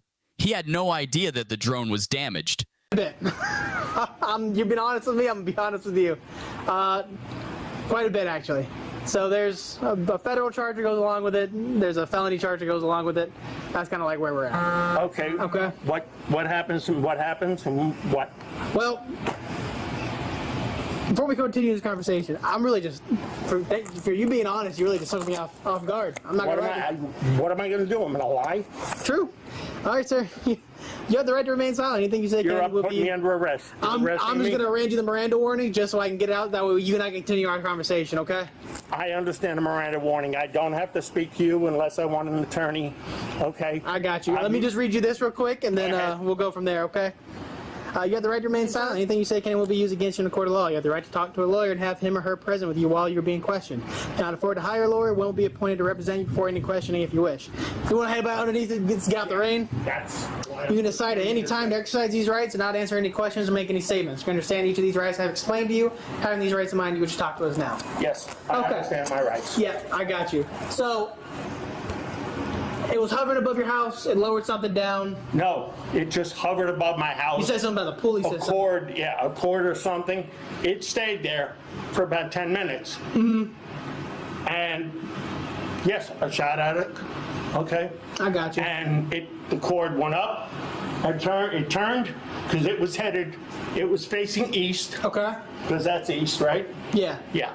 I was working on my pool equipment. Oh, you were outside when you noticed it? Oh, I was working on my pool equipment. Gotcha. Right on the outside of the house. I can show you where it is because it's still not. Evidently got blown out from the lightning strike last week. Gotcha. I'm just finding out. So it came over. It went over my neighbor's head or my neighbor's house. Came over my house, stayed there. It was pointing east. Would you say it was sitting over your property line? Yeah. Okay. Oh, yeah. Most definitely. Okay. That's the only reason. Okay. All right. Well, can you do me a favor, boss man? You just hang out right here for me. I appreciate your honesty, sir, but I actually thought it was some kid. I hear you. So, would you mind showing me like where you were at when you did it, when you shot it? Yeah. I'm so curious where that drone was.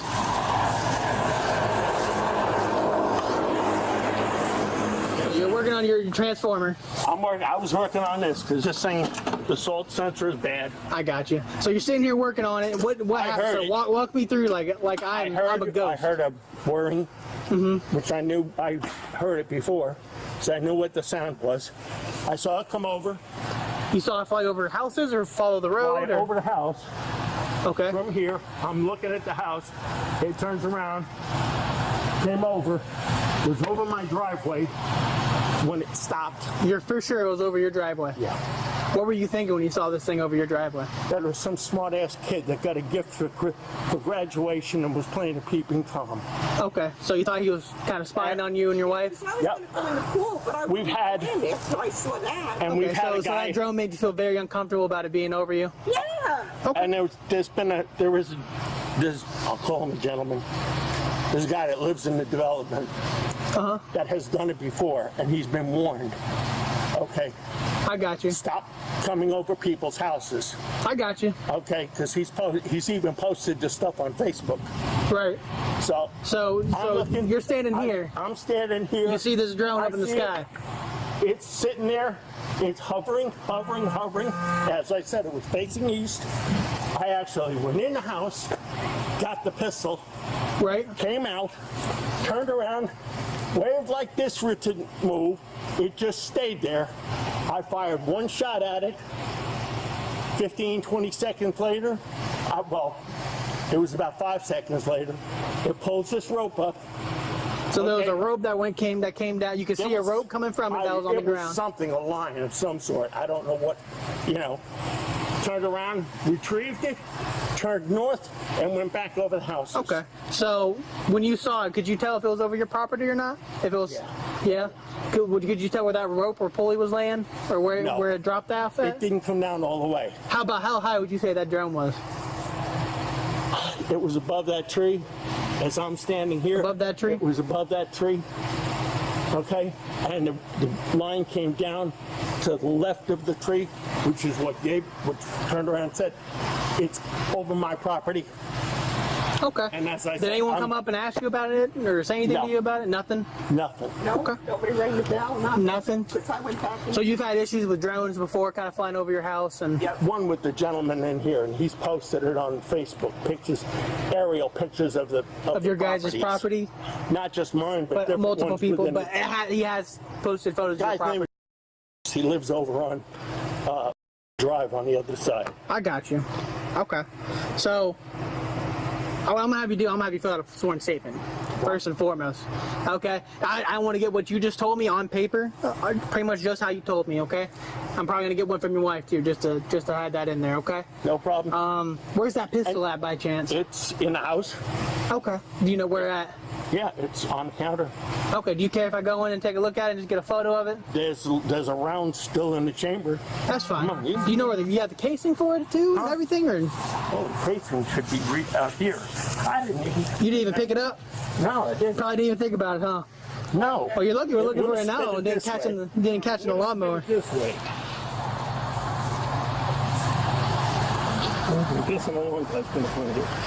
Yeah, someone's lawnmower will find it. But I'll come back out here and I'll look for it again. Let's head over there. We'll get you started in this statement, okay? Not a problem. You're being honest with me. I'm being honest with you. What's the best thing you do? Try to lie and then try to remember what I lied about? It's easier I turn around. Yeah, honesty is the best method, in my opinion. It was directly over here. And you walked to right there? No, I fired from back there. I had that part wrong. Oh, okay. I fired from back there. I was working on my pool stuff. It lowered some kind of line or something down. Okay? It was hovering long enough that I left working on the pool, went in, got the gun out of my safe, came back out, and it was still here. Did you give any indications to the drone that you didn't want it over you or around your house? Beforehand, before even going in the house, I was waving it that way. Okay. To go away. Where were you at? You Mirandized? Yeah, he's already Mirandized. He's already waved out. I'll be happy to explain. Yeah, I'm Detective Landa. Hi, at the sheriff's office. I'm all right. So, yeah, I guess from the top, let me know. It's already Miranda. Okay. And I'm looking for a lawyer. I turned around and admitted I shot at it. Yeah. You pick up the casing? No, it's still out here. Somewhere? Got it out here. Okay. This is where I was. All right. If you find it, don't grab it, all right? I don't see it working on this time. Okay. The school system is not running right. That's her lightning strike last week. I turned around and I heard the whirring, which I know what the noise is. I've seen drones before. The drone came over the house, turned around, hovered over my house. I looked up. And I honestly was thinking, it's either my neighbor on the other side of the development who has done this before. He has hovered over properties and posted them on Facebook. Really annoyed everybody in the neighborhood. Or that it was some kid who got a graduation present for graduation or whatever, and he's being a smartass. Okay? Turned around, waved it numerous times. It didn't move. What did it look like? A drone. Yeah, like I described it? Black. I have to say it probably had 3 or probably 4 propellers on it. Okay. How big? How far up in the air was it? A little bit hovering, a little bit higher than my tree. Higher than your tree? That tree. The magnolia? The magnolia right there. A little above it? It was there. I think you're going to get wet. So, turned around, I had waved it off. It didn't move. It was facing east. I know which way it was facing. It was facing east. Waved it off. Nothing happened. He just stood there and took it. No. Wait, yeah, we're swapping seats. Don't mind that. Yeah, you're okay. I actually took the time, went in the house, opened my safe, took the weapon out, came out, and it's still hovering. I waved at it again. Nothing. I cocked around, aimed at it, tried to aim as best They're definitely setting him up for a case. I doubt it. 15, 20 seconds later, it turned north and went that way over. Don't touch the casing, please, sir. Thank you. I've been looking brass for it. round. It's got to be out of here. So like It's a 9 millimeter. Copper color? Brass color.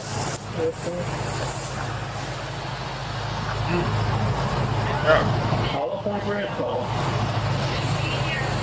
I haven't been able to find.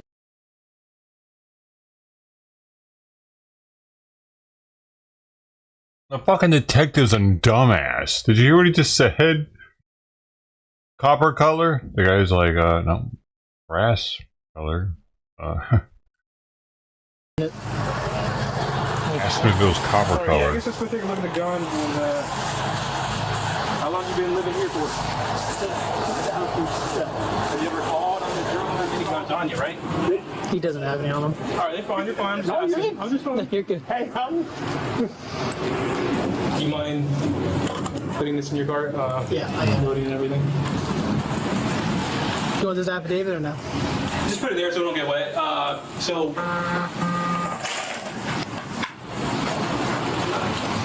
that's why I retired after 28 years of putting fires out. Was a captain already. If I got a promotion to battalion chief, that's another $9,000 a year. Waved it off and everything, never left. I went inside, went into the safe, got the weapon, came out, tried to shoot it off again. Probably get out of it. I fired one round at it. Now they say I hit it, so I must be a good shot, or else it's not that far away. So I'm under all sorts of.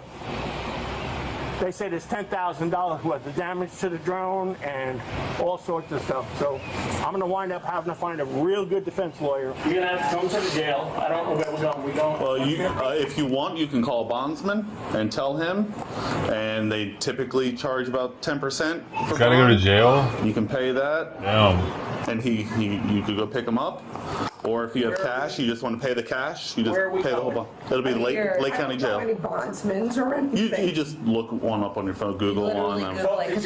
See about a good lawyer. He doesn't know one offhand. You can handle all that tomorrow. There's no rush for all that. Oh, I don't know where I'm going to be. Can you go grab? I'm going to be up there yet. No, I'm saying you grab some slippers. You can bond out in a couple hours. He's got to get shoes on too. Yeah, if you want to grab some shoes. How about this? You want a coffee in the front? Whatever you need to do about protocol. What a pain in the ass. You've been fine. There's no issues. We're not, Yeah, Just let me know if it's too tight, all right? Yeah. I can't breathe. I can't breathe. I can't breathe. What am I supposed to do? All right, just gotta make sure all your pockets are empty. The suspect was charged with a slew of felonies, including shooting or throwing a deadly missile into dwellings, vessels, or vehicles, criminal mischief, discharging a firearm in public. Do you think these charges were fair, or was it just an honest mistake? That's some fucking bullshit is what it is. I got some weird ass drone with a cable coming out of it that's in front of my house doing weird shit. You know what I mean? What the hell, man? Hey, dude, Walmart needs to like have PSAs to the community, letting them know that they got these things doing that. I would think it was kind of weird too. If it does it not have Walmart branding on the side of it or anything? It looks like a fucking Chinese spy drone or something. One of them big ones. What the fuck? And he's an old retired fire chief or fire captain or something. What the fuck, man? Wow.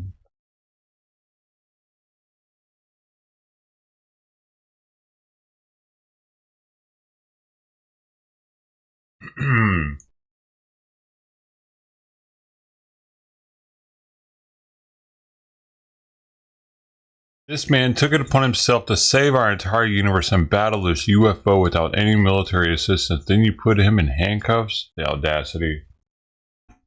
He actually hit it with a pistol at that range? That's impressive.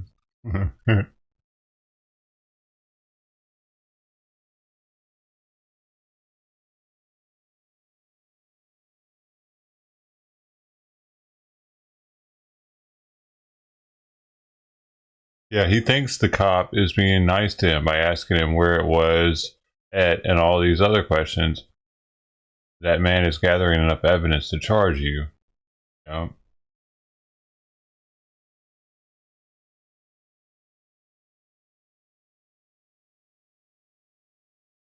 Man.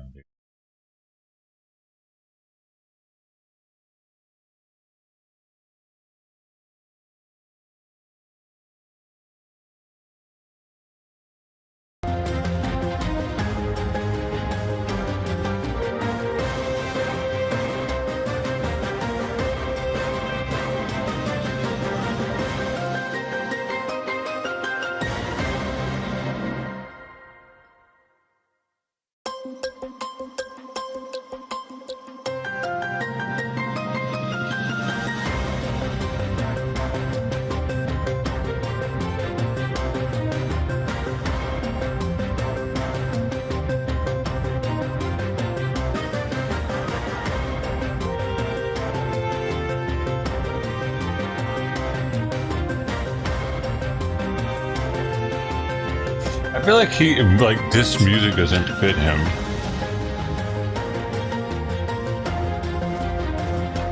He just got a $20 super chat. It says "Get it, Steve," with devil horns. What? I mean, what does that even mean? Get it? Get what? He's coming with zero news right now.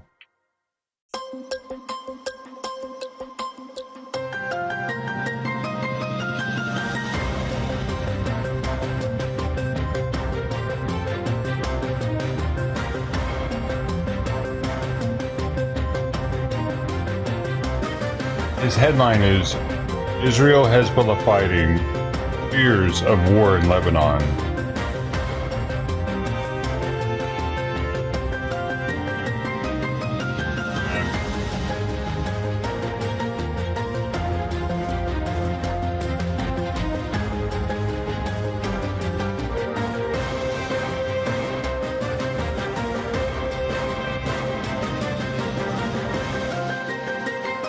He can't do that more than twice, can he?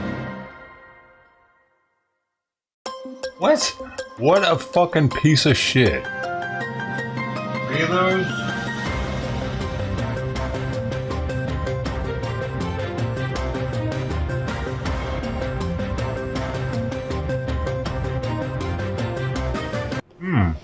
Good afternoon, everybody. It is Steve Lichter with Agenda Free TV. We are here live to bring you an update on the hostilities between Israel and Hezbollah, with fears growing of an all-out war. As if he has to do anything before the stream starts. A number of intense Israeli airstrikes today on he doesn't have any bots, dude. Hezbollah targets in Lebanon, and a number of Hezbollah attacks on northern Israel. So we want to bring you the latest updates here. Right here is a view of the Israel-Lebanon border. We'll be keeping an eye on that.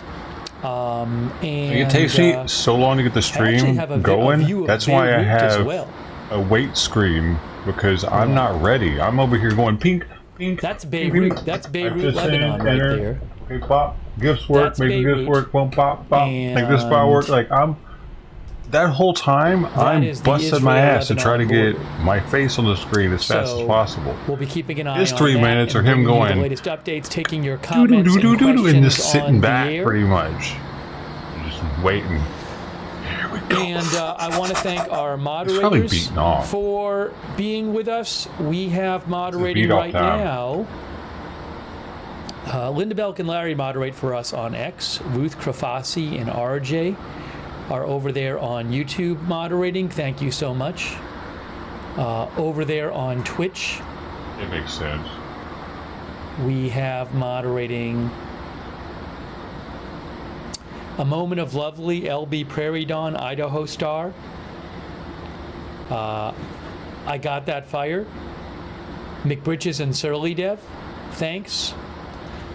Hold on one second. Like he could have went over the GOP meetings that happened today or something. Also on Facebook. Thanks to our mods over on Facebook too.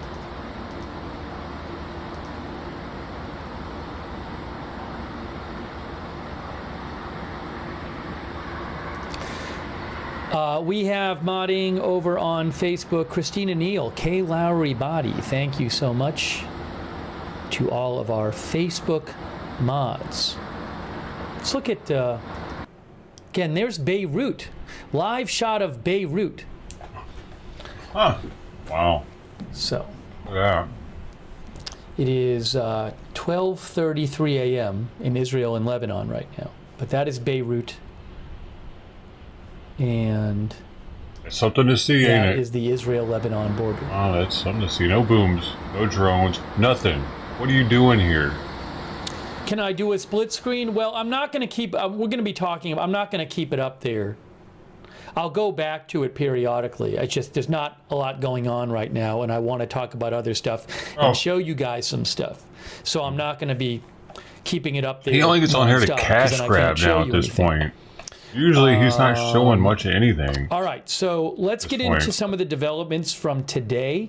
And also, there's a bunch of new developments and new reporting about the pager attacks from 2 days ago and the walkie-talkie attacks yesterday, where Hezbollah pagers and walkie-talkies he's already gotten more than 55, believed to be attacks 60, by Israel. $70. And, he's already gotten $70 just in super chats and members. Have been injured in those Hezbollah pager and walkie-talkie explosions. He's talking about news from yesterday. Definitely want to get you updated on that.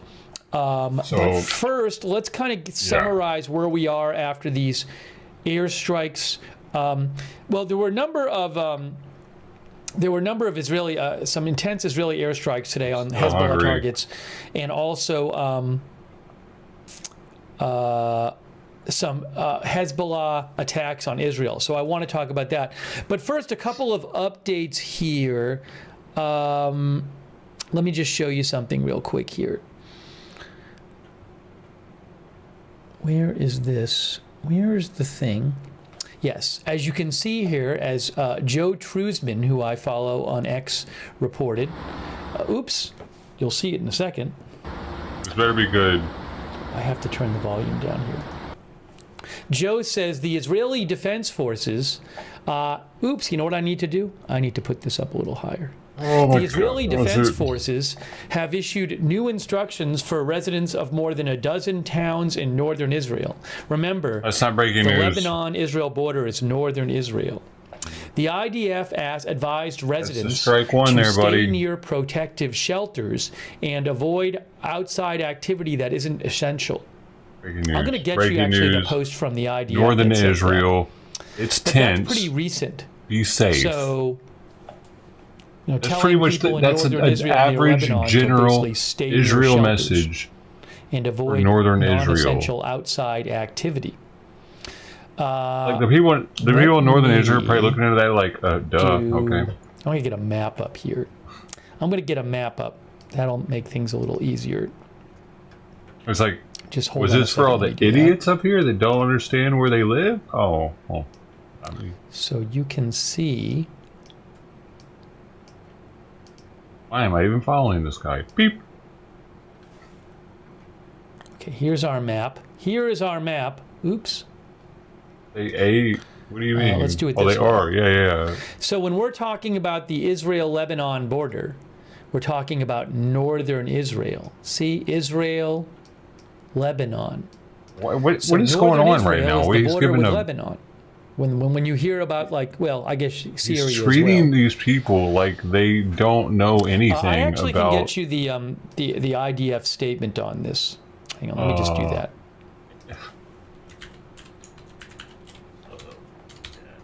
Well, like, you've been covering this shit for 3 days in a row. Here's what the IDF themselves said.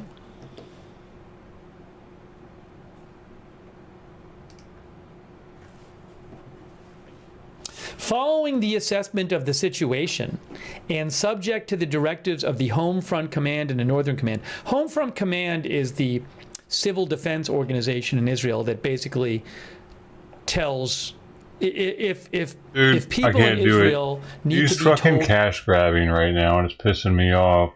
Fucking thumbs down, bitch. Idiot. Like, he doesn't actually have any news at all. He's just trying to make money off of covering nothing. And it's working. Fuck, his people are a little retarded. Like, why pay him when he's not providing? It's like I'm pissed off. I'm a Royce Miller member now. This fucker's not providing any content. It pisses me off a little bit. Why doesn't they're like, here's more money here? Like, he's not funny. He's like, he's not friendly. He is he's a very fake thinker when he thanks people. Like, he's just like, oh, thanks. He doesn't know any of these people at all in the least bit about their personal lives. None of them. But they just keep giving him money. Yeah, I got a Royce membership, man. Just in case. We got to see if he puts any videos out that we didn't know about. And so far, he hasn't. And I'm upset about it. I needed to be able to know. Like, otherwise, I wouldn't have known if he was putting out. I was used to eating breakfast with him, even. And now since he stopped putting out new ones, I kind of stopped because he's upsetting me. Yeah, man. I even got the premium too, just for all the content I've used from him in the past. And Mark actually gave a donation for the Royce membership. So I asked if anybody wanted to put in on it, because like we would all get to see it, not just one person. If we all get it, only one person gets to see it. If I get it, then I get to show it to, like, any kind of videos he puts out early. I can show it to everybody. But he hasn't done it, man. Hell. Supposedly there will be one tomorrow, but it's going to be shit. Chocolate Hershey's chocolate on, like, the syrup on a hot dog.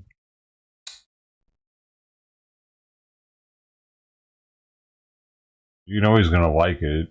He likes everything sweet, dude. There's no way he doesn't like it. They think that it's going to be like, you're going to think it's gross, this chocolate hot dog. I make him eat it.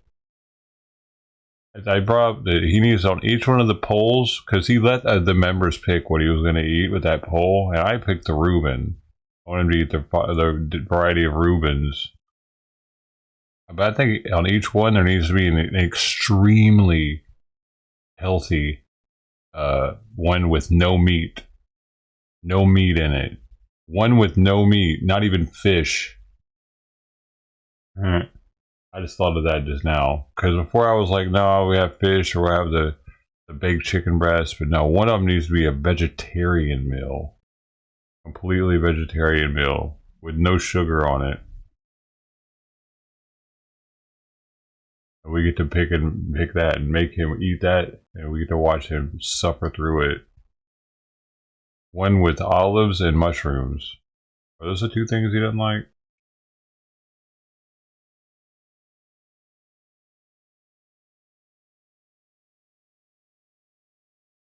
Whatever happened to Trump? Well, he never got out of Springfield. This visit presents logistical challenges that require careful planning.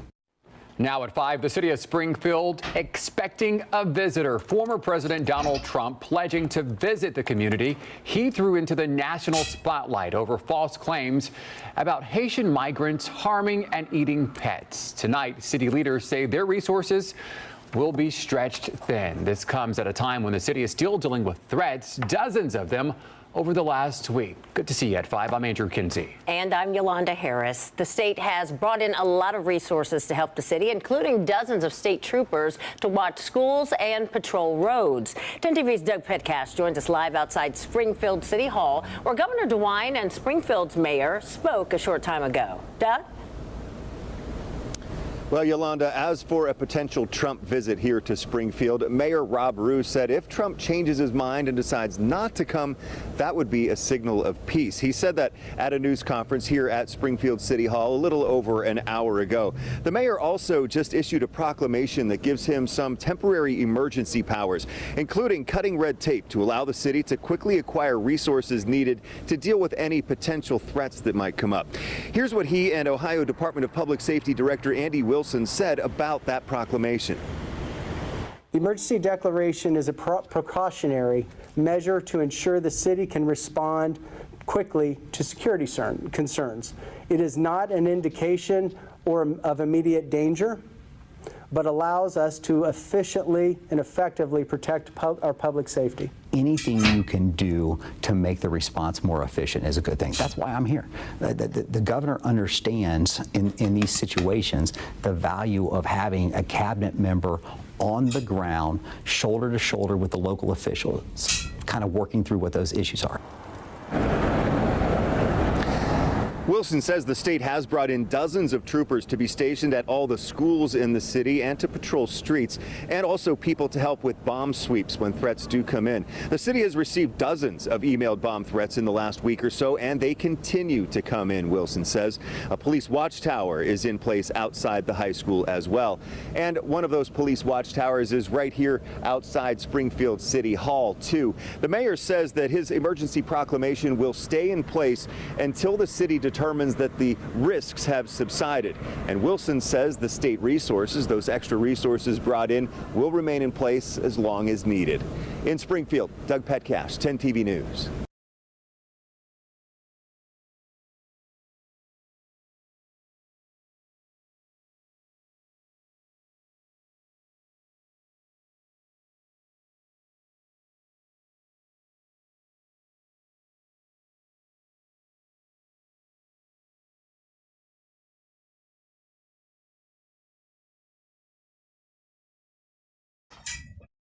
Oh, that's sweet. We're cleaning each other down there.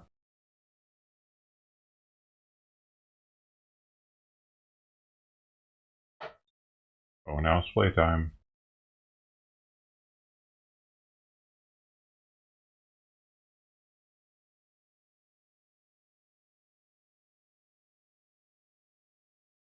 Oh, I love my job. I love my job.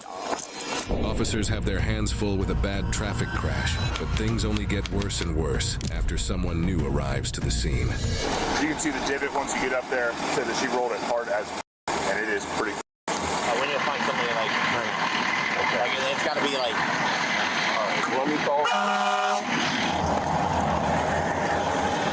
Hey, what do you got going on? Hey. Hi. What you got going on? I'm just trying to get home. You're just trying to get home? Okay, can you pull your... Please don't. No, okay, can you just pull your... seriously. No, hey, we're good. Can you just pull your car over here for me? Okay, just pull it right here in front of this, in front of this. And stop right there. Okay, can you shut it off for me?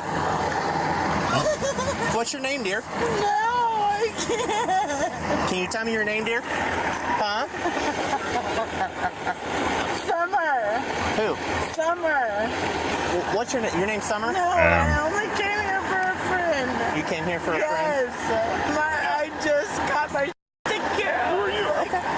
Can you hand me your key right here? No, I could not. Okay, well, tell me what's going on. I could not do this again. I just got done dealing with my LBI. Like, I could not do this again. Well, I don't know what you're talking about. Why are you saying that you just got done dealing with an OVI? I'm not talking about an OVI or anything. No, but I just can't deal with another one. You can't deal with another one? No. Okay. The only reason why are you saying that? In Baltimore right now is because I need money because my house just got broken into and got all my stolen from me. Okay. So my driver's license, I just got it back on the. I don't know. I just got my LBI last November. Right. I just paid for all of it. Okay. My house got broken into, so please. Okay. I'll open them for you here and here. I just can't do this again. Hey, we're good. Can you hop out for me? Yes. Okay. No, seriously, please. I cannot do an LBI again. Okay. You're fine. Just hop out for me. I don't want to drive home. I don't want to. How much have you had to drink? A few drinks. How much is a few? Enough. Okay, can you come over here for me? Please, please. I gotta get you out of the roadway. Look how far your car is in the roadway. Look. Okay, I'm looking. What are we looking? I don't want to do this. I don't want to. Let's walk over here to the front. Please do not make me come back to town. Look, we're gonna walk right over here to the fire ambulance. Look. No, we're gonna walk to the fire truck. No. Look, we can't be in the middle of the road. I don't want to come back to jail. we're just getting out. We're getting out in the middle of the road, okay? We're just gonna get out in the middle of the road, okay? We're gonna walk right over here with the firefighter and the EMT. Look, see? We're gonna go right over here. See, look how fast the cars are going. See? I've been here before. On the side of this road? Yes! Oh, well, we gotta at least get out in the middle of the road. I don't want to do this again. Please, please, please, please, please. Do you want me to call my mom? Like, listen to me. No, I can't listen to you because I'm gonna get up. I'm gonna get my ass beat. For what? From them? What the do you mean? I did this once before.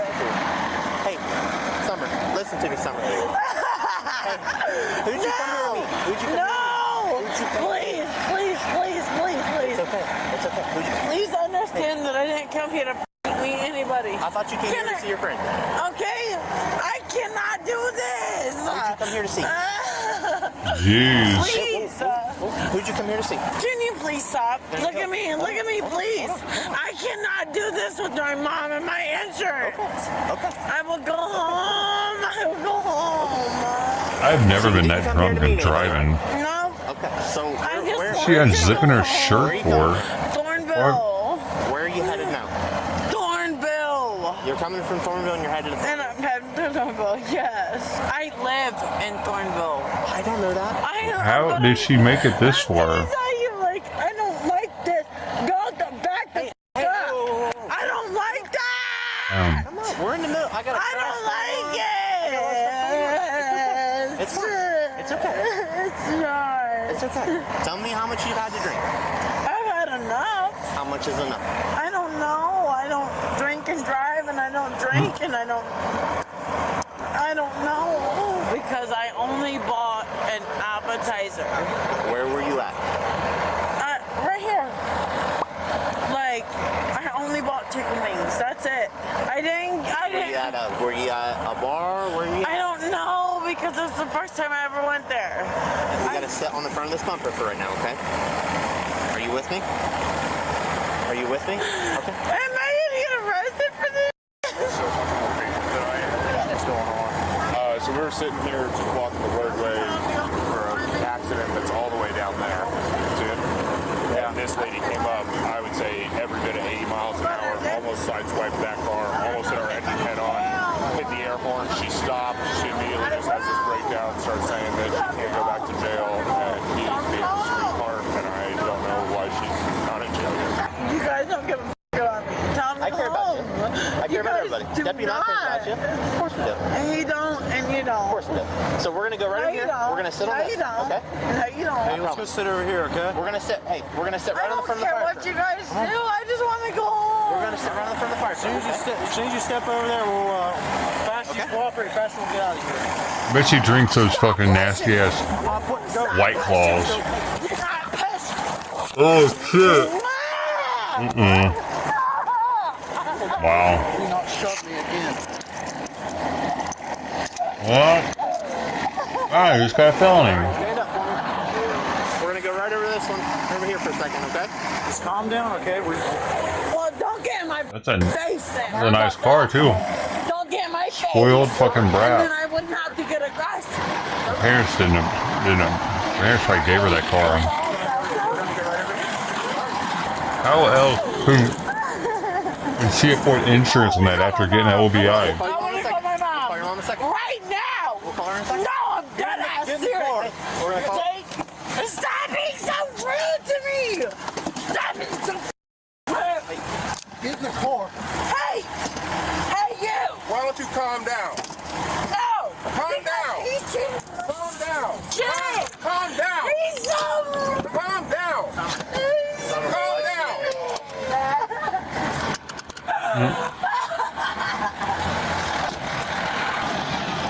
This is deserving of the popcorn. What do you think we got, Bobby?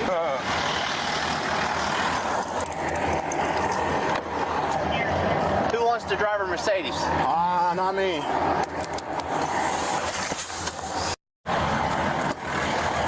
Doing all right? Nope, I'm sure the not.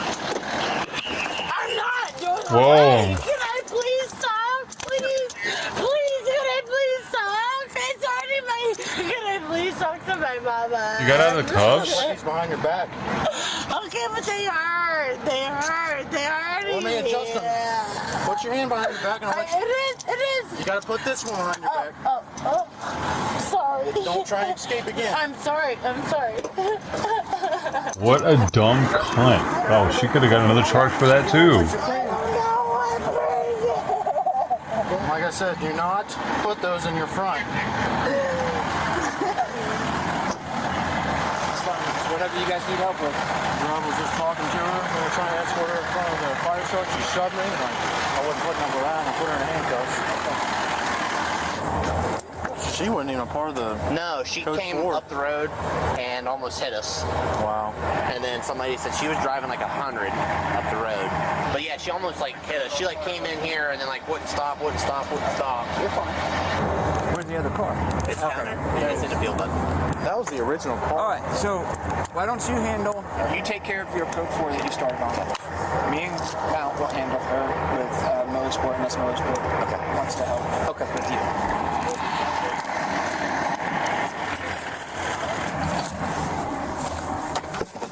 Quit with the handcuffs. I'm not. Put your freaking. Put your Oh my hands behind your god, back. dude. And quit getting out of my cuffs. Put your hands behind your back and. Why are you such a dick? Put your hands behind. How does she do that? Please, could I ask you one That question? fucking skills, man. Please. Get in the car. Man, she really thinks that she's just they're gonna let her go now. Why is that a piece of Oh. Hey! Wow. Bro, I feel sorry for whoever ends up marrying her. Holy shit. Some immigrant's gonna get that probably. Get in the car and sit down and shop. Okay, you stupid. If you kick me again, we're gonna have a problem. Summer, what are you doing? Please stop. Summer, I need you to. Can you sit up for me? No, because you're gonna be mad. No. Yes, you are. So I'm not. Hey, what's your mom's name? Are we supposed to call her for you? You wanna call her? Call her. Didn't you And ask me? she'll tell you if you beat me, she's gonna shoot the out of you. Well, I thought you wanted me to call her for you. Go ahead and call her. But she's gonna find out one way or another. She's not gonna do field sobriety. I know. What's your mom's phone number? I don't give a Don't know. No, I don't give a about you. Hey, guess what? Yes. What? I don't give a Okay. So shut the door and call my mom. How about that? I'm not gonna call anybody until you sit up. Ow! Ow! Ow! Ow! Ow! Ow! Ow! Listen, calm down. Ow! Ow! Ow! Yeah? You want to tell me how? We got all day. We're gonna be patient. Then we'll help the problem is that I cannot help you. Siri! Shut the up! I cannot help you when you're kicking. I cannot help you when you're kicking. Siri, come! I'm on speakerphone. Hobble strap. Summer. What the Summer. hell? She's out of control. She's slipping out. Summer. Summer. Hey, bro. Can you give us hobble straps? Yo. Yes. All right, we'll help you roll over. You gotta work with us, all right? Oh, I love my job. Until you cooperate and calm down, I'm not letting go of these ankles. Do you understand?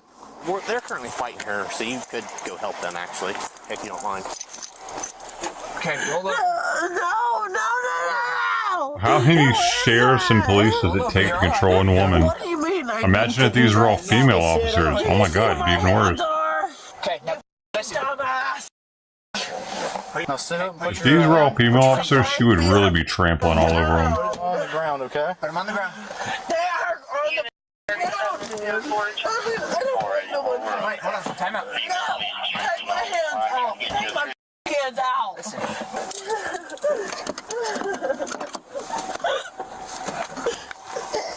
Keep an eye on her because she's slobbering a lot.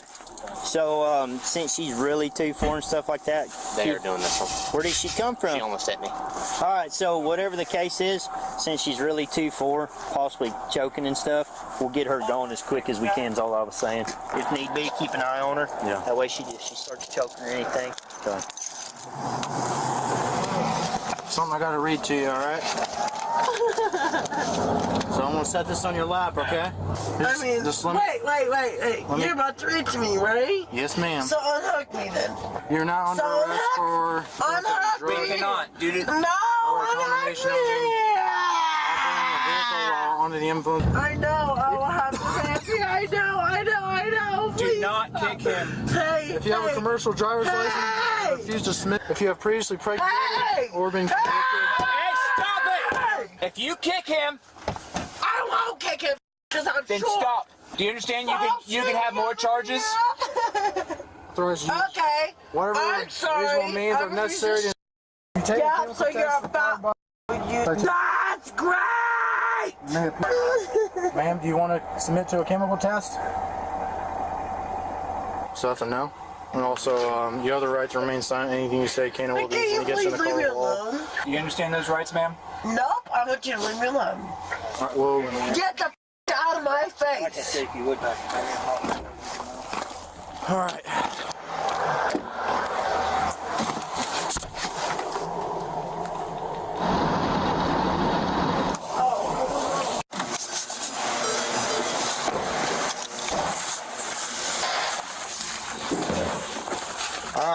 Here's what we're gonna do.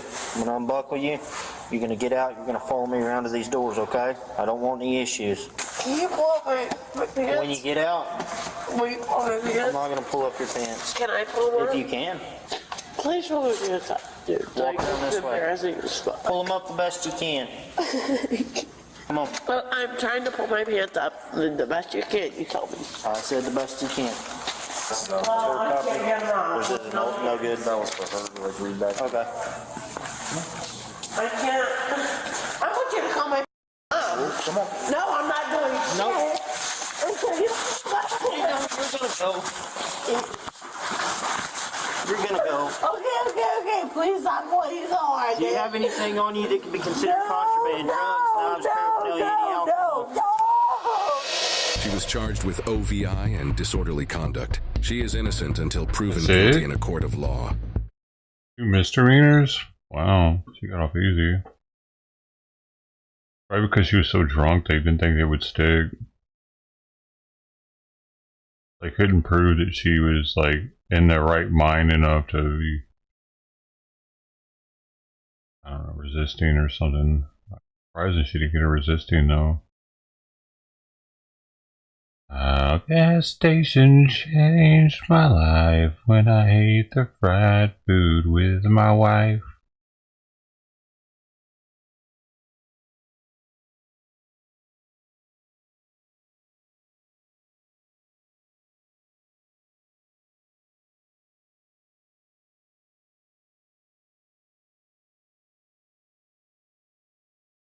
Yo, is this fucking limo about to chase? This is a really short one.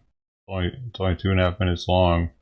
Limo driver leads officers on chase through wooded area after crashing during pursuit.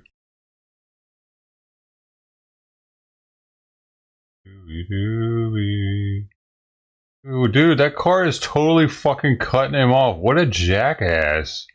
Who the fuck was that? What the fuck, man? Yo, that car. Wait, was it? Or was it? Was it or was it? Maybe it wasn't. I didn't notice that now. Well, the road, his lane ended. That's why. Yeah. His lane ended right there, actually. Emergency lane. You dummy. It looked like the pedestrian just veered him off of the road though for a second. Yo, man, get on the ground!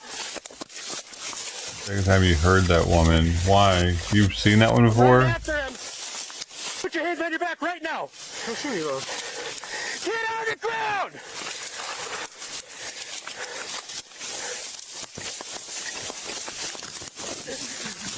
Listen here. Hey! Oh, don't bite me! I need help! Oh shit. He's fighting. Hey, 30. Watch out! Move! Dog! Put your hands behind your back! Put your hands behind your back! Put your hands behind your back! Oh, it's getting a little munchy. Oh, it's gonna get a little munchy. There's the dog. Boop. Oh my god, that hurts like hell. Good Stellan, come on, roll over. On your stomach! Get on your stomach. Stellan, good Stellan, good Stellan. Stop fighting. The less you fight, the better. Okay, glasses are gone. Sorry, my radio's gone. Let them out. Woo! Good ball. Damn. That dog was gnawing like it was some jerky on him. His arm was jerky, bro. Rawhide. Yeah, rawhide. Round them up. Get them wagons moving, boys. Trump's going to be in D.C. He's supposed to be speaking in D.C. soon. That'll be a decent one. Today. Like now. 3 o'clock is supposed to be happening right now. Cause I'm proud to be an American girl, at least anyway.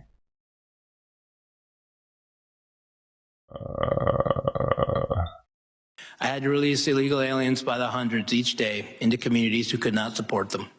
To quiet the problem, 2 flights a week were provided from San Diego to Texas. These flights simply brought aliens that would have been released in San Diego over to Texas. Each flight cost approximately $150,000. What? This was the administration's way to try and quiet the border-wide crisis. What? Once these flights were stopped and the releases continued, California saw the true economic... the whole plane load of them. They were filling up planes with migrants. They fly them from San Diego to Texas for $150,000. Wow. Impact. I read the administration's way to try and quiet the border-wide crisis. Once these flights were stopped and the releases continued, California saw the true economic impact.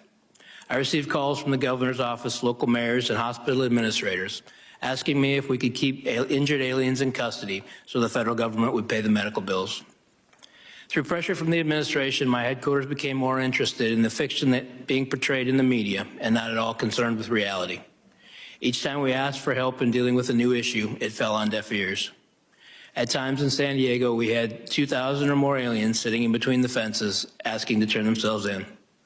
I was told to move them out of sight of the media.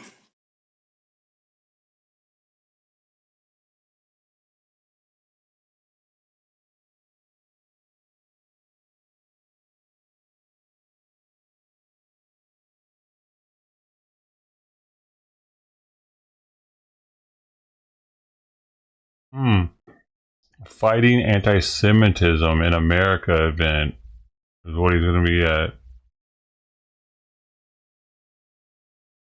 And those that you love, please enjoy. Kick back and relax and listen to them now.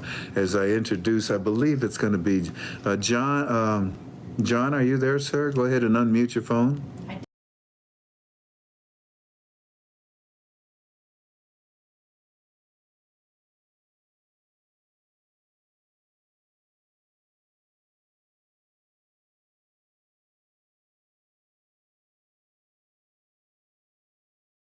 Well. I guess it's time to turn off old kitty cam and move it on over. Takes me forever to do that shit. Since there's no food out anymore.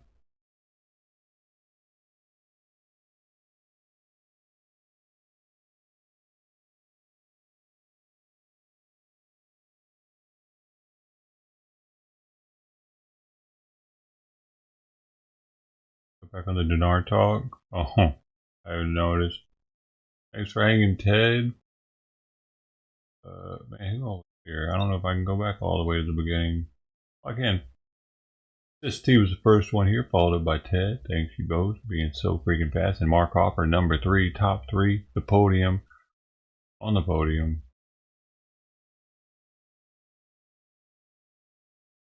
This Buzzle followed it up at number 4. Who's number 5? Who is number 5? Thank you, Ms. Bond, for hanging out. 5.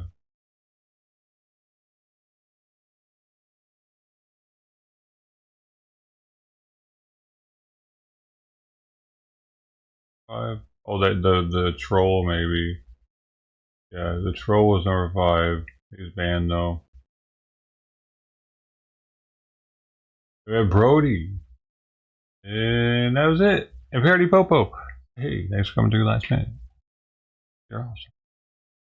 Dosho. I got a sub to the other channel, Dosho, at Dosho, DOESHOW, is the other place I'll be live at in a minute. Well, in about 30 minutes, maybe. I'll try to get it up in 30 minutes. I need to feed her too. Well, I don't really need to feed her. She has food, but hey, Golden Coin. What? I thought you. Oh, it was maybe it was because it was before the stream started. It's not showing up here on my thing. Hey, Golden Coin was here. Thanks, man. I appreciate you, Golden, as always. You're having a great night, man. Great morning. I don't know what it is now there. Probably morning time. Here's a little bit over everybody for being the last of the Mohicans.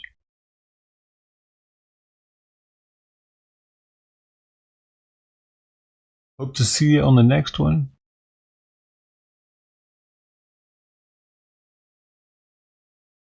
Might have Trump's speech up for his anti-Semitism thing. We'll see.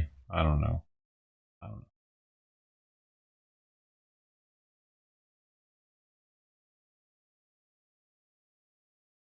12 hours. Oh, okay. So it's 3 in the morning? Dude, what are you doing? What are you doing, man? Are you tired? You don't sleep at night?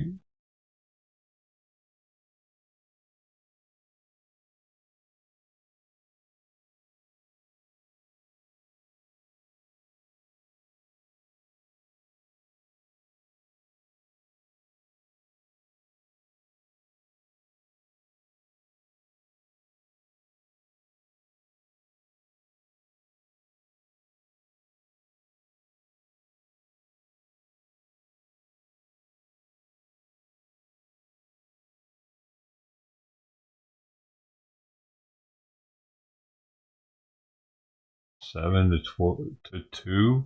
Oh. Oh, wow. You have it 2 in the morning. Wow. Interesting.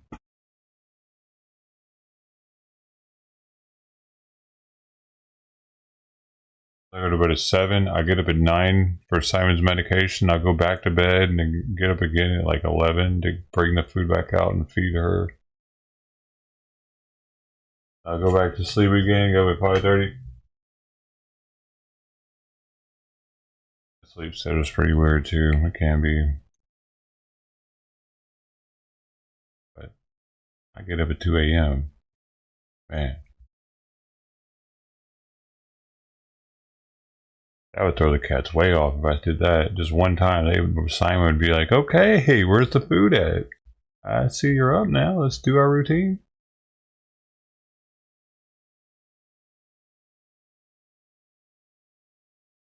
But I do sincerely hope to see you on the next one. I hope you also had a great day and continue to have a great day or night wherever you're at.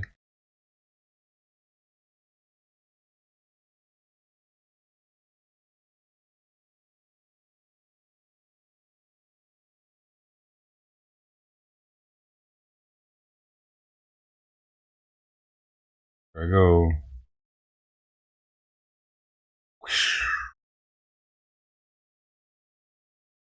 Love y'all.